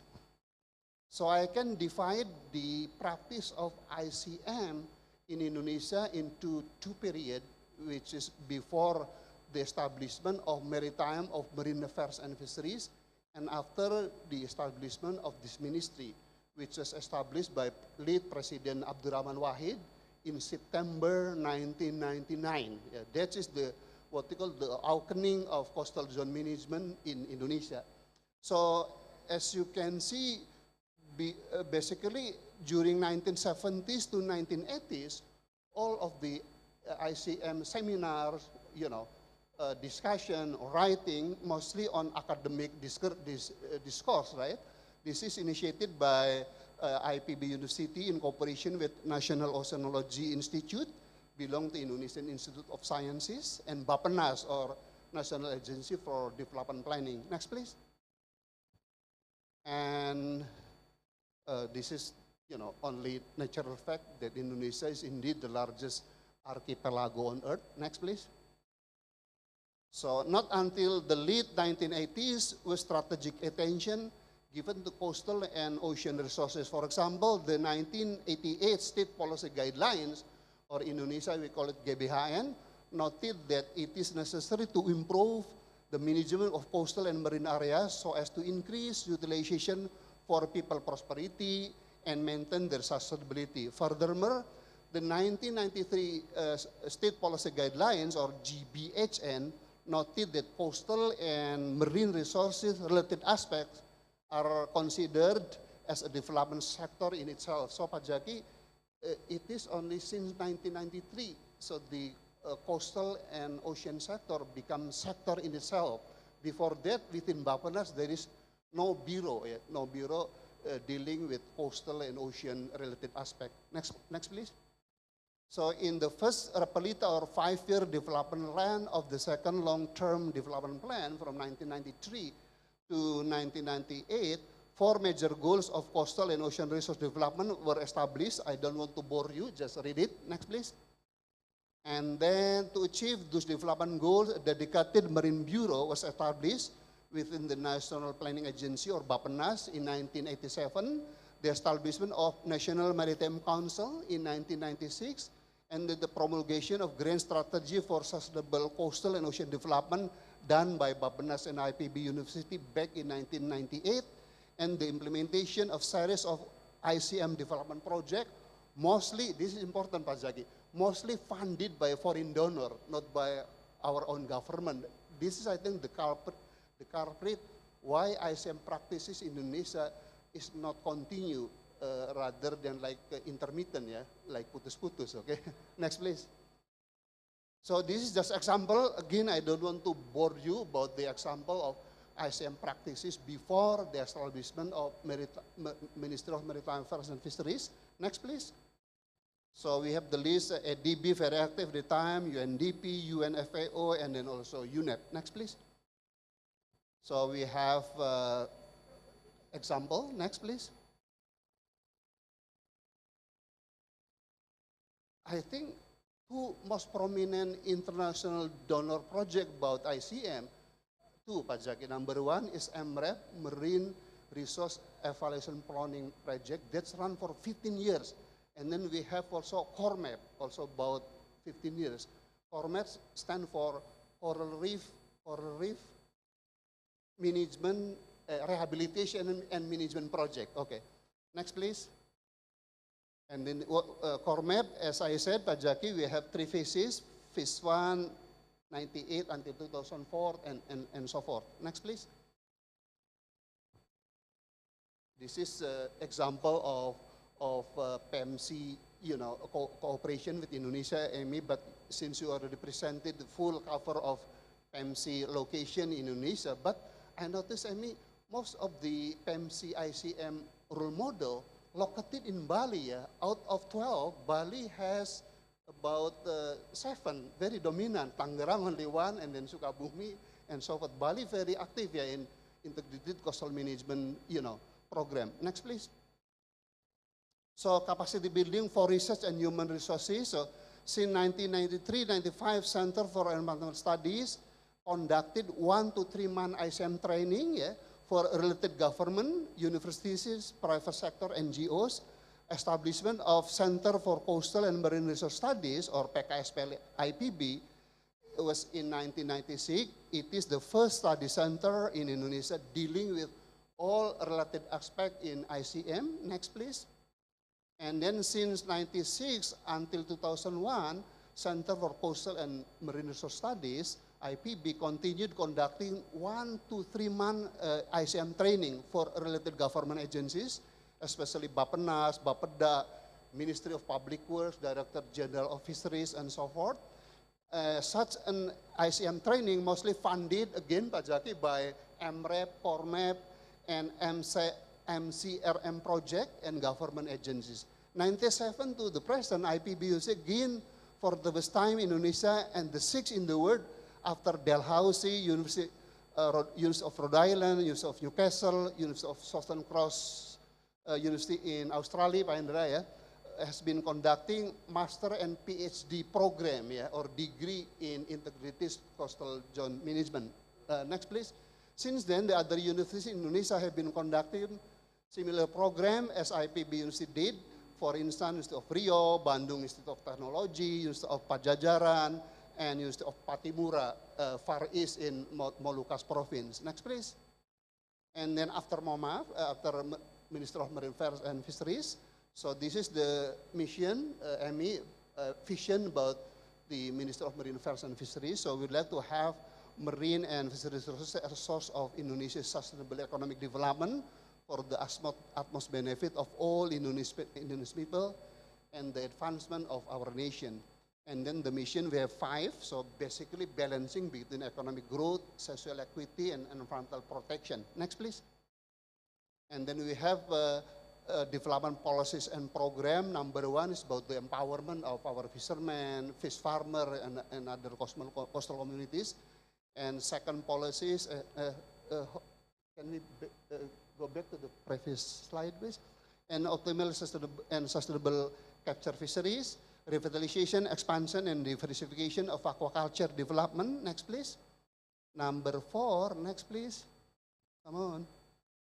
Strengthening and enhancing fish processing industries and marketing to increase added value and so forth. Enhancing aquatic or marine biotechnology industry, because according to the Ministry of Maritime Affairs and Fisheries in South Korea, that the potential economic value of marine biotechnology industry, Pak Jaki, actually 4 times bigger than digital or IT technology. So can you imagine? And Indonesia is the largest marine biodiversity on earth. So it must be Indonesia is the biggest producer of marine biotechnology product. And yet we still import like, sea cucumbers in the form of gamat from Malaysia, squalens, fish oil, and so forth, yeah. And then we have sustainable development of small islands, sustainable development of non-fisheries economy like salt, fisheries-based tourism, and non-conventional resources. Next, please. Number 8, we have combating and eradicating IUU. IUU is illegal, unregulated, and unreported fishing and destructive fishing, rehabilitation of degraded coastal and small island ecosystem, pollution control, biodiversity conservation, design and construction with nature. So we would like to have all coastal planning and development must be in accordance with the structure, dynamic, and characteristic of the coastal zone, especially the dynamic of oceanography and geomorphology, so that there will be no excessive erosion and excessive sedimentation. Next, please. So we have, about human resource development, and then we have also international cooperation that we would like to have so that our coastal zone and resources become, better for the future. And last but not least, Indonesian government also already trying its best to provide all political and economic policies conducive for sustainable coastal and ocean development. Next, please. So this is summary from Dr. Luki. I don't want to repeat. You can read it over. Yeah. Next, please.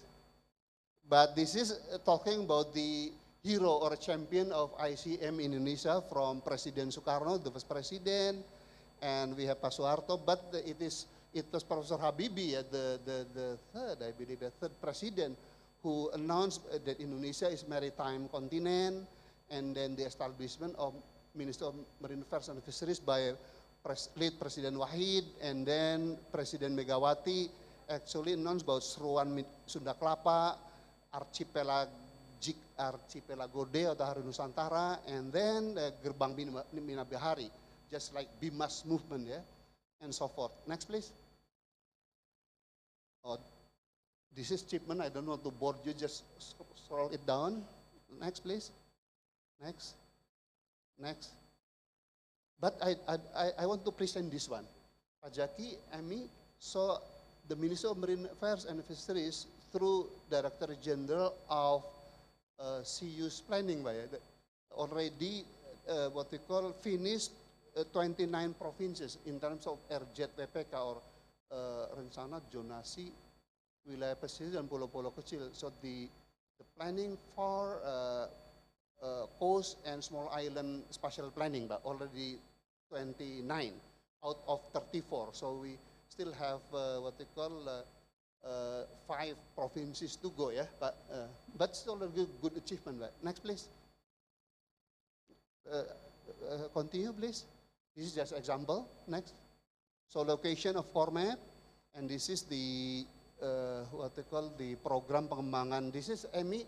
Actually, we already initiated the program for resilience coastal zone, yeah, resilient from global climate change, from tsunami and other natural hazard. So this is my last chapter. Next, please. So despite growing strong government political will and policies, the implementation of ICM at national, provincial, regency, and national level has been very low. I have to be frank. Consequently, role model or success stories of ICM implementation or in Indonesia have so far been only a handful, Pak Indra. It's difficult to show which one, where are the, success stories of ICM implementation in our country. So my suggestion in the future, the key performance indicator of successful ICM implementation must be number 1 is the economic growth should be there from medium to 7, meaning above 7%, because right now the economic growth of Taiwan 7.5%, Vietnam 8%, and Indonesia only 5%. But so we have to have big vision of ourselves. Why? Because development potential in our country much bigger than our neighboring countries, and yet the economic growth higher our neighboring countries compared to us. And all these key performance indicator according to Pak Rohmin about a successful ICM. Next, please. So this is my, favorite role model of successful integrated coastal management, Pak Zaki. On the rural area, I envision one day Indonesian rural coastal area will be like this. We have shrimp pond, we have industry, we have rice field. It can coexist each other. Yeah. And on the my right, which is in the urban coastal area, probably just like Tangerang, yeah, chaired by Pak Jaki. Next, please. What is this? This is example of Xiamen. I was invited the first time in Xiamen, in 1995. Sorry to say, this location very murky, very polluted, yeah. But then I was invited again when I was minister back in 2003. The condition just like paradise, you see. So this is a good lesson that pollution in our coastal area can be overcome as far as the sources of pollutant is stopped, Pak Zaki. Yeah, that's as simple as that actually. Next, please.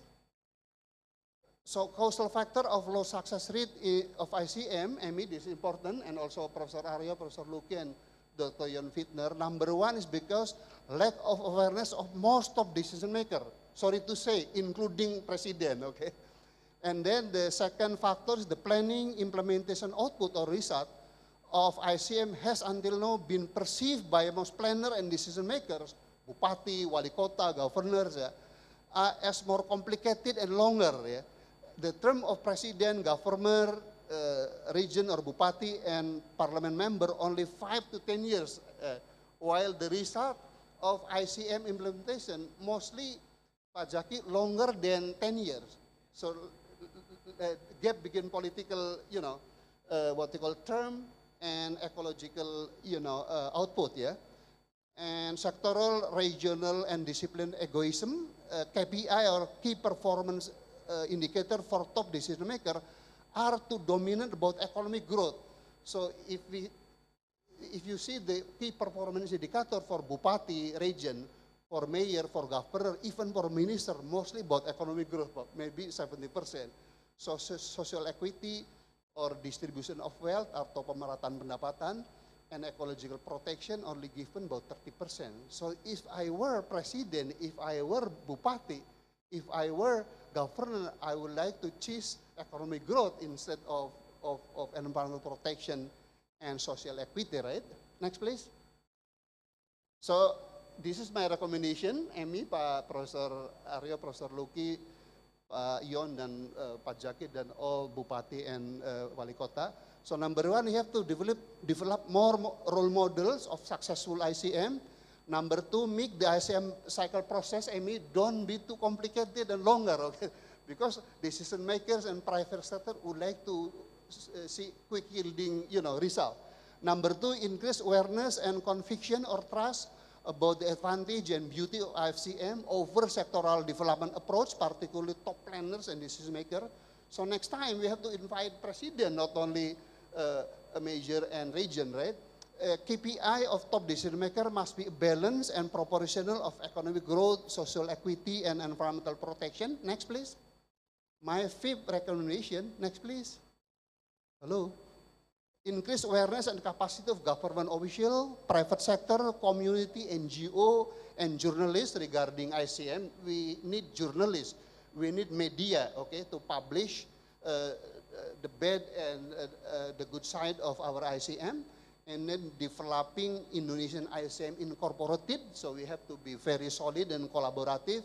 And last but not least, we have to have established international cooperation. Next. Next, please. Okay, this is my last chapter, okay? A model of ICM. Next. So the challenge for ICM to me is then how to utilize and develop coastal ecosystem, including their embedded resources to fulfill the increasing human demand, economic growth, create job, and so forth, and at the same time maintaining the sustainability of coastal zone for sustainable economic development. Next, please. And I don't want to bore you, just to give reference that sustainable development is not only like deep environmentalists, I mean. Don't do that, don't do this, and all the people become poor, become unemployed. No, sustainable development is actually balance between economy, social, and ecology. Next. Next. Next, wait. Previous slide, please. So basically, the first general guidelines, Pak Jaki, we have to ensure if we want to have sustainable coastal development, that development intensity does not exceed the carrying capacity. And this is the task of Bapeda, actually, regional development planning body, to assess this kind of equation, demand and supply. Next, please. So this is all Bapeda, and Bapeda should have this kind of information. So supply side from the biophysical characteristic and market side. So if we can, make sure that development intensity is not surpassing the carrying capacity, I'm convinced the development should be sustainable. Okay, next, please. There are 3 more guidelines. I mean, like ecological, economy, and social. But because the moderator or they keep reminding me, Pak Rahmin, stop. So just scroll it, ya. Terus, next, please. This is example of Xiamen too, is a good role model. Next. Next.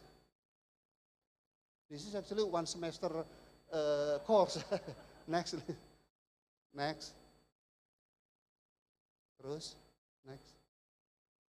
So I have all the recipe over there, and I hope one time coastal zone Indonesia can be enjoy a couple, like myself and my wife invited to Kaimana Regency back in 2007. Thank you so much. Assalamualaikum warahmatullahi wabarakatuh.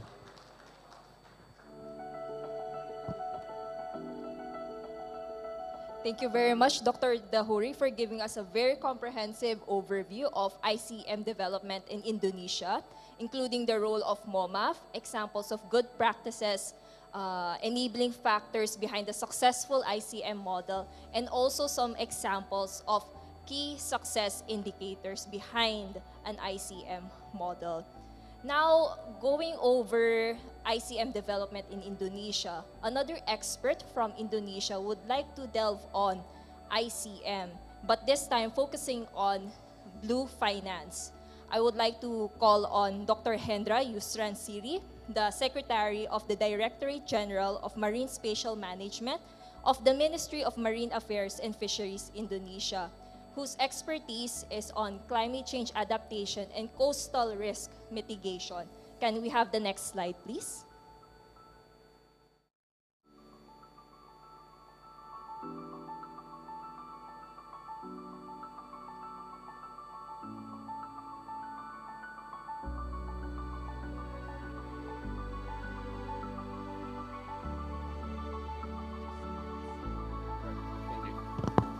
Thank you. Assalamualaikum warahmatullahi wabarakatuh.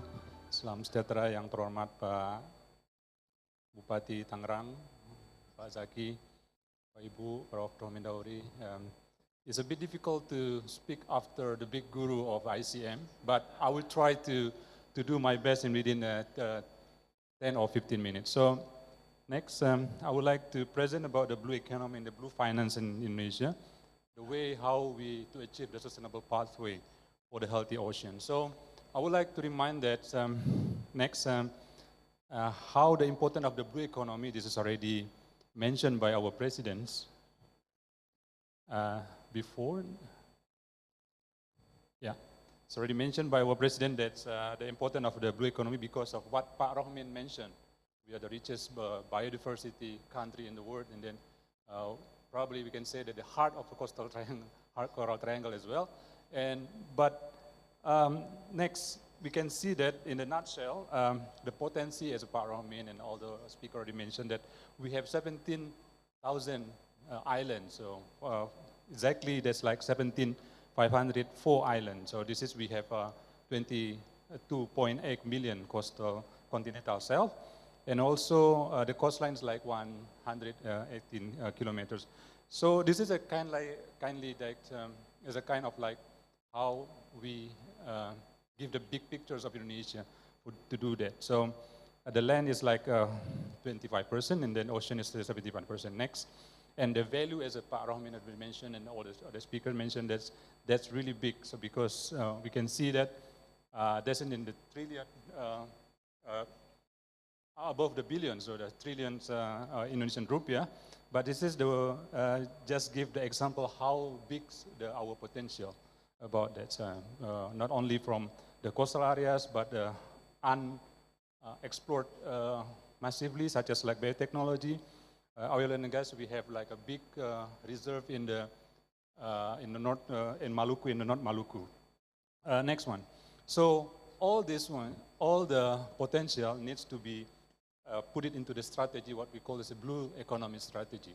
So the Minister of Marine Affairs and Fisheries, Sakti Wahyu Trenggono, our minister has already mentioned that we want to focus on the 5 key areas. First, how we to ensure that our resources can be lasting. That's why we need to conserve that. So we want to expand our conservation by 30%, probably by the 2030. And then also we have to introduce what we call this quota-based fisheries management. So we want to ensure that the fisheries activities can be still have resources. That's why we need to manage by the quota-based system. This is a new one. This is a new policy in Indonesia, and we want to improve that the fisheries policy based on the quota implementation. And then, of course, the sustainable aquaculture, and this is a kind like we try to improve the center of the aquaculture by establishing what we call this kampung budidaya, or the village of the aquacultures. So this can be like the integrated aquaculture system there, from the upstream to downstream. And then also the special management, as Pak Rohmin mentioned. And the last is Bulan Cinta Laut. That means that we want to provide the circular economy to reduce and minimize the waste management, the waste from the ocean.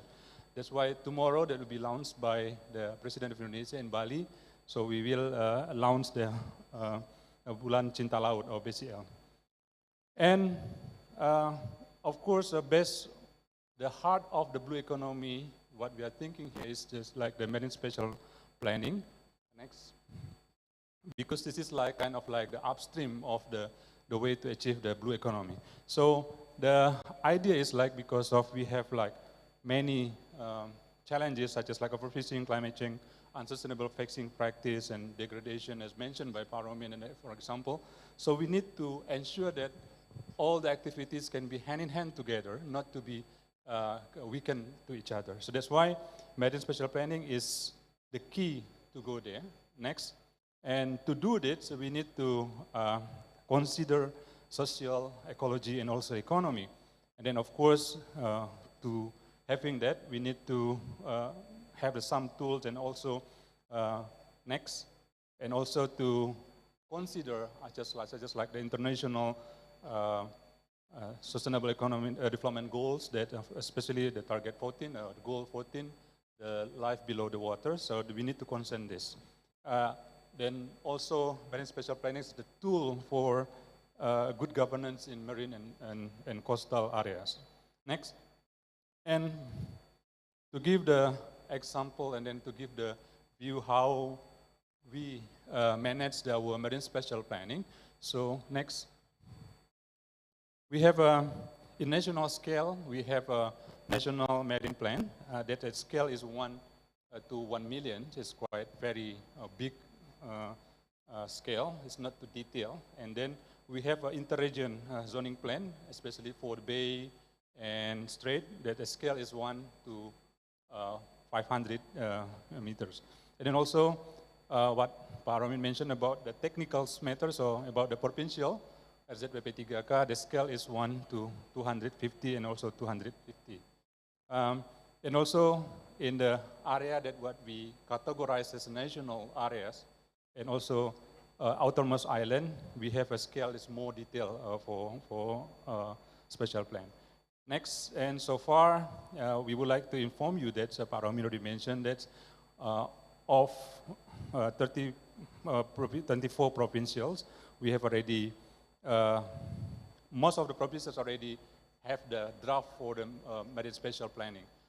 29 is already enacted as the local law. We call this local government law.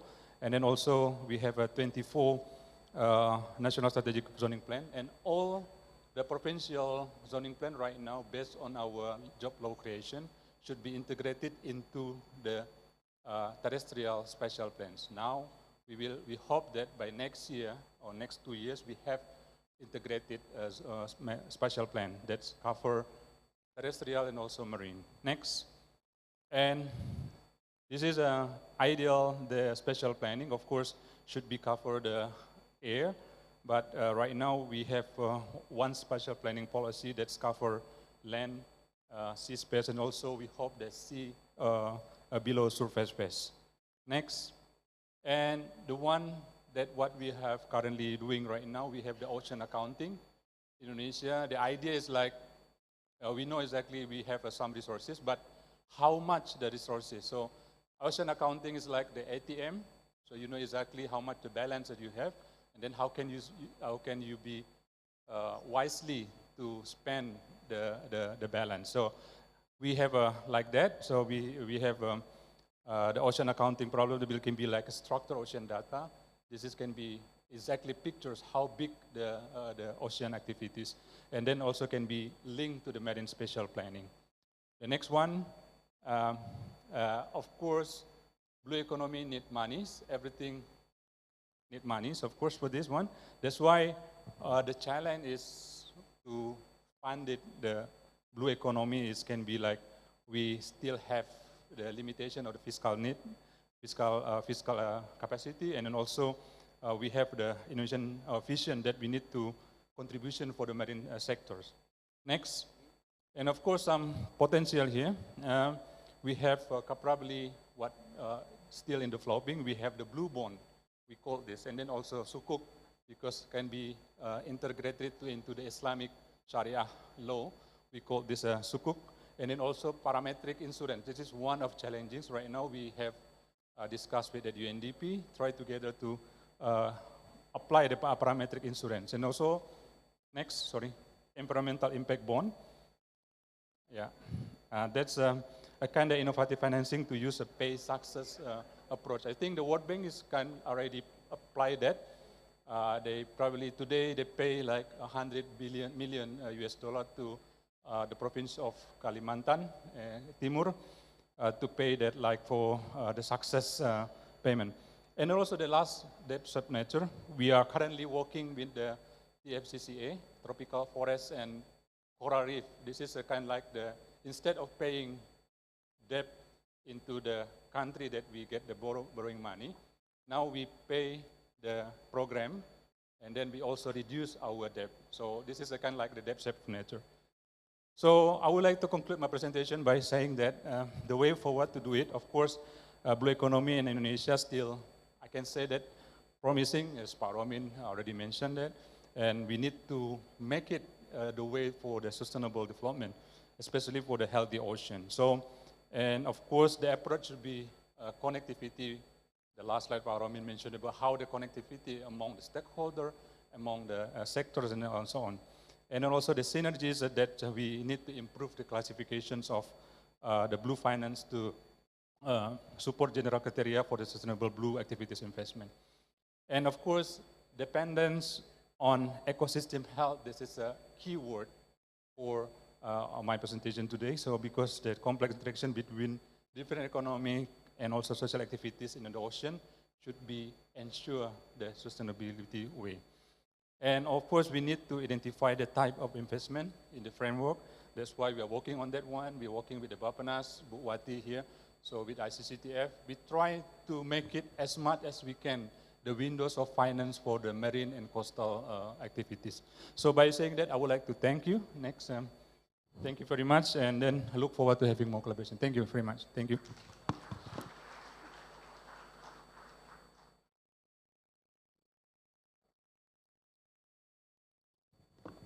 Thank you very much, Dr. Hendra, for the overview of blue finance instruments here in Indonesia. Now, for the last segment of our session 1 on ICM as a framework for strengthening coastal resilience for sustainable blue development, we will now proceed to the Q&A session to be moderated by Professor Dr. Lucky Adrianto of IPB University. Okay, apologies for that. Okay, we have one additional speaker. This is Mr. Dasrul Chaniago, the Director of Coastal and Marine Pollution and Degradation Control of the Ministry of Environment and Forestry, Indonesia. He will be focusing on ICM development, in particular in relation to nature-based solutions. Pa Dasrul is the Director of the Pollution and Degradation Control of MOEF Indonesia. And as you can see here, is well-versed in terms of transboundary pollution in the state of environmental affairs in Indonesia. May we have his presentation, please? I would like to call on the floor Mr. Dasrul. Thank you very much.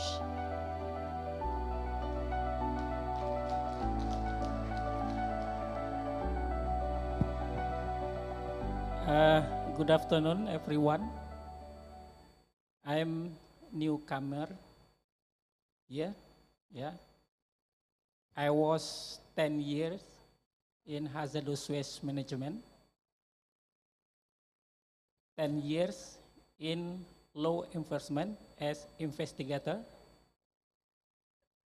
8 years in air pollution control, 2 years in Bali, Nusa Tenggara. So I learn from you all. Yeah. Please correct me if I make mistake.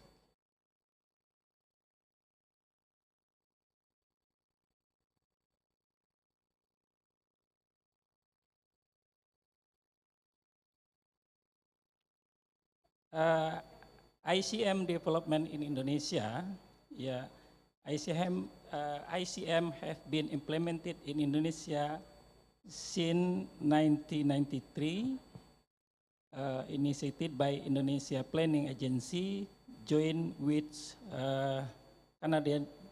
Canadian International Agency, SIDA, in 1988. Beginning, most of this project was supported by international agencies such as World Bank, Asian Development Bank, FEF, USAID, Canada, etc. Yeah. ICM projects were developed primarily to protect and conserve coastal and marine ecosystem and to promote the sustainable use of the resource they support. Yeah. Project with ICM framework in Indonesia, such as Sagara Anakan Conservation and Development Project, and Coastal Resource Management Project, Partnership of Environmental Management on Sea of East Asia, PEMC, Marine Coastal Resource Management Project, Coral Reef Rehabilitation and Management Program, Coastal Community Development and Fisheries Resource Management, Program Pantai dan Laut Lestari, Sustainable Marine and Coastal Program, Marine Fisheries Community Development Program, and so on. Yeah. Activities supported by PEMC, national policy and institutional arrangement, ICM program, SDGs C implementation in Tangerang Regency, Sukabumi Regency, Bontang Municipality, East Lombok Regency, Bali Province, Semarang Regency. Knowledge management, integrated environmental monitoring program of the coastal area Sukabumi Regency, technical support service.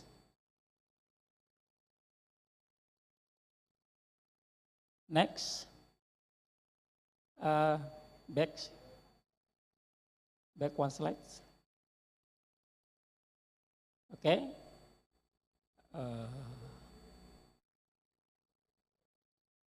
How we control the sea and coastal?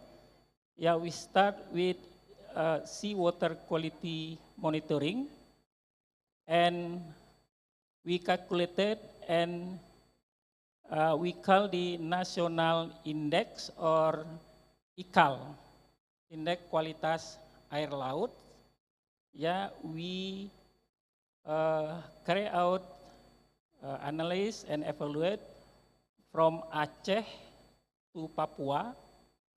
Yeah, you can see there in, for example, in Aceh, the point is 76, in Papua 70.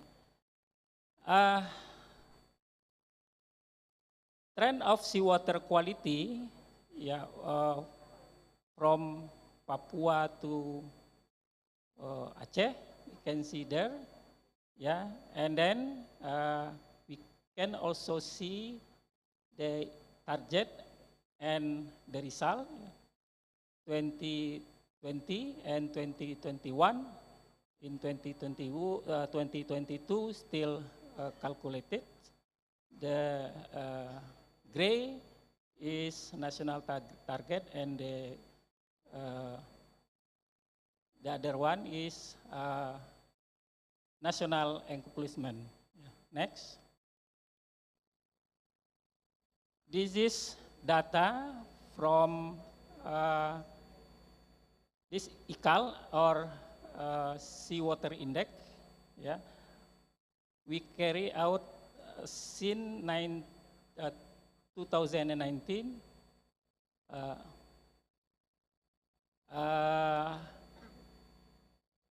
Till now, yeah, from Aceh to Papua Barat, and the color is the blue is the new one, 2021. Yeah. Next slides. This is number of monitoring points. Yeah, this very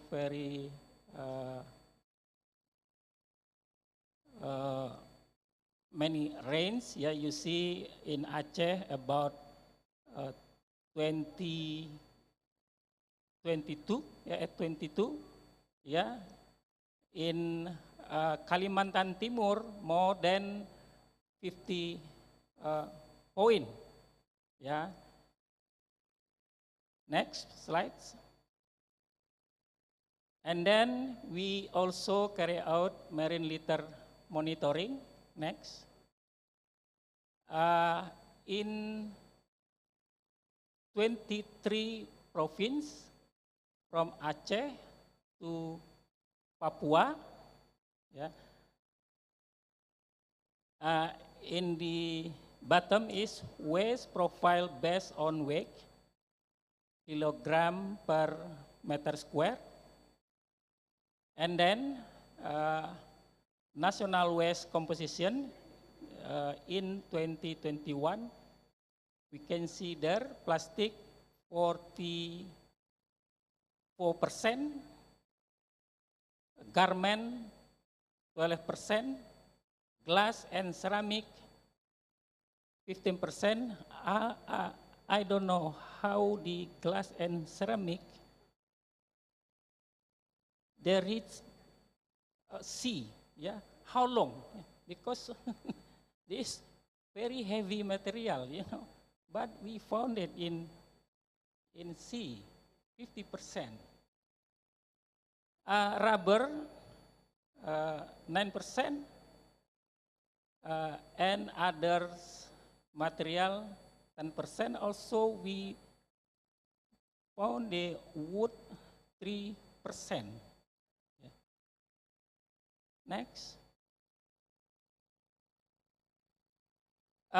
Marine litter monitoring is carried out to obtain data on the characteristic of marine debris, which include composition, weight, density, that I have been mentioned the slide before. Yeah, marine litter monitoring was implemented for beach litter, floating garbage, seabed debris. Based on circular letter of the Minister of Environment and Forestry, number SE 9 MNLHK Setjen Kum 1 and 10 2022. Yeah. Marine debris monitoring method are prepared with reference to method issued by UNEP and NOOA. Next. This is beach litter monitoring procedure. I don't want to explain to you. I am sure that you know about this. Next. Transect lane, sub-transect, sub-transect. Yeah. This is side view, and we call in the middle is peta sampling, 1 meter square, and then top view. Yeah, so many variable there. Next. Action for beach and sea cleaning. This is installation of trash bomb in Labuan Bajo. Yeah, we can see before and after. Yeah, this is before, after. Yeah. And then this photo from floating garbage, beach litter, underwater litter. Yeah. Next slide. Ecosystem restoration. This is based on community coral reef restoration. Next.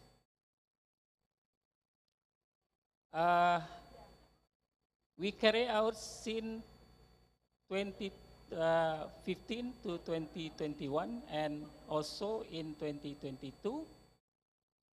Total location of restoration 31 from Sabang till Halmahera Island. Yeah. We can see also in Bintan, Bangka, Belitung, 1,000 island atau Kepulauan Seribu, Makassar, Lampung, Probolinggo, Lombok Tengah, Lombok Utara, and so on. Yeah. Next slide. This coral reef restoration milestone from 2015 to 2022, yeah, total transplant point, and then total substrate media, transplanted coral seedling, also area of substrate media. This location in 2022 are in Muamere. This is in East Nusa Tenggara. Sapudi Island, Sumeneb is Java. Bone Tambu Island, this is in Makassar, South Sulawesi. Bone Bolango, Gorontalo. And Ternate, this is in North Maluku. Next. Community empowerment, this is very important because environmental is belong to all people, yeah, not only owned by government, not only special people, but owned by all people. So we also empower the community. Yeah, the community empowerment carry out using the padat karya method. This is we generate socio-economic activity of the community through the restoration of coastal and marine ecosystem. Next.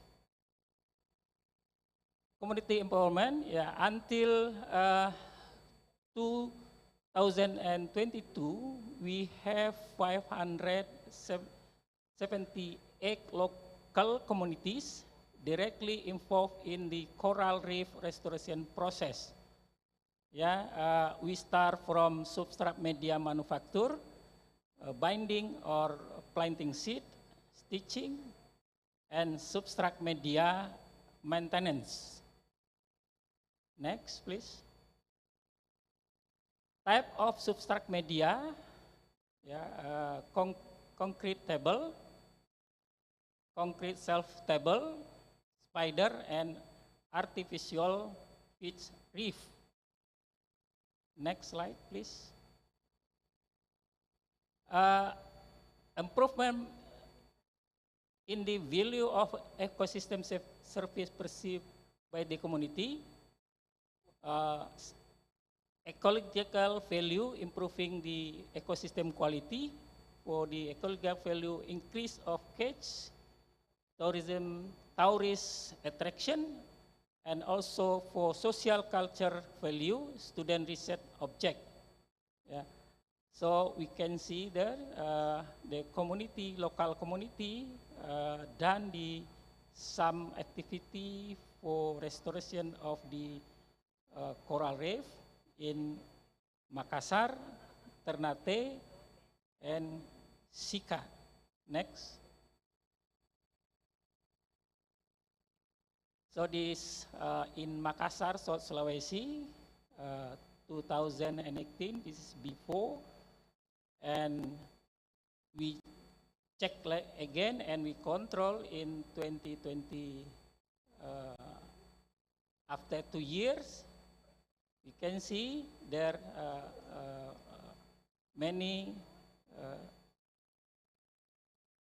coral reef. Okay. Next slide, please. Next slide. That is in Ternate, and then Sika, East Nusa Tenggara. Next, please. ICM, next, please. Next, please. Next, please. Next, please. Yeah, this is Gerbang Mapan program Ketapang Urban Aquaculture that we to be visited, yeah, in Friday. This is before and this is after. Next, please. Multi-stakeholder partnership in environmental rehabilitation. This is from corporate, government, local government, and government. Yeah. Total more than 700,000 mangrove stream from 16 mangrove species. Next, please. Coastal Area Development Program in Tangerang Regency. Next, please. In Sukabumi, and then in Bontang. Next, please. Status of SDSC implemented program in Tangerang from 2017. 2018, 2019, and till now. Next. In Sukabumi, also from 17 to 19. Next, please. This is in Bontang. Next, please. Next, please. Bontang City and East Lombok Regency. Next, please. Technical support service in South Bangka Regency. Next, please. Technical support service in the RR program. Next, please. This is PKSPL SDSC implemented on capacity building program. Yeah. Next, please. Thank you very much.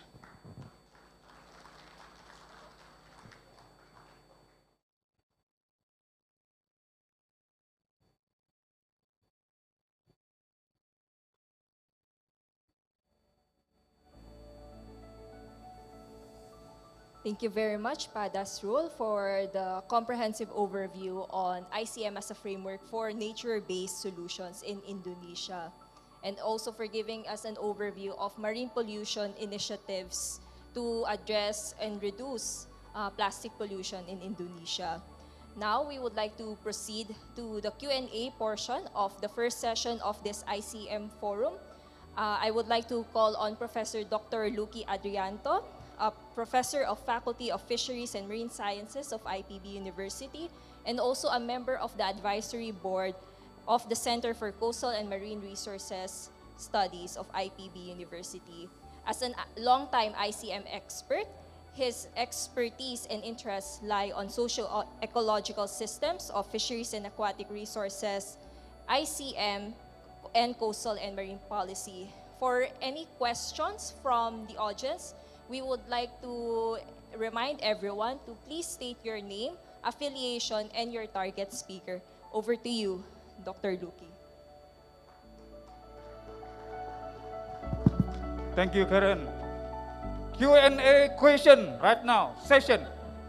So, yes, one from the delegates of Philippines. I invite to our or three more. Yeah. Especially for the delegates from the other countries, especially. But I'm not saying that Indonesia cannot. Timor-Leste, very good. Another one. Please, the organizer can provide the mic, for example, to be delivered to the question. So, ma'am, please, from the Philippines. Okay. Philippines, mas. Philippines dulu, mas. Okay. Could you please then the question direct to the respected panelists, yeah? Please. Introduce yourself and then the question.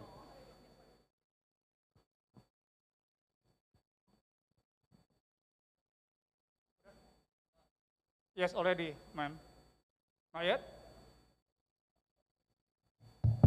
Okay, it's working. I'm Annabelle Kayabiab, Provincial and Government Environment and Natural Resources Officer in the province of Cavite, Philippines. I have 3 questions for the 2 speakers. Okay. So my first question is for Dr. Hendra. Based on your presentation, you mentioned that almost all municipalities in Indonesia have developed marine spatial data and plan. What is the biggest challenge in the current consolidation that you're now doing?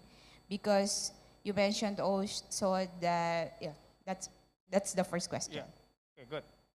The second one, directly. The second one is, what are the strategies that you are currently doing in consolidating the marine spatial planning with the land-based issues and concerns, especially your comprehensive land use. That's all to Hendra, yeah?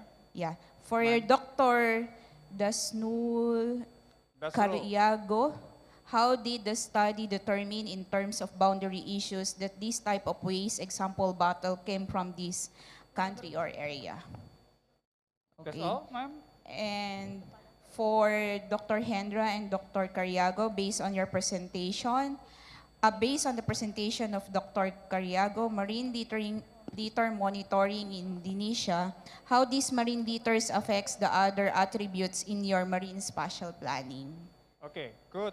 For the 2 panelists from the Ministry of Environment and the Ministry of Environment and Forestry and the Ministry of Marine Affairs and Fisheries. I don't want to repeat again the question. I hope that panelists already get the question. The second one comes to the Timor-Leste delegate, please.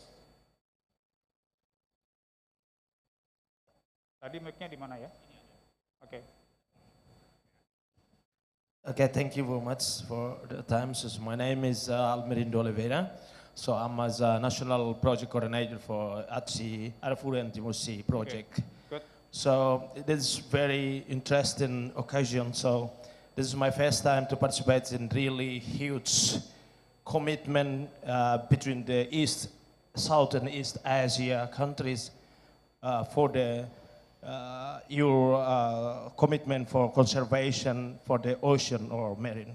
So this is really grateful to me. It is a pleasure. So I have only 2 questions. The one is are not directly to any one of the speakers, but it's like general. So later on you can see this. It's about the IU fishing or illegal, unregulated fishing.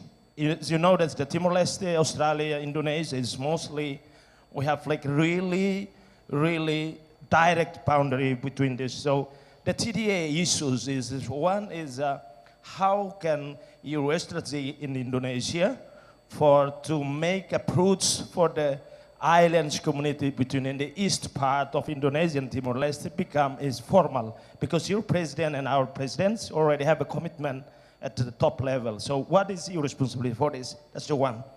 The second one is we want to talk about the global and local for the ICM.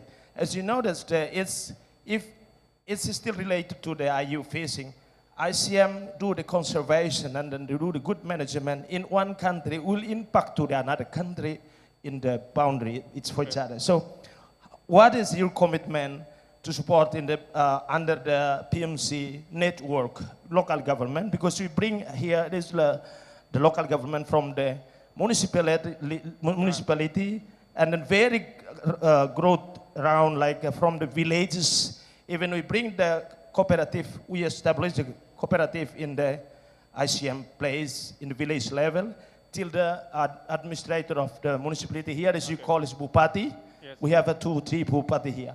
So how does your government of Indonesia have a commitment to have link between G to Z for find the agreement for this? That's the question for me. Thank you, Dr. Bara.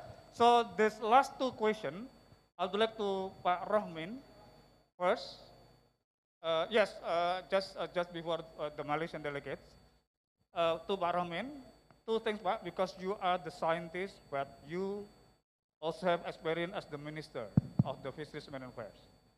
And the second one about the ICM networks regarding the transboundary issues, I think, Amy, you can just have some lesson learned from the MC, from the years of the project regarding to the what's that, policy of transboundary issues. So already have Pak Hendra, Pak Dasrul, Pak Rohmin, and Amy for the two from Philippines and Timor-Leste. Last but not least, sorry for the time because concern. Last but not least, the Malaysian delegate, please. I have a short question for the gentleman in the red batik. I forgot his name. This is Uda Hendra. Pak Uda Hendra. Okay. My question is simple. We would like to know about the debt for nature swap methodology in blue financing. Can you elaborate on it? Thank you. Yeah, clear, yeah. The debt swap mechanism of the blue financing from Malaysia. I think Bu Nur Aini, yes. I think Bu Nur Aini. I know very well her actually. Okay, I would like to close the question because the time concern. We still have another session. I would like to give the opportunity to Pak Hendra first to respond to the Philippine delegates and Malaysian delegates. And then second one with Pak Dasrul regarding to the Philippine delegates on the marine litters. And then Pak Rohmin, the third one, on the IUU and transboundary issues. And Amy for the last response to the context of the ICM network. So Pak Hendra, time is yours. Bisa Pak? Pakai itu aja. Pak Hendra dulu nggak apa, Pak Rohmin. Sorry, I missed Pak Loki. Thank you, Bu Annabelle. Thank you for interesting question. So, I would like to mention here that our marine spatial planning in Indonesia, that's responsible of the provincial.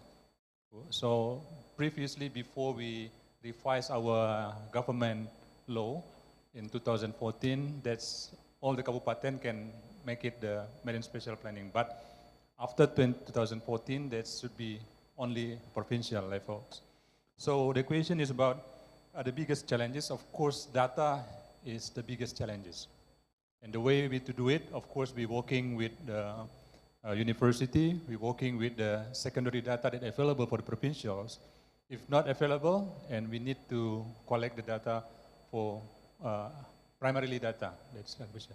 And of course, the time series data is really important, Bu, because we need to project how we can, because marine spatial planning is a consensus.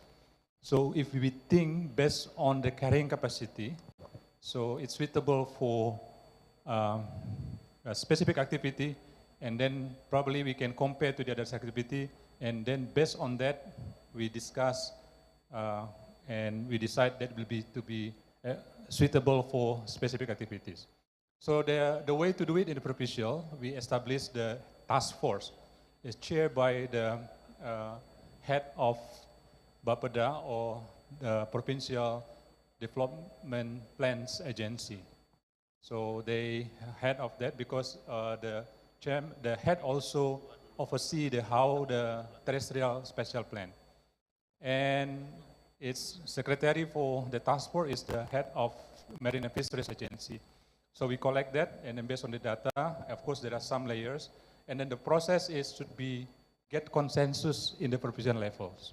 And then after that, they submit to our ministerial meeting to check the quality in terms of the technical point of view. So after that, they can submit to the Ministry of Home Affairs, and then they can enact it as a PERDA or peraturan daerah or the law, provincial law, we can call like that.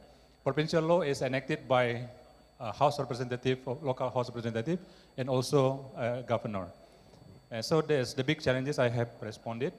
And the strategy for the land base right now, the biggest challenges is the integration is not like only to merge with each other, but to how to fit into different scale of plan into the right scale, the way what we want to achieve for the scale, like 100, 1 to 250 scale. So the way to do it is really challenges, and some provincial can, by law, can change if they want to change the area into the other area, of course, based on the technical justification. And then the issue to do like this, and of course, including the people from the backgrounds, such as like, special plans and also other disciplines of science or something like that. And for marine littorals effect to MSP, we are not, I can say not considerable, but this is not part of what do you call this? I try to find the right word for do this. When we do it like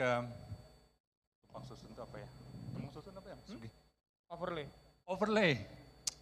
Now it's a very, sorry. I need caffeine actually. So overlay, when we overlay, we based on the maps that are available regarding the potential of resources and of course the existing resources. And then the specific that we also consider existing use, and also what we call this community law. So masyarakat hukum adat, so we consider it. Customary law. Customary law. So customary law community. So we consider it. So we not consider the marine litter, so that not affect the way we establish marine spatial planning.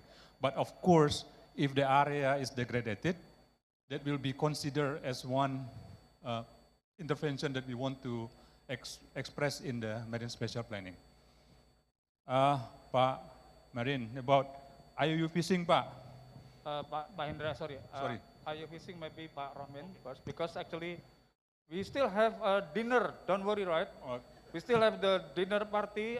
If there is no yet complete answer, then we can just reach Pak Hendra. Allow me to respond, Bu Nuraini. Oh yes, first, yeah, Bu Nur. Bu Nuraini, Bu Nuraini, DNS is like what we are doing right now in US government, Bu. We have some debts in US government. So some debts, it based on the regulation in the US, they allow Indonesia not to pay directly to the US government, but pay to the program for Indonesia. So instead of going to the right pocket, now going to the left pocket, something like that. So it takes like, the way to do it, we need to get approval from our Ministry of Finance, because they know exactly which debt can be deducted as a DNS. And then after that, we write to the Treasury of the US Treasury, and then if they're okay, and of course the money can be discussed to whom the money can be channeling through. From Indonesian government side, we want to enlarge and strengthen our trust fund. We have the Indonesia Environmental Fund, Badan Pengelola Dana Lingkungan Hidup. This is like a trust fund of the government. All the money can put it there, and they can match what is our requirement to channeling through, not depending on the national budget scheme. So we are still in the process for the NS, Bu, but the money later on, if we can get and successfully, that will be disbursed and then also can be distributed to the program of the Coral Reef, something like that. Very good. So Pak Luki, by saying that, thank you very much for that. In our country, money is no problem, Bu Nur. But the problem is no money. Okay, next to Pak Dasrul, regarding to the technical things of the marine litters policy in Indonesia, please.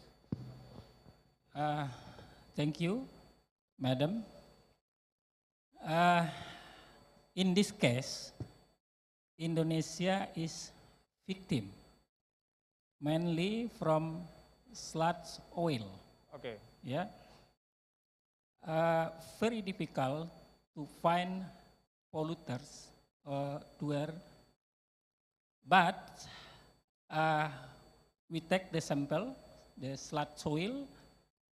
We send the sludge oil to laboratory to analyze of fingerprint, coordinate with LAPAN, or now we call BRIN, Yeah. to check satellite imagery. Also, we in MOF have investigator. Our investigator also coordinate with investigator from police or Baris Krim Polri. But the problem is, until now, since I was also investigator, I cannot find the polluters. Okay. The problem might be they dumping the sludge oil in the night, so we cannot get the imaginary satellite. Also, they dumping the out of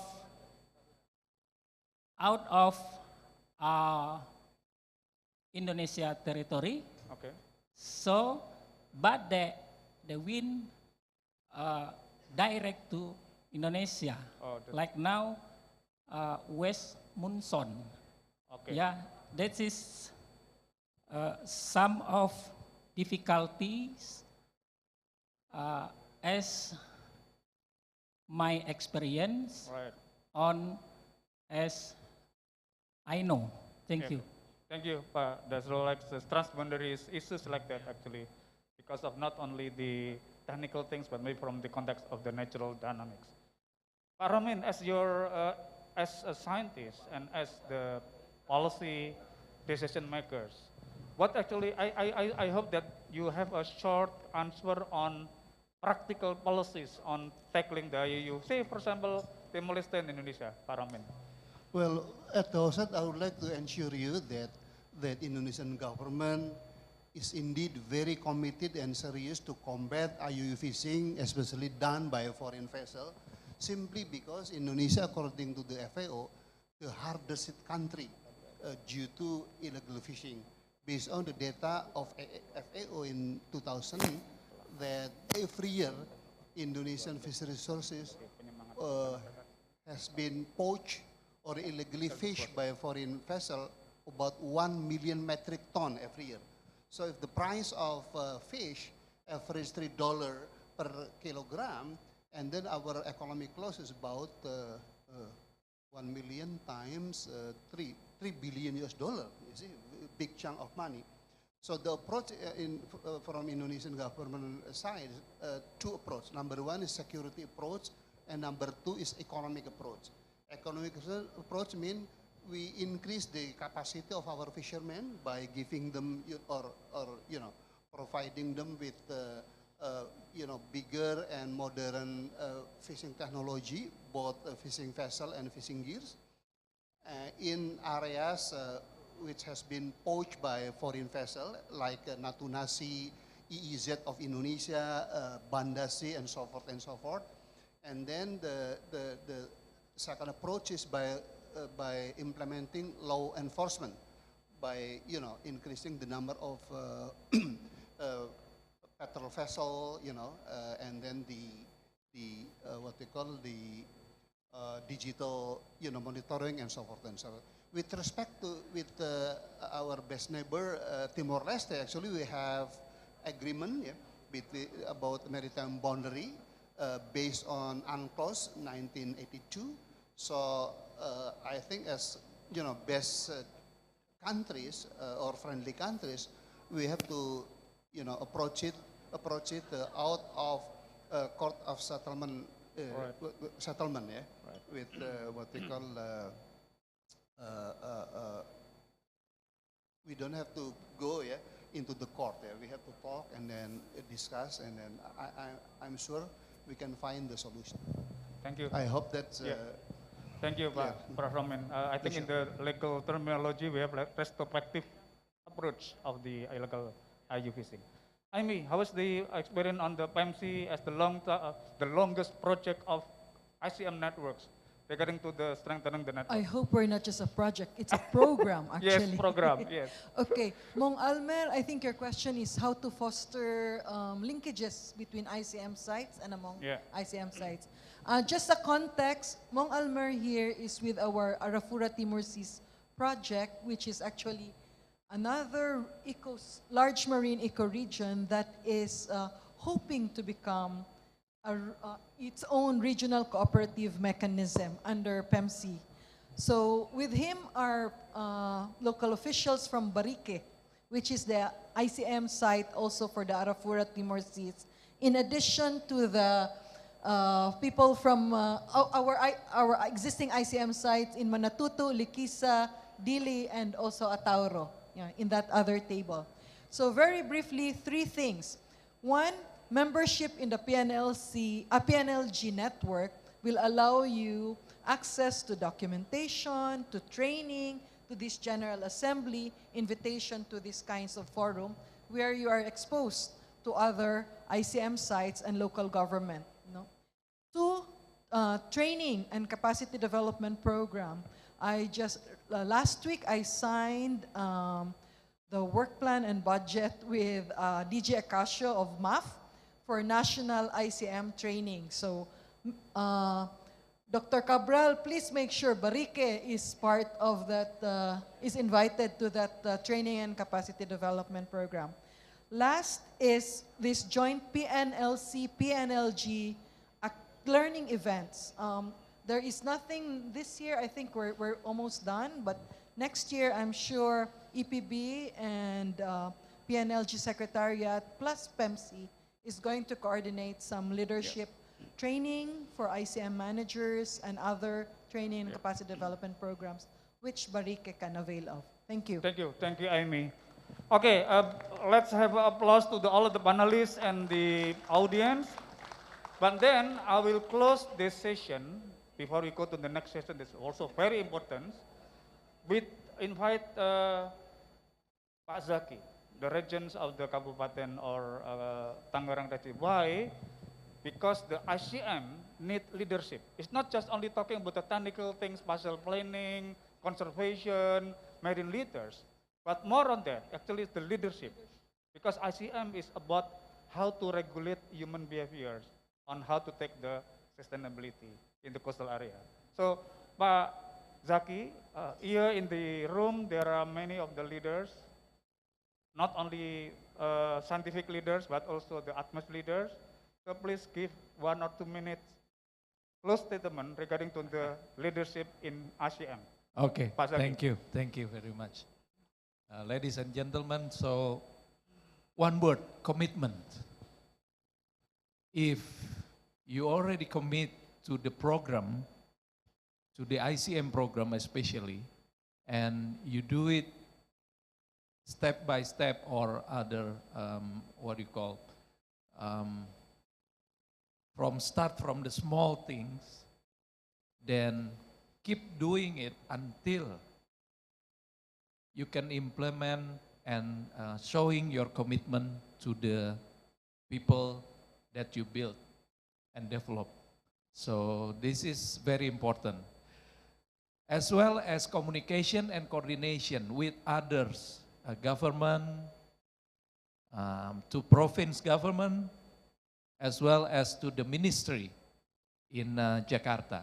So during that period, we have to be more active to communicate with all the ministry and all the important sector that can support your program. That's the main things. Because you cannot do it by yourself. Right. Me in Kabupaten Tangerang, we cannot do it with our all agency in here. we still need support from province government, central government, as well as the private sector as well. And the most important thing, people need to get support, and arts need to get support by the people from the Kabupaten Tangerang Thank you. people. Thank you very much. Thank you very much, Pak Zaki. Big applause to Pak Zaki, as also the Vice President of the PNLG and the host of this PNLG forum today and tomorrow until Friday. Okay, thank you very much for all of this. I will finish with this and then back to Karen to the next session. Terima kasih. Assalamualaikum warahmatullahi wabarakatuh.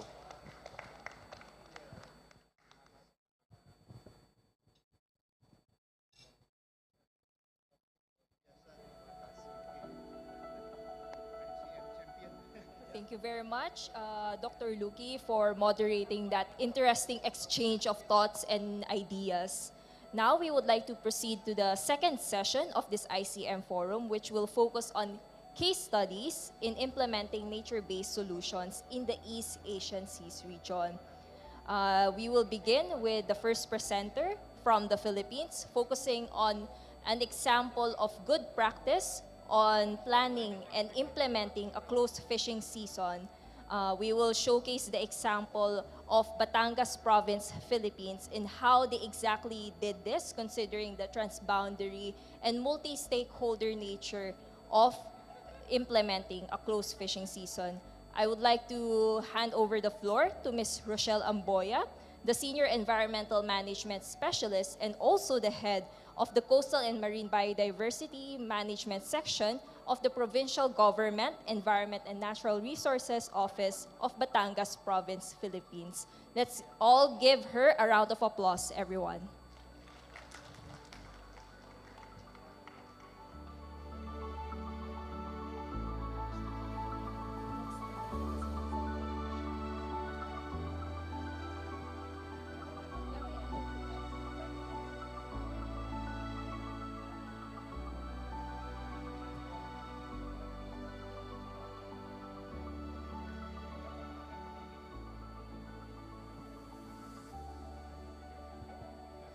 Okay, so thank you for the introduction. Good afternoon, everyone.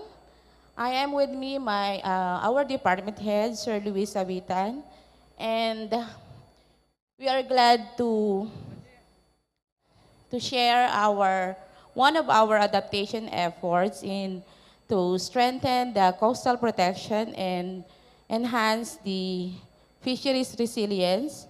That is the implementation of seasonal closure, a multi-sectoral collaboration in fisheries management in Batangas Province, Philippines. Okay, so this is the outline of my presentation.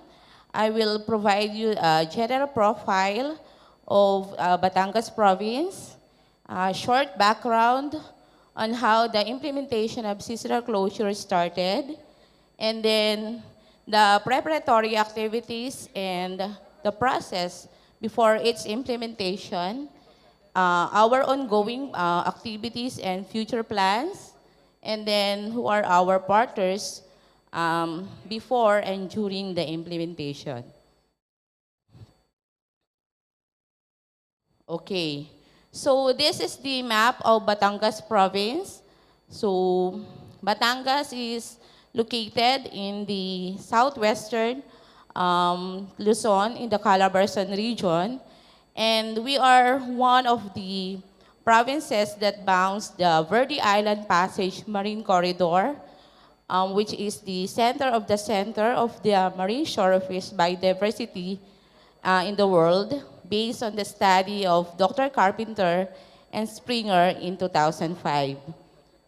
So, Batangas has a land area of 316,000 hectares with a coastline of 492 kilometers with 2.6 million population. And we have 5 component cities, 29 municipalities with a total of 34 LGUs, in which 15 of them are coastal cities and municipalities. We have 6 congressional districts and 3 major bays, the Batangas Bay, and then the Balayan Bay and Tayabas Bay. So this is the dominant uses of our 3 major bays. Balayan Bay, okay.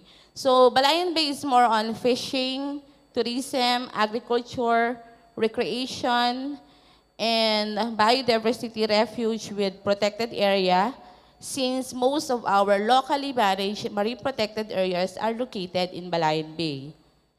While Batangas Bay is more on industrial, commercial, navigation, with port activities, since the international port is located in Batangas, but with biodiversity conservation because some of our locally managed MPAs are also located in Batangas Bay.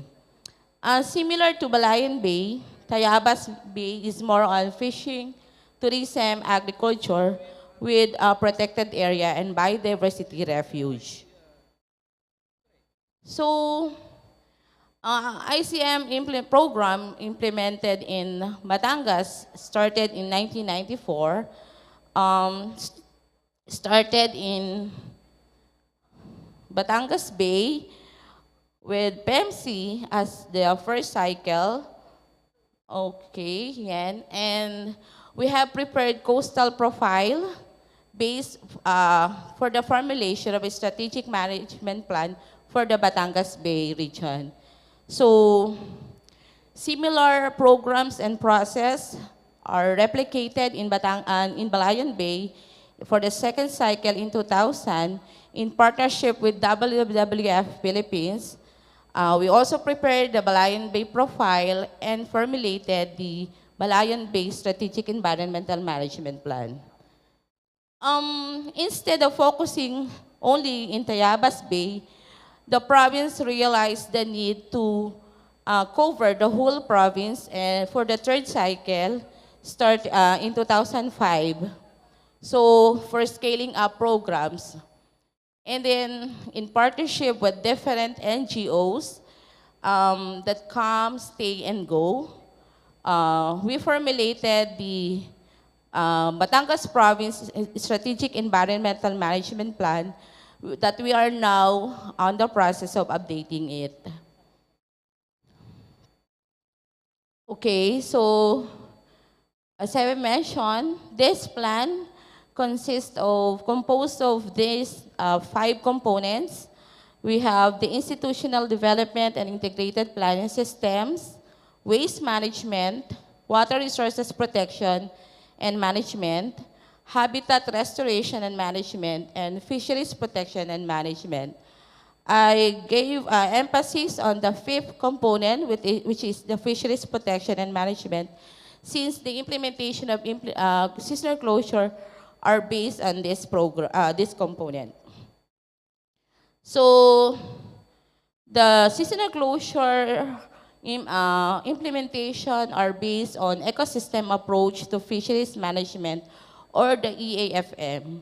During the regular meeting of the Marine Protected Area and Bantay Dagat Network, some issues were raised by the members, such as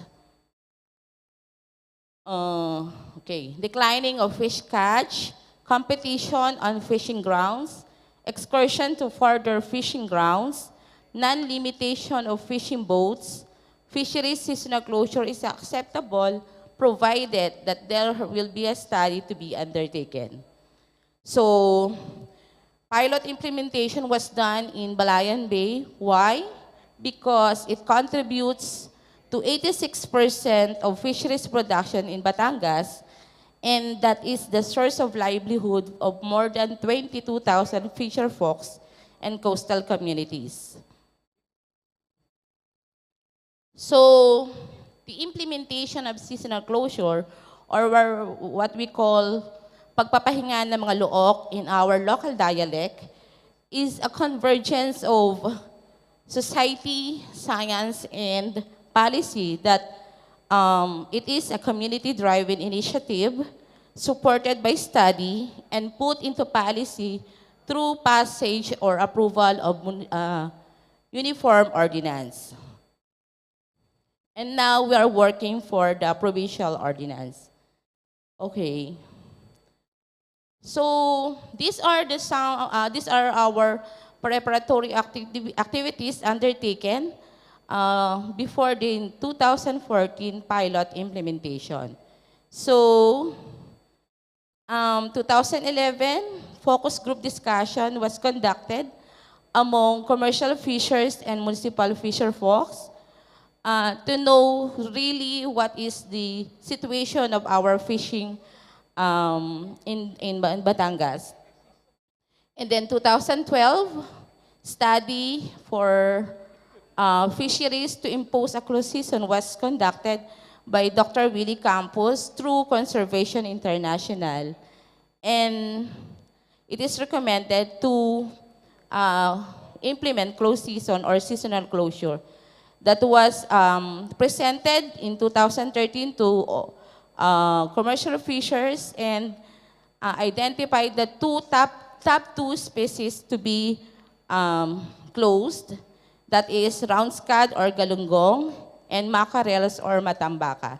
So these two species are caught by the person and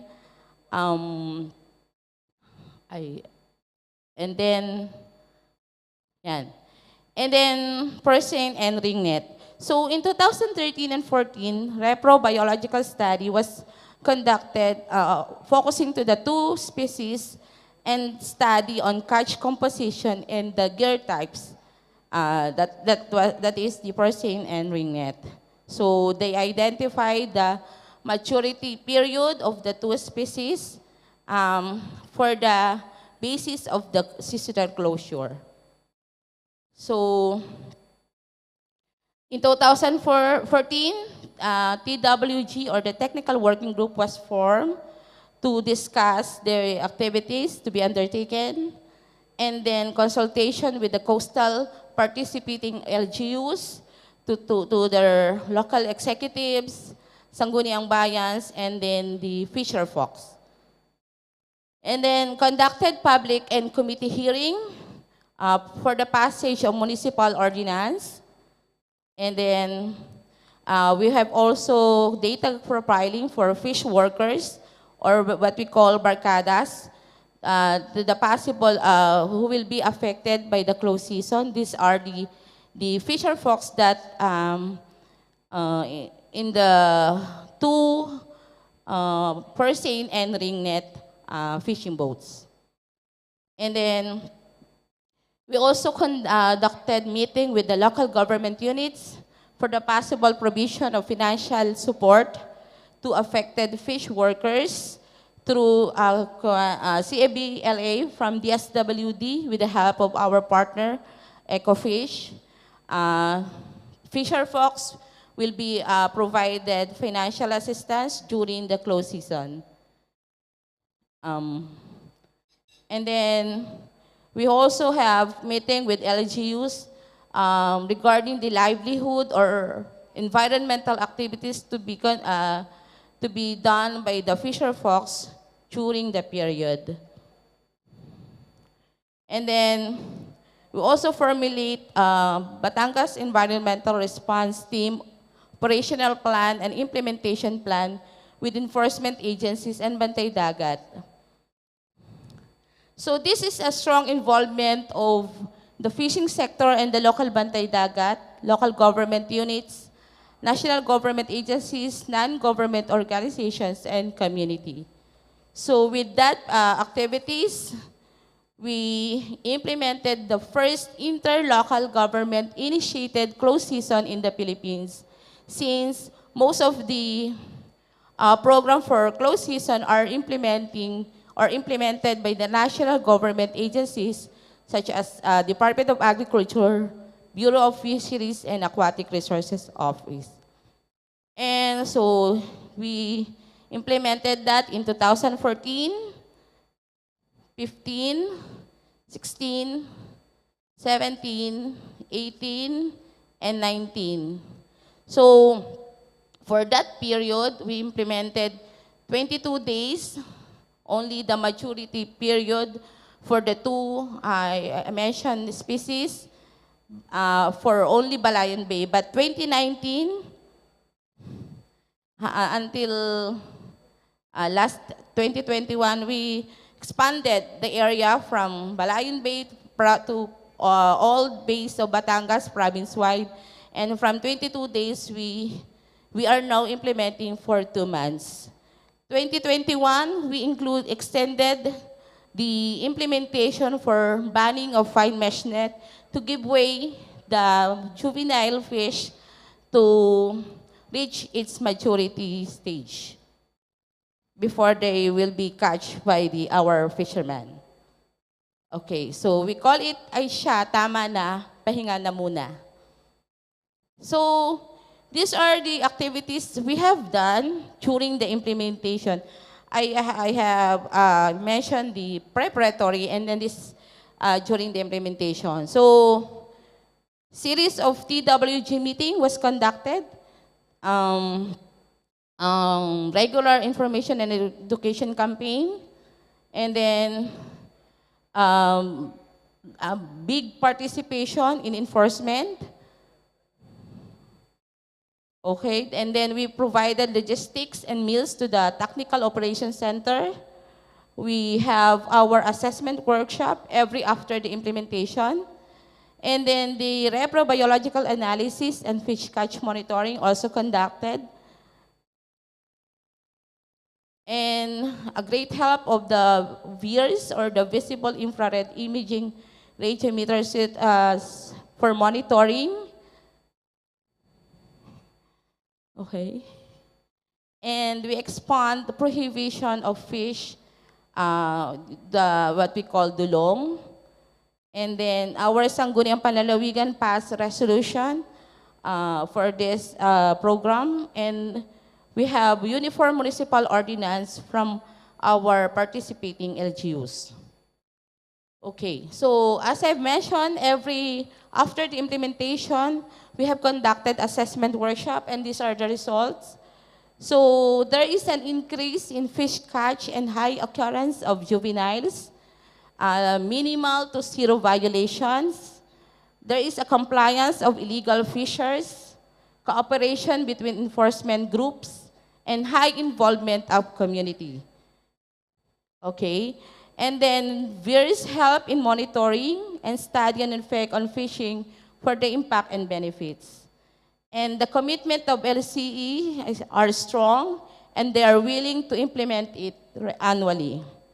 So for fish catch monitoring, to know the impact of seasonal closure in fisheries, so we have conducted in 2015 to 2016 initially, based on the 2014 implementation, and there is initial gains in catch per unit effort and initial improvement in the composition of mature individuals.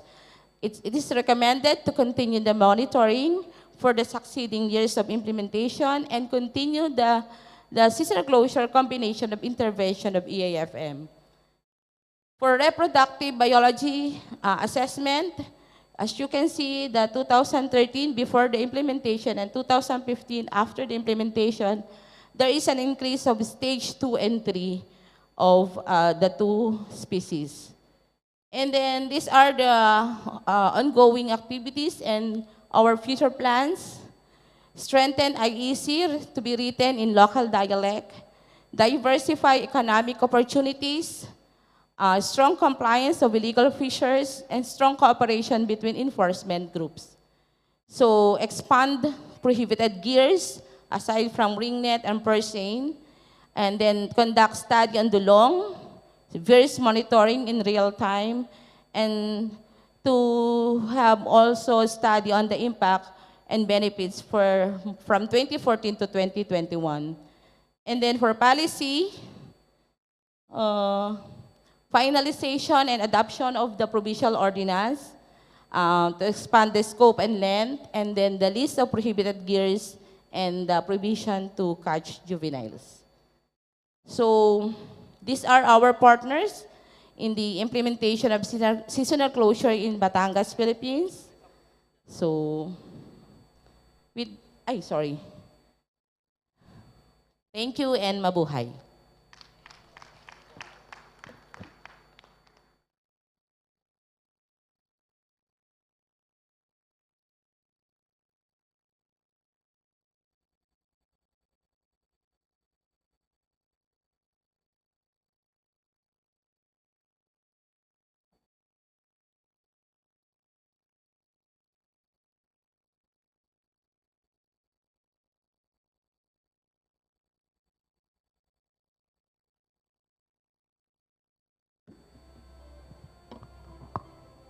Thank you very much, Ms. Rochelle Amboya, for giving us a comprehensive overview of the process, of the participatory process behind planning and implementing a closed fishing season in the Philippines. Now for our next case study, I would like to invite the Coordinator for Maritime and Coastal Governance of the Ministry of National Development Planning of Indonesia. He will give his presentation regarding the partnerships on strengthening the implementation of the United Nations Sustainable Development Goals in Indonesia. He would also give us and shed light on the process of engaging women and the youth in Indonesia to ensure the achievement of the Sustainable Development Goals. Let us all welcome Mr. Robbie Fadila.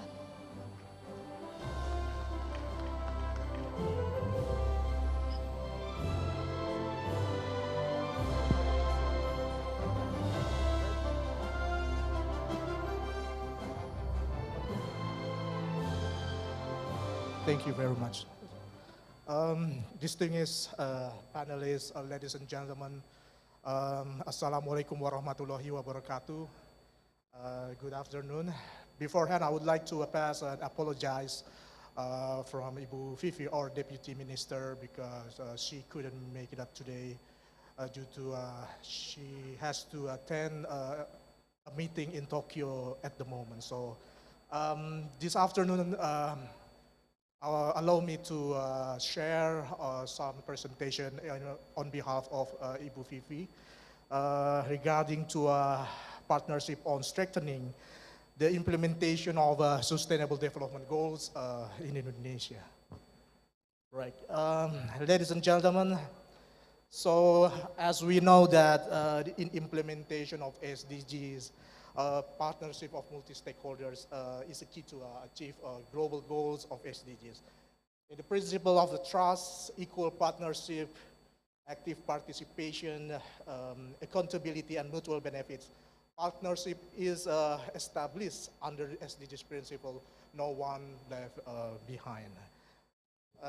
In the spirit of inclusivity and leaving no one left behind, we continue our fruitful collaboration and strong involvement of stakeholders, both at the national and subnational level. So the private sectors, businesses, philanthropies that play an important role in accelerating SDG achievement by contributing to over solution and incorporating SDGs into their business process. The Indonesian government is committed to be a forefront, a pioneer, and a role model to achieve SDGs. In 2022, this year, we continue to push for better and stronger economic recovery and transformation post-pandemic. The year of SDG achievement in the years of 2030, so it's less than 10 years away. In this decade of action, we should focus on accelerating SDG achievement and working together to better ensure an inclusiveness. No one is left behind, so as well as focus on financing for development. So ladies and gentlemen, so that the SDG represent an ambitious plan to enhance peace and prosperity, eradicate poverty, and protect the planet. So the SDG are recognized globally as essential to the future sustainability of our world, which incorporate economic, social, and environmental dimension supported by justice and good governance. So in Indonesia, we are working on the economic transformation, build forward better. So that's initiated within the medium-term development planning years 2020 until 2024. It has 6 main strategies with SDGs as the main framework. So in line with the Indonesian government's priorities in 2022, the strategy to build competitive human resources will be based on the reform of national health system, education system, and education character, as well as a research and innovation, skill, creative, innovative, and adaptive workforce is needed to answer the challenge of global megatrends.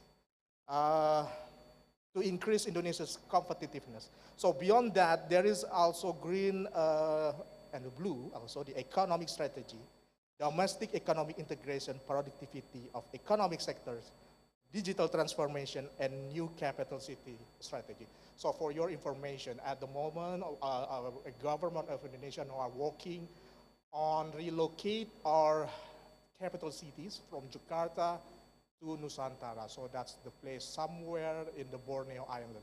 So hopefully that's PMC, the next PMC even will be held on our new capital city in a couple of years later, so hopefully. And the SDG in 2030 provides solid framework for Indonesia to become high income country. So after the pandemic, Indonesia economy will need to grow at a steady 6%, so that's our government targets, until 2045, in order to become a developed nation to avoid the middle income trap. So ladies and gentlemen, in implementing the SDGs, there are still challenges in ensuring the participation and collaboration of all stakeholders, as well as in localizing the SDGs both at national and subnational level. It is essential to ensure the integration and synergy of priority programs from all stakeholders, the availability of SDGs data for program monitoring and evaluation is also a common challenge. So currently, the principle of sustainability through the SDGs has become a collaborative movement with the principle of mutual trust, mutual respect, complementary, and mutual openness between each party. So therefore, the government of Indonesia highly appreciate all collaboration endeavors involving businesses and philanthropies, civil society, CSO, various communities that including a religious organization and interest groups, media, youth, and professional, among others, in supporting the achievement of SDGs as an effort to implement the principle of no one left behind. So, ladies and gentlemen, a couple weeks ago, the government of Indonesia just released the presidential regulation. So, I think that's the wrong slide, I think.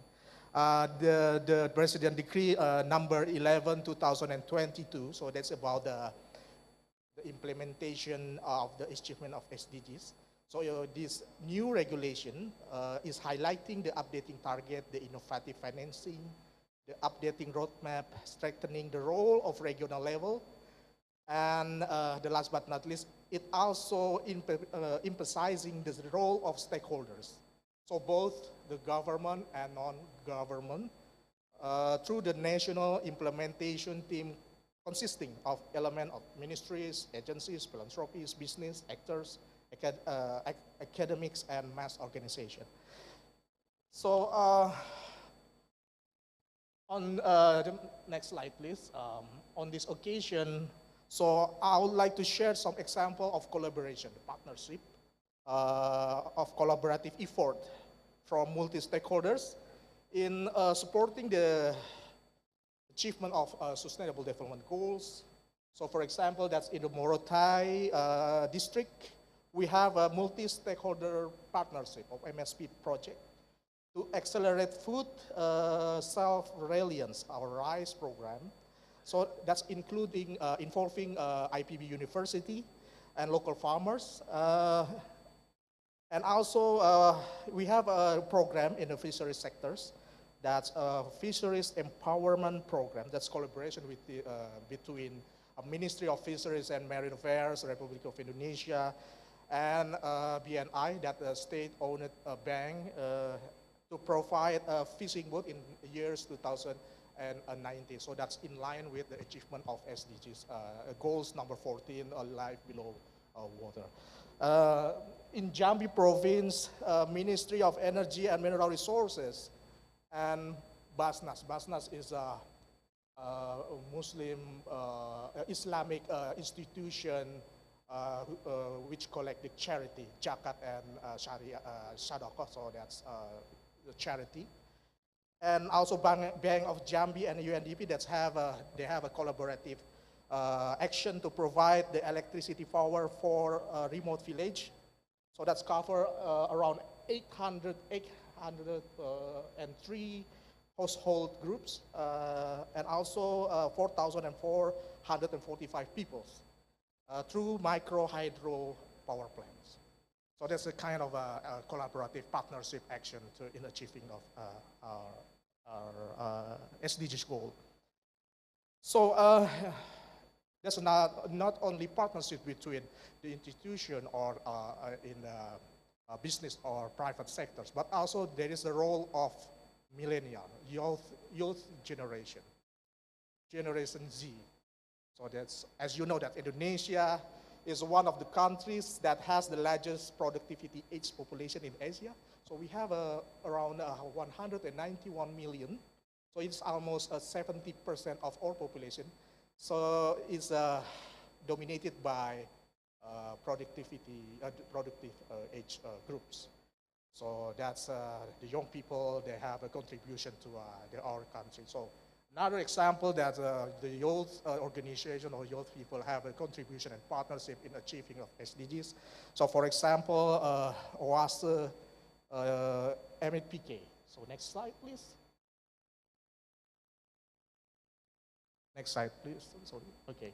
So for example, OASE MNPK, so that's a Christian youth institution. So they has implementing character building education program initiated by the youth for youth, by youth. So that's this one. And the next slide is a kind of a campaign initiative by another group of millennial in Indonesia. So that's Indonesia Bebas Sampah or Free Waste Indonesia, years 2020.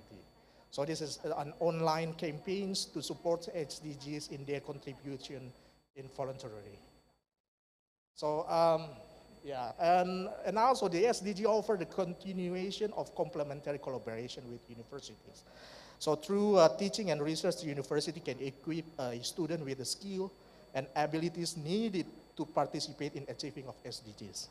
Through research, university can advance technology and promote innovation so that they can contribute to the achievement of the SDGs target through the SDGs centers. So university also can establish the partnership with other stakeholders such as government, private sectors, philanthropy, and wider community.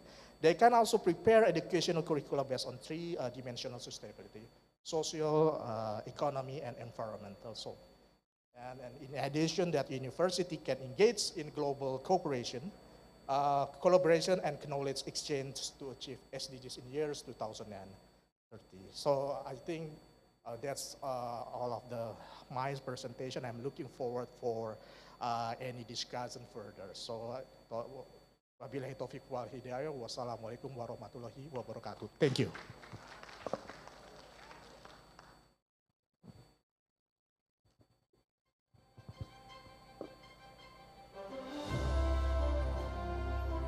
Thank you, Pa Robbie, for giving us some insights on how Indonesia made sure to be inclusive and participatory, and also engage women and youth in their implementation of the Sustainable Development Goals.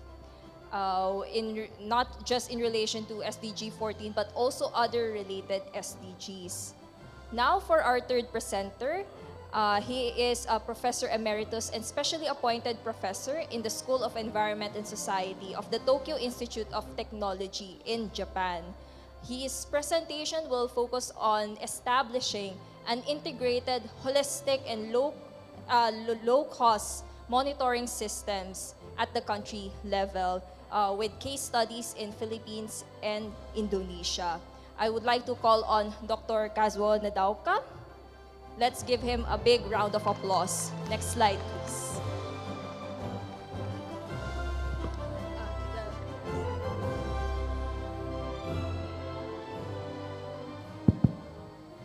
Okay, good afternoon all, and thank you for your kind introduction. Okay,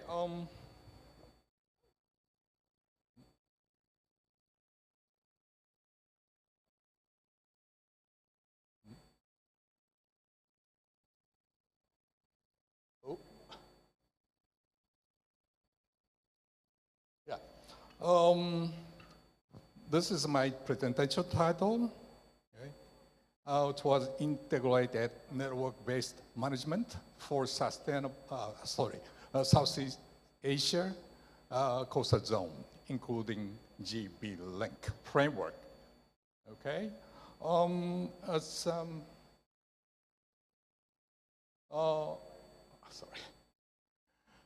as my talk is largely relating to blue carbon, I'd like to begin with this slide indicating a brief introduction of blue carbon ecosystem. Yeah, actually, a blue carbon concept is relatively new in comparison with its terrestrial ecosystem. That is a green, right? So blue carbon ecosystem consists of, for example, mangroves, seagrasses, especially in the low latitude areas. But unfortunately, these two elements, blue carbon ecosystems, are largely declining, especially in the coral triangle areas, although it is the world's center in terms of the biodiversity and its abundance. Right? That is really bad news. Therefore, your area's coral triangle is now acting as a source of the CO2, releasing back the atmosphere. That's why it is a kind of the emergent task to develop, implement, a good framework, methodologies, measures to properly conserve and rehabilitate all these important ecosystems.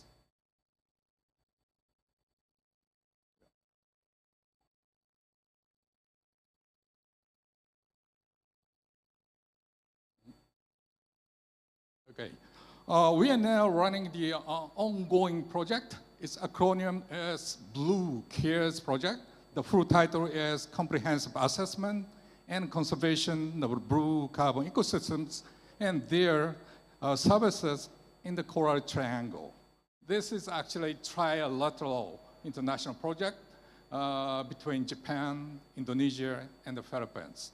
6 years project, sponsored by JICA and JST. Okay. In the bottom box indicates the aims of the project. That is establishing what we call blue carbon strategy, as an effective scheme for enhancing local efforts to conserve blue carbon ecosystems and improve their resilience, and thereby for contributing to mitigation of global warming. Actually, blue carbon is a very important keyword bridging two different levels.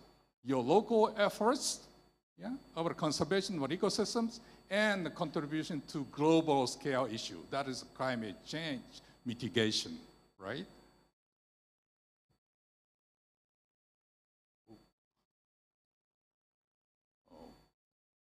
Insensitive. Oh, okay. This slide shows some key questions and challenges. For example, how to precisely assess blue carbon, and the blue carbon has been well preserved or degraded. Most probable answer is degraded. If degraded, what are causal relationships behind? And what will happen if no action will be taken? And how to properly conserve blue carbon? What is the best policy among the options? How do we link blue carbon with coastal ecosystem conservation efforts? Okay? For properly answering all these questions with science base, we have to develop new methodology, for example. Yeah? Actually, we have developed so many variety of the new methodology in terms of the field measurement techniques and the remote sensing application, model development, and comprehensive assessment of the ecosystem services and others, okay? And by wrapping up all these answers, guidelines, suggestions, we are now planning to develop a blue carbon strategy. Yeah? Okay, aside from explaining all details, I'd like to highlight some bullet points in our project. Yeah? This slide shows the 5 bullet points. Among all these, I'd like to introduce the first bullet one, that is integrated blue and green carbon ecosystem conservation planning. That is GB link approach. And then I will show you another important point, that is a core and network system, CNS. That is a nationwide monitoring system. Yeah. I'd like to show you one typical example indicating the importance of introducing what we call GB link. Okay? This is one of our project sites in the Philippines. That is located in Panay Island in the Philippines. That is the middle part, yeah, of the Philippines. Okay, so yeah. Let me see.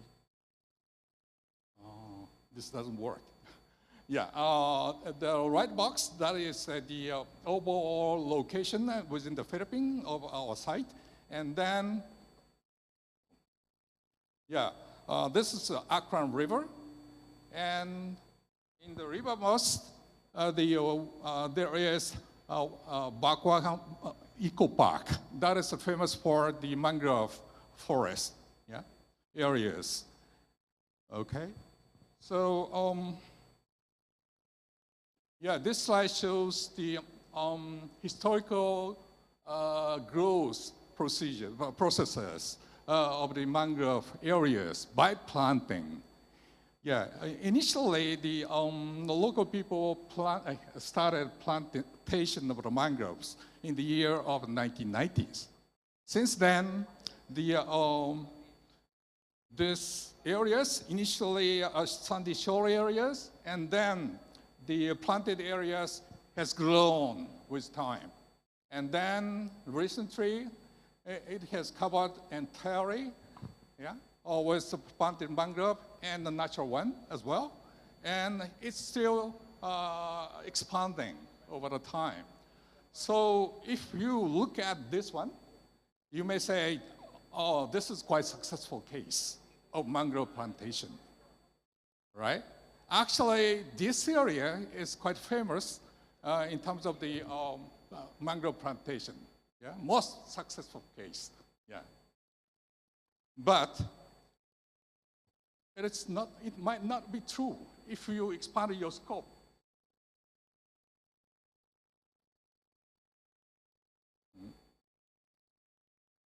Why? Okay.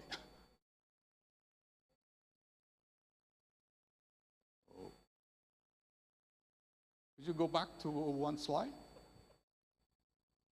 Yeah, one more. Yes. Okay. This is a Bakwan Eco Park, right? This part is indicated with 2 different color lines. This line shows the shoreline location, in the year of 1985, and red one is 2020, meaning that you have the big recession of the shoreline. Yeah, a lot of the beach erosion has happened, and that is also true in a bit further location here. Still, you could observe the shoreline recession. Yeah, about 50 meters or something. This fact may indicate the negative impacts of the growth of the planted mangrove areas. Because, as you know, the mangrove areas may act as a kind of sun-trapping areas. Therefore, the sediments, especially coarse grain sediments, may be trapped largely here. Before the growth of the mangrove areas, a lot of sediment may transported further down along the coastline. Therefore, the progress of the growth of the mangrove areas may act negatively in the downside of the coast, right? So this is one of the typical examples indicating the importance to look at the negative impact in the surrounding system. Yeah? This picture shows the very turbulent situation of the water in the event of the big typhoon, Typhoon Frank. Yeah? So you can see a lot of the turbid water may go through the mangrove areas. And then this is the relatively normal condition. Still, you can find very turbid coastal waters. Yeah? That kind of situation may act negatively, yeah? Because such a turbid condition may inhibit light penetration in the water column. Yeah? Resultantly, the seagrass ecosystem there has been declining. Right? That is another impact.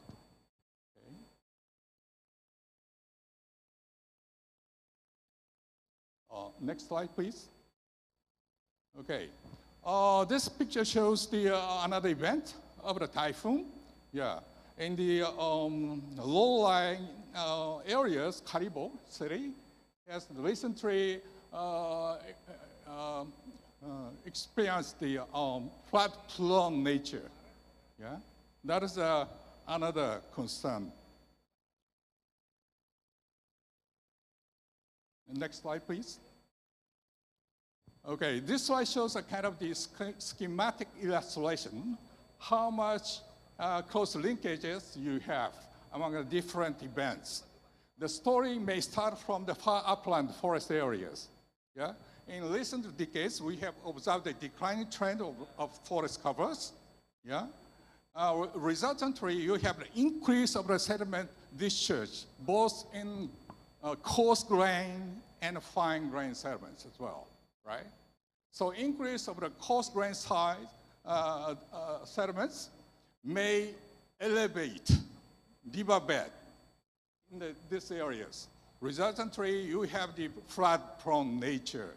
Yeah? So, and in this area, Bakang Eco Park may trap the coarse grain. But if you look at the very fine sediments, it may go through further, yeah, through Eco Park, and then it causes the increase of the turbidity of the coastal water. Then you have the declining trend of the seagrasses. That is the very much complicated relationship. Yeah? Okay. And yeah. There's another big concern in the Batam Bay. Yeah, that is a kind of the brackish water estuary. Yeah, this picture shows the situation of the mangroves in the year of 1950s. Yeah, a long time ago. Most of the parts inside of the bay was covered by mangroves. Next slide, please. Yeah, this is a recent situation. all the parts in red has already converted to fish ponds, right? So resultantly, next slide, please. Yeah, we have another big concern. Oh, yeah. This is Batam Bay, right? And most of the parts have been converted to fish ponds. In addition, we have another concern, that is the pollution discharges from all the surrounding catchments. Resultantly, we have the degradation of the water quality, declining fish catch, and of course, loss of the blue carbon function there.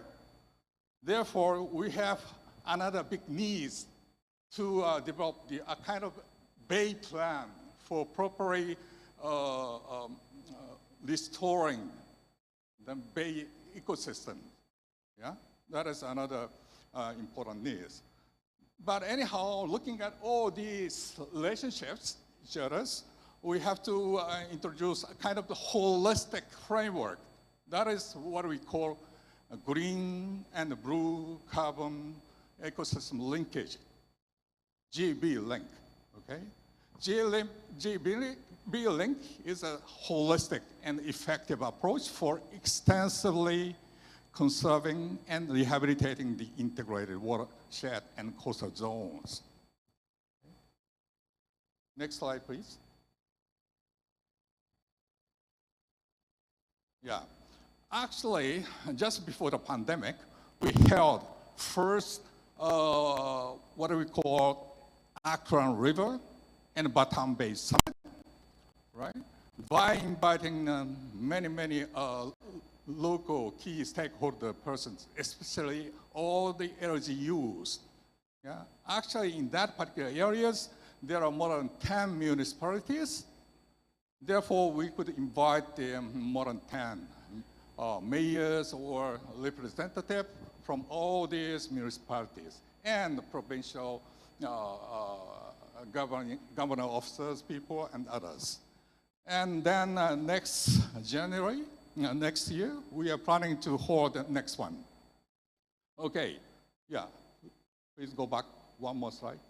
Yes, oh no, yeah, this one.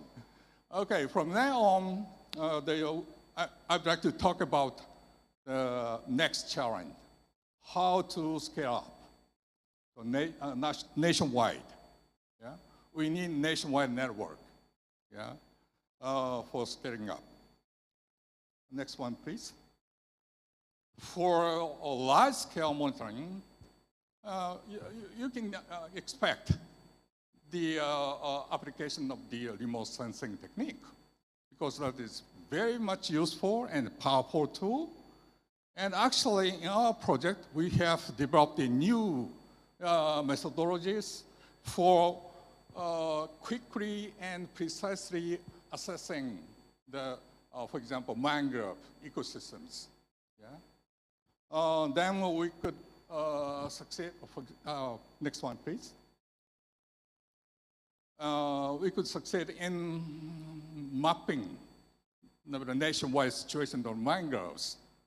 Then we could find, although in the Philippines, most of the conversion practice from mangrove to fish pond have been already stopped by the end of the previous century. But even in this century, the declining trend is still going on, yeah, due to climate change related issues. Yeah? That was what our findings. Next one, please. But there is a big limitation in the application of remote sensing. Yeah? For example, we have to properly validate nationwide mapping. For doing that, we need nationwide ground truthing, right? And also, there is one more important limitation of the applicability of remote sensing. That is the incapability of detecting below ground part. On the other hand, the majority of the carbon exists below ground. Yeah? That's why we have to introduce another approach as well. That is a ground-based nationwide monitoring system. Yeah? We call that core and network system. That is a nationwide monitoring system. The reason why we call the core and network system is the importance of the core institutes or subcore. Yeah? Actually, this is a platform for sustainable periodical nationwide monitoring of BC ecosystems, including below ground, as I said before. And the monitoring results are critical for updating blue carbon strategy policies as adaptive management. Okay, next. Okay, this slide shows the overall structures of the nationwide network, CNS, that is called also BCNet, Blue Carbon Net. Yeah, that consists of 3 clusters. Luzon cluster in the north, Visaya cluster in the middle, and the Mindanao cluster in the south. Yeah? In each cluster, we have subcores, right? And the total number of the partners of the network is now more than 64. Not only the local university or institute, but also local government units, NGOs, POs, yeah? All those partners are now participating, right? Next one, please. Yeah, this slide shows some key points of the CNS. CNS is for, of course, nationwide monitoring of the BC ecosystems, but that should be, of course, periodical, long sustainable program, and it also should be comprehensive enough. Yeah. Next one, please. Yeah. Yeah, our main target is blue carbon ecosystems, mangroves or seagrasses. But monitoring them alone are not enough because mangroves, seagrasses, and all the surrounding ecosystems like corals and others are interconnected. Therefore, your target should be more holistic, monitoring of your coastal ecosystems as a whole. And also you have to monitor all the surrounding system like adjacent land areas, land use, land cover changes, for example, right? Because all the surrounding systems may result in a kind of drivers. Yeah? Drivers causing the changes of your coastal ecosystems. And you have to look at the society, yeah? Socio-economic aspects. Yeah? That may cause some drivers. Yeah? Anyhow, by looking at all these needs of the monitoring, your monitoring target should be comprehensive enough. Okay? Please go back to the previous one. Previous one. One more, please. Yes. And at some selected sites of the CNS, we will introduce GB Link, yeah? Very much holistic, yeah, framework. And also we are including the participatory monitoring program based on the citizen science approach, and also linking with integrated model system, yeah? For proper understanding, yeah, and quantitatively, and for predicting toward the future, you have to combine with model system as well, right? I will show you one example later. And the second one is, it may serve as a nationwide platform for linking institutions, agencies, and the citizen scientists across the country, and thereby connecting various local actions and national policy planning. And the third one is we are providing the training workshops for capacity development. Okay, next one, please. Next one, please. Next one, yeah. This is the a snapshot of the event of the participatory mapping. Yeah. Although we have introduced remote sensing, but the remote sensing itself has some other limitations. Yeah. Now, for example, crowd cover or something. But people, yeah, local people, has their own eyes for remote sensing.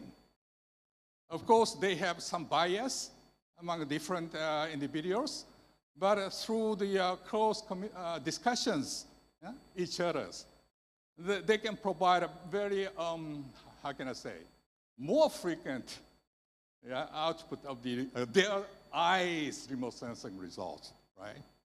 Okay, next one, please. And we have also provided various training opportunities.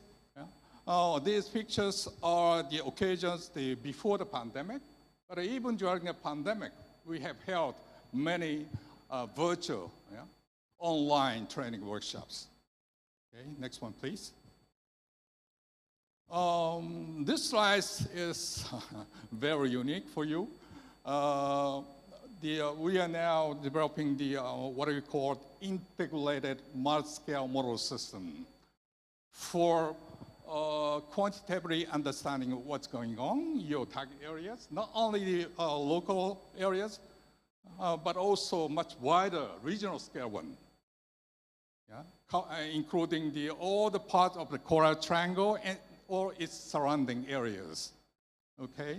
This multi-scale integrated model system consists of local level model systems for seagrass bed dynamics, coral reefs, mangroves.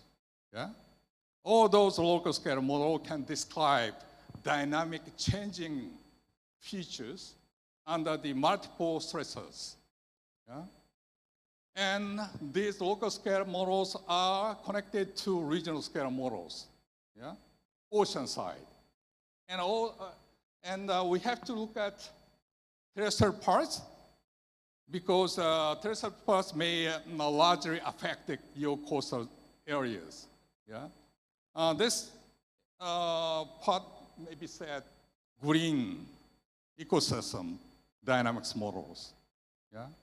In terms of the carbon dynamics, you can say that the story will start from all the terrestrial parts through the coastal and far deep ocean, right? The GB link may encompass all the wide areas like this. Yeah? The ocean may be regarded as a big pool of the green and blue carbon mixture, right? So in the carbon perspective, yeah, GB link framework setting is very much important for properly understanding what's going on in your coastal ecosystem, yeah, and its all surroundings, right?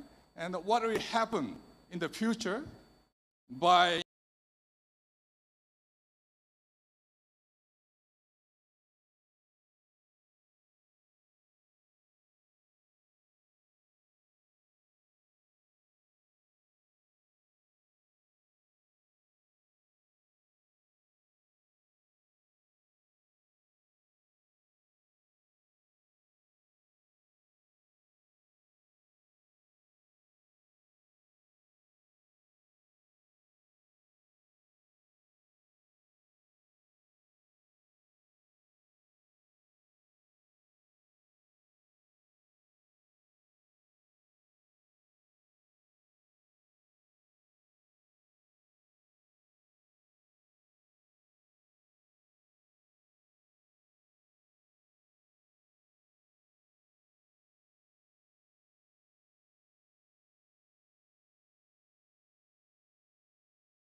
is the thing that we are implementing in Selangor together with all the PNLG members and together also with the technical agency and also with the non-government organizations. Okay, next. Okay, this is the governance that has been set up and established in Selangor. We have a state government and we have in Luas Board, we have the chief minister as the chairman. Then we have the technical committee is the state secretary. And we have a three committee. When you see the orange color is Selangor River Basin and Coastal Management Committee that been chaired by the ESCO of Infrastructure. And at the lower level, they have the River Basin Task Force, RBM Plan Monitoring Committee, and ICM Monitoring Committee. Actually, the committee will report to the upper level, usually all the issue, all the activities, and all the strategy that has been designed and must be implemented according to the time frame. Okay, so at the middle, you can see that because we have the Selangor Water Resources Emergency Committee, which is in charge on the water resource to ensure there are no pollution in the river, actually in the river basin. And of course, I think it also will good effect to the coastal estuary. Okay, next. Okay, this is ICM implementation in Selangor, which is the first one, actually the first initiative is started with the Port Klang area. It's about 156 kilometer coastal line. Then ICZP also has developed to assist state government in managing development in coastal area, holistically and sustainable without compromising the marine ecosystem. And we also developed the IRA. So the IRA is more than to identify the risk, and we want to control all the activities along the coastal line. And I will share with you also the new initiative, Selangor Maritime Gateway, which is one of the project that has been designed and has been implemented in Selangor to have a good economy development along the river and also the coastal maritime area. And it has been implemented by the Menteri Besar Incorporated and also Landasan Lumayan Sdn Bhd. Okay, next. Okay, this is the area. Also is management by all the local authority and also the PLG members from the Sabak Bernam and Kuala Selangor. And most of the area is activities in agriculture, tourism and fisheries.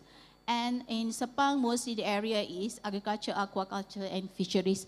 For your information, actually this plan now in review because for the ICM and ICP now we are still review the plan to have a updated plan for this year, and it will finish by next year. Okay, next.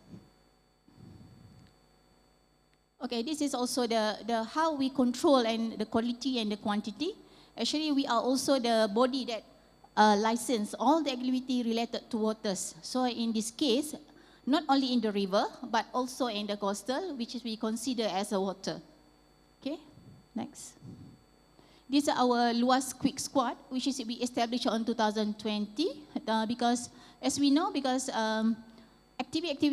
development activities along the basin will affect the water quality. So we established this squad to monitor 24 hours, days and night, to monitor the effect or to control the pollution at the basin level. So it is it's like a shift session that has been working all days, night, even a public holiday. They will round and they will monitor all the water quality in the river.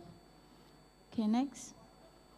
Okay, this is one of the initiative that done by Department of Irrigation and Drainage, which is, as we know, all the coastal area is also have threats of the erosion.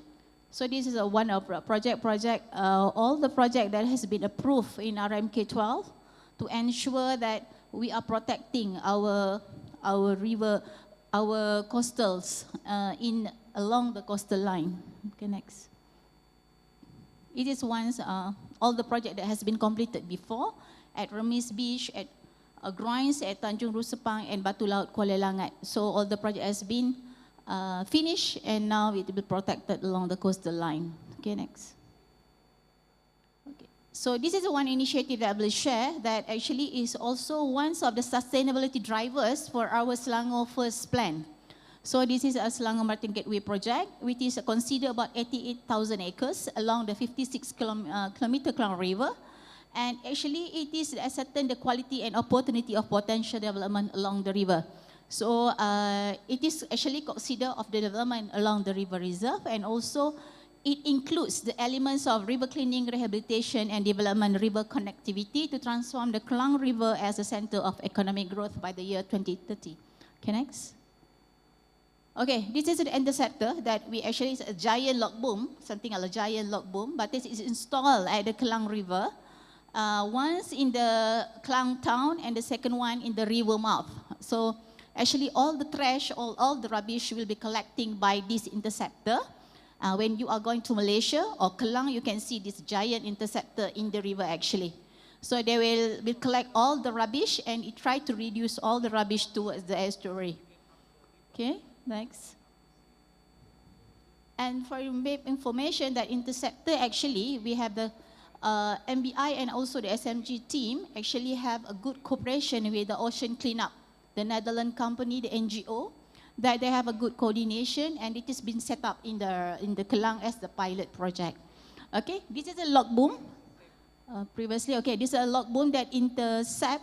We are using the tributaries as the main points to reduce the trash towards the main river. So this is installed along the tributaries in the Kelang River. Okay. Okay, we can see this is the data that has been collected by the team of the SNG. We can see the reductions about 38% for year 2021 compared to 2013. So it's quite a good.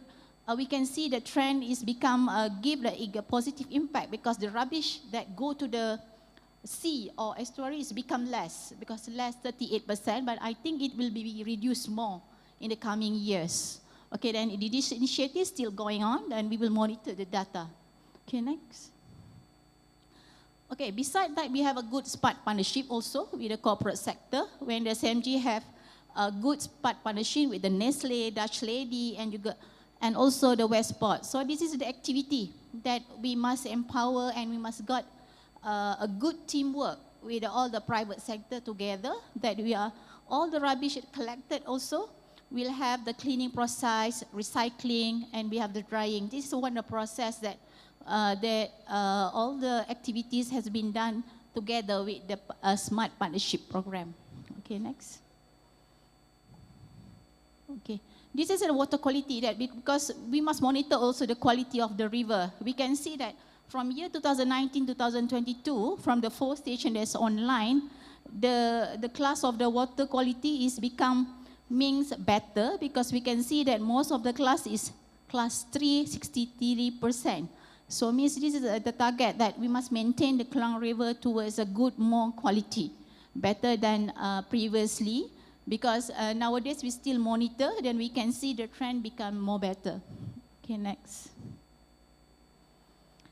Besides that also, in the area of the coastal, in the Klang River also, we can see they have been set up the mangrove point. This is actually the mangrove forest that has been rehabilitated to become one of the ecotourism activity, and it should be finished by Q4 2022 actually. And it is one of the project for the mangrove education program that has been conducted by the SMG as the initiating for the state government's program. Okay, next. Okay. For the environmental conservation, actually, the most important is the stakeholder participation and community empowerment. Next. Okay, this is the policy that has been set up. It was no plastic bag and polystyrene containers campaign, which is no more plastic. When we are going to the shop, you must buy the plastic if you don't bring your own bags. So it's about 20 cents ringgit Malaysia. So it started on the 2017 and it's still going on. Okay, next. And this is one also the community program, it's the Friends of River that been embarked by the Selangor Water Management Authority, which is we are empower the community, the local community collaboration, and also the integration of community to a sustainable environment. From this, actually, we are trying to control the activity at source, because we know that all the activities that will pollute the river will also pollute in terms of the estuary and ocean until the coastal. So this is how we try to establish and how we want to empower all the community along the river, because we see everything that goes to the river will end at the ocean or at the estuary. So this is the points that we want to try to tackle the issue at the coastal line. Okay, next. Okay, beside that, actually, we also have the program with the Malaysian Social Society of Soil Science with the local community in Kampung Kuantan. Kampung Kuantan also the area that has been gazetted at the zone of protection. And this actually, we are using the organic waste to have the biochar. Biochar is something like a fertilizer or a charcoal from the organic waste that has been used to ensure the soil recovery agent that can increase the growth of rates of tree. Okay, next. Okay, this is the area of the Kampung Kuantan, and also the community have the biochar. Okay, next. Is all the activity that related to the river and also the coastal area. Okay, next. Is a program, the World River Day, with Ampkelang Initiative and also the SMG program, and also the initiative by the MPKs. Next. The MPKL initiative, there's two sites, which is the ASEAN SDGs model city. It's a very successful. The fisheries, the MP Kuala Langat. Okay, next. This is also the ecosystem approach for fisheries management. Okay, next. And this is the mangrove planting program. It's Sijangkang. This is successful from the local community empowerment. Okay, next. And also the MP Sepang, the beach management. We can see the Awani here, that we have the engineered beach development zone, beach tourism zone, and environmentally sensitive zone. Okay, next. And all the nature-based related activities are floating rocket house, kelong or mangrove boardwalks. Next. Also the Bagan Lalang Beach for 26 beach cleanup over 2022. Next. And last but not least, the way forward, we need in terms of the ICM and IRBM, we have to enhance integrated and holistic approach in coastal and river basin management to the SDGs, and strengthening our coastal management capacity, and also improving the health of the ocean through sustainable blue economies. I think all people or all stakeholders must work together to achieve all the SDGs. And I think we know that everybody have their own responsibilities, and it is the important things that we have to do our role to ensure the sustainable development goal will be achieved. I think that's all. Thank you.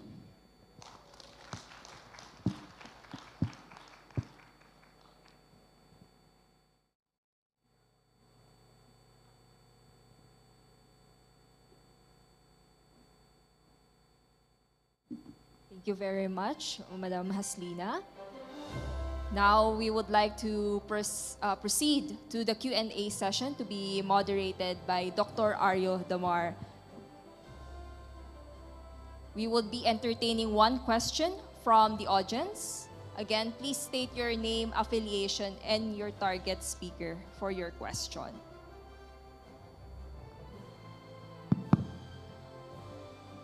Thank you, Karen. So, ladies and gentlemen, now we come into the last session of today's, and I would like to invite at least one question for one speaker. Please raise your hand and please, yes, first, ma'am. Second, from Timor-Leste, first from the Philippines. And then we invite from this left sector of the room. Okay, then please, ma'am. Okay. Introduce your name also and... My name is Annabel Kayabyab, Department Head PGN, Cavite Province. So my question is for Dr. Kasuo Nadauka. So I have three questions for him. The first one is, The health of biodiversity and ecosystems is closely linked to carbon sequestration and storage. If the carbon stored in the sediments will be released due to anthropogenic activities, what will be the risk to the intertidal flats?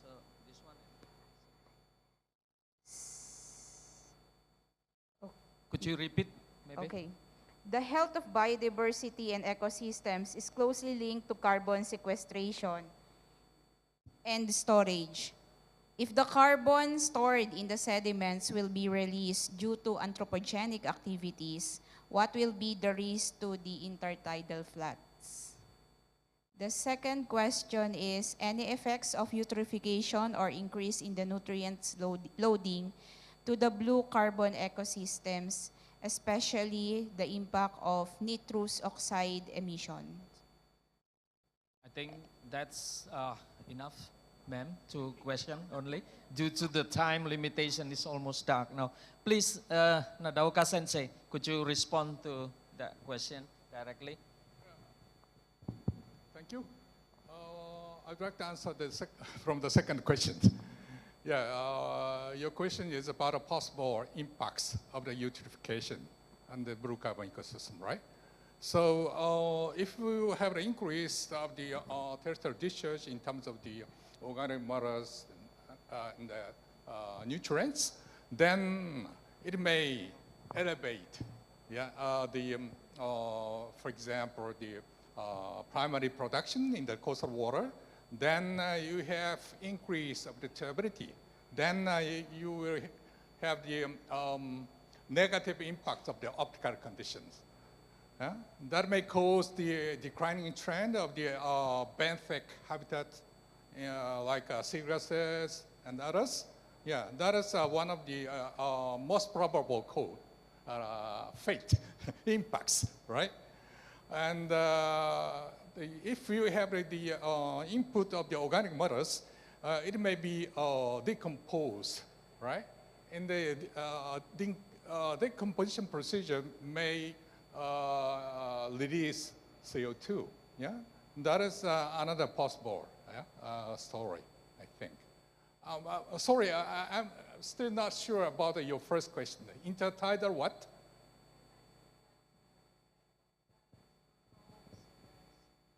The intertidal floods, it's different ecosystem inside, like mud floods, wetlands. Yes. Yeah. So what is the effect of this? If there is blue carbon from the sediments will be released, what will be the impact based on the interconnectedness of these habitats? Oh. So the release of carbon from the sediment, is it impacting all three interconnected? Yeah, for example, one of the elements of the intertidal area is mangroves. Yeah, if people cut mangroves, the overall condition of the benthic parts will be largely changed, right? Due to the cutting of the mangroves, right? So in the usual condition under the mangrove covers, the most of the condition there is the, how can I say, I just forgot English. Sorry.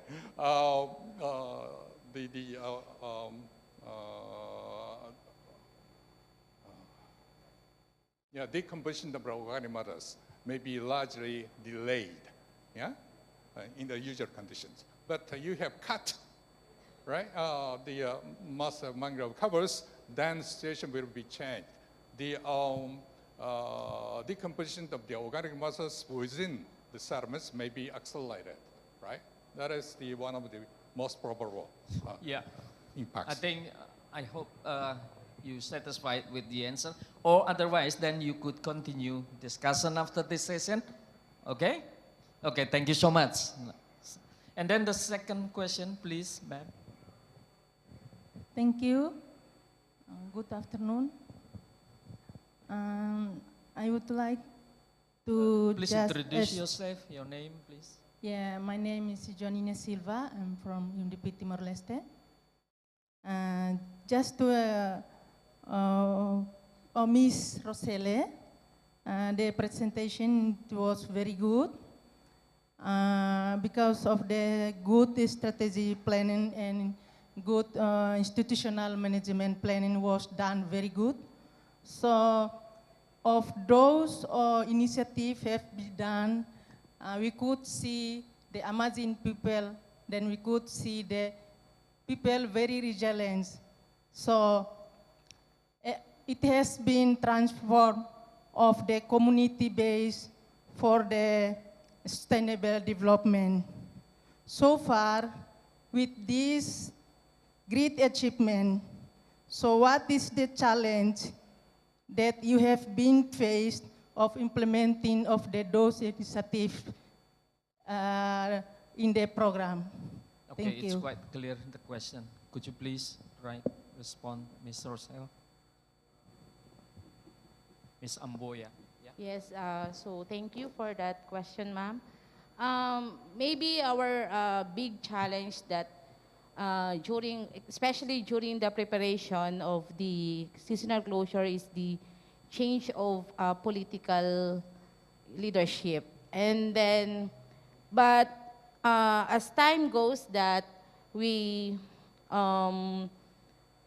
explained to our leaders the impact of this program. So little by little, they understand and they accept, though they are not fully accept in the first implementation, but as what I said, as time goes, the commitment of the LCE, especially, they provide for the implementation. And because, though we believe in the Philippines, municipal water, they are, especially the commercial fishers, are not allowed to go on fishing because it's for the municipal fisher folks. But some of our LGUs have their ordinance to allow the 10.1 to 15 for their own commercial fishers to do the fishing in the municipal water. But for the period of implementation of closed season, they are not also allowed, so that the two species, the mackerel and the round scad, have their time to give them time to mature the two species. So that's it. Okay. So the commitment of the LCE are given to this program. Yes, but I have said in the first implementation they rejected, but they are now willing to implement it on an annual basis. Yan. Okay, thank you. You satisfied with the answer? Okay, then thank you. otherwise you could continue to discuss after this. Yeah, so ladies and gentlemen, there is a message from the organizer that the time is already over. So unfortunately for other speakers, there is no more question for you to be discussed. And thank you so much for the question that's already raised. And Fadila, I'm really sorry there is no question for you because the time is limited and we have to end up this session. I would like then to give the time to the MC. Thank you so much. Thank you, moderators, speakers, and Ms. Karency for the engaging session.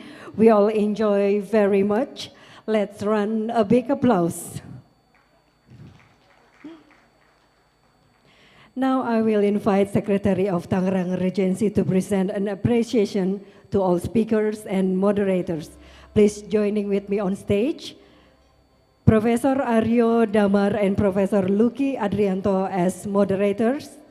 Bapak Dasrul Caniago, Ms. Karen C., Ms. Rosel Amboya, Bapak Robi Fadila, Dr. Kazuo Nadoka, and Ms. Haslina binti Amer. Last but not least, Last but not last, Secretary of Tangerang Regency, Bapak Dr. Andes Haji Muhammad Maizar Rasid, to present the mangrove replica.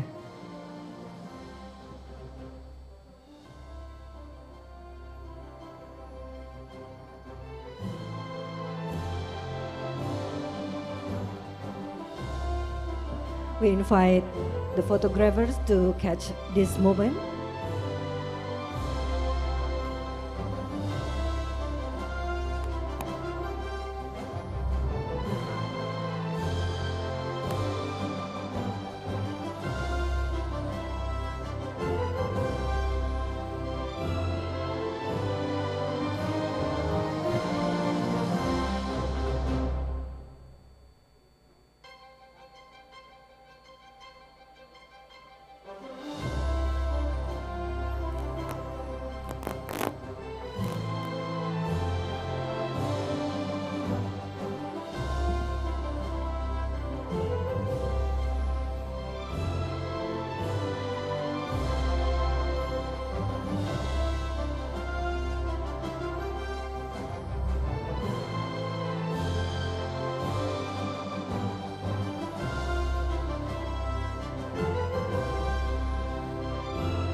We may take a group photo.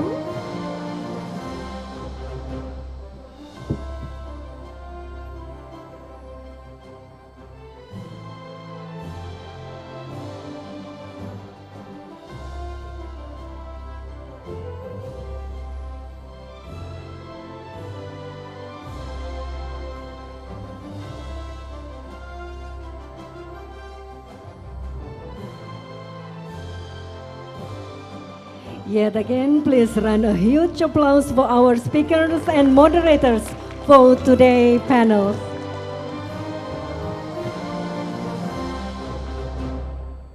Thank you, and please kindly return to your seat.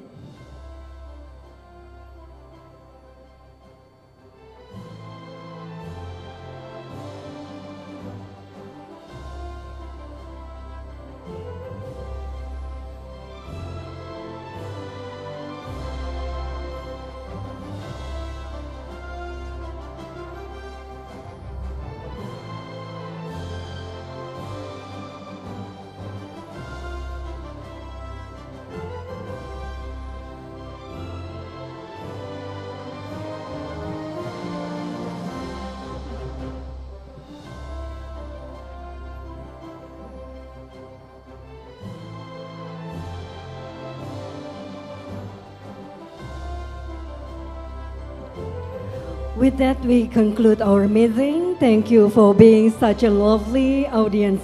Allow me to remind you that we are requesting your presence tonight at the gala dinner here at the same place starting at 7 p.m. It will be awesome to carry on networking in more relaxed event.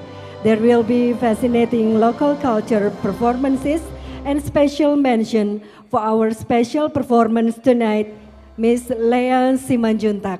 I'm sure it will be exciting. Thank you and see you tonight. Wassalamualaikum warahmatullahi wabarakatuh.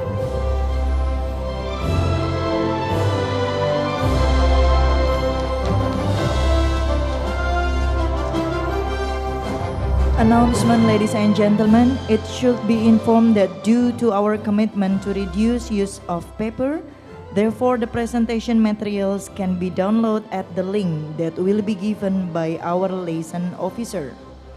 And now, if Muslim, you can go to praying room, and then we will right back at 7 o'clock to have gala dinner. Thank you very much.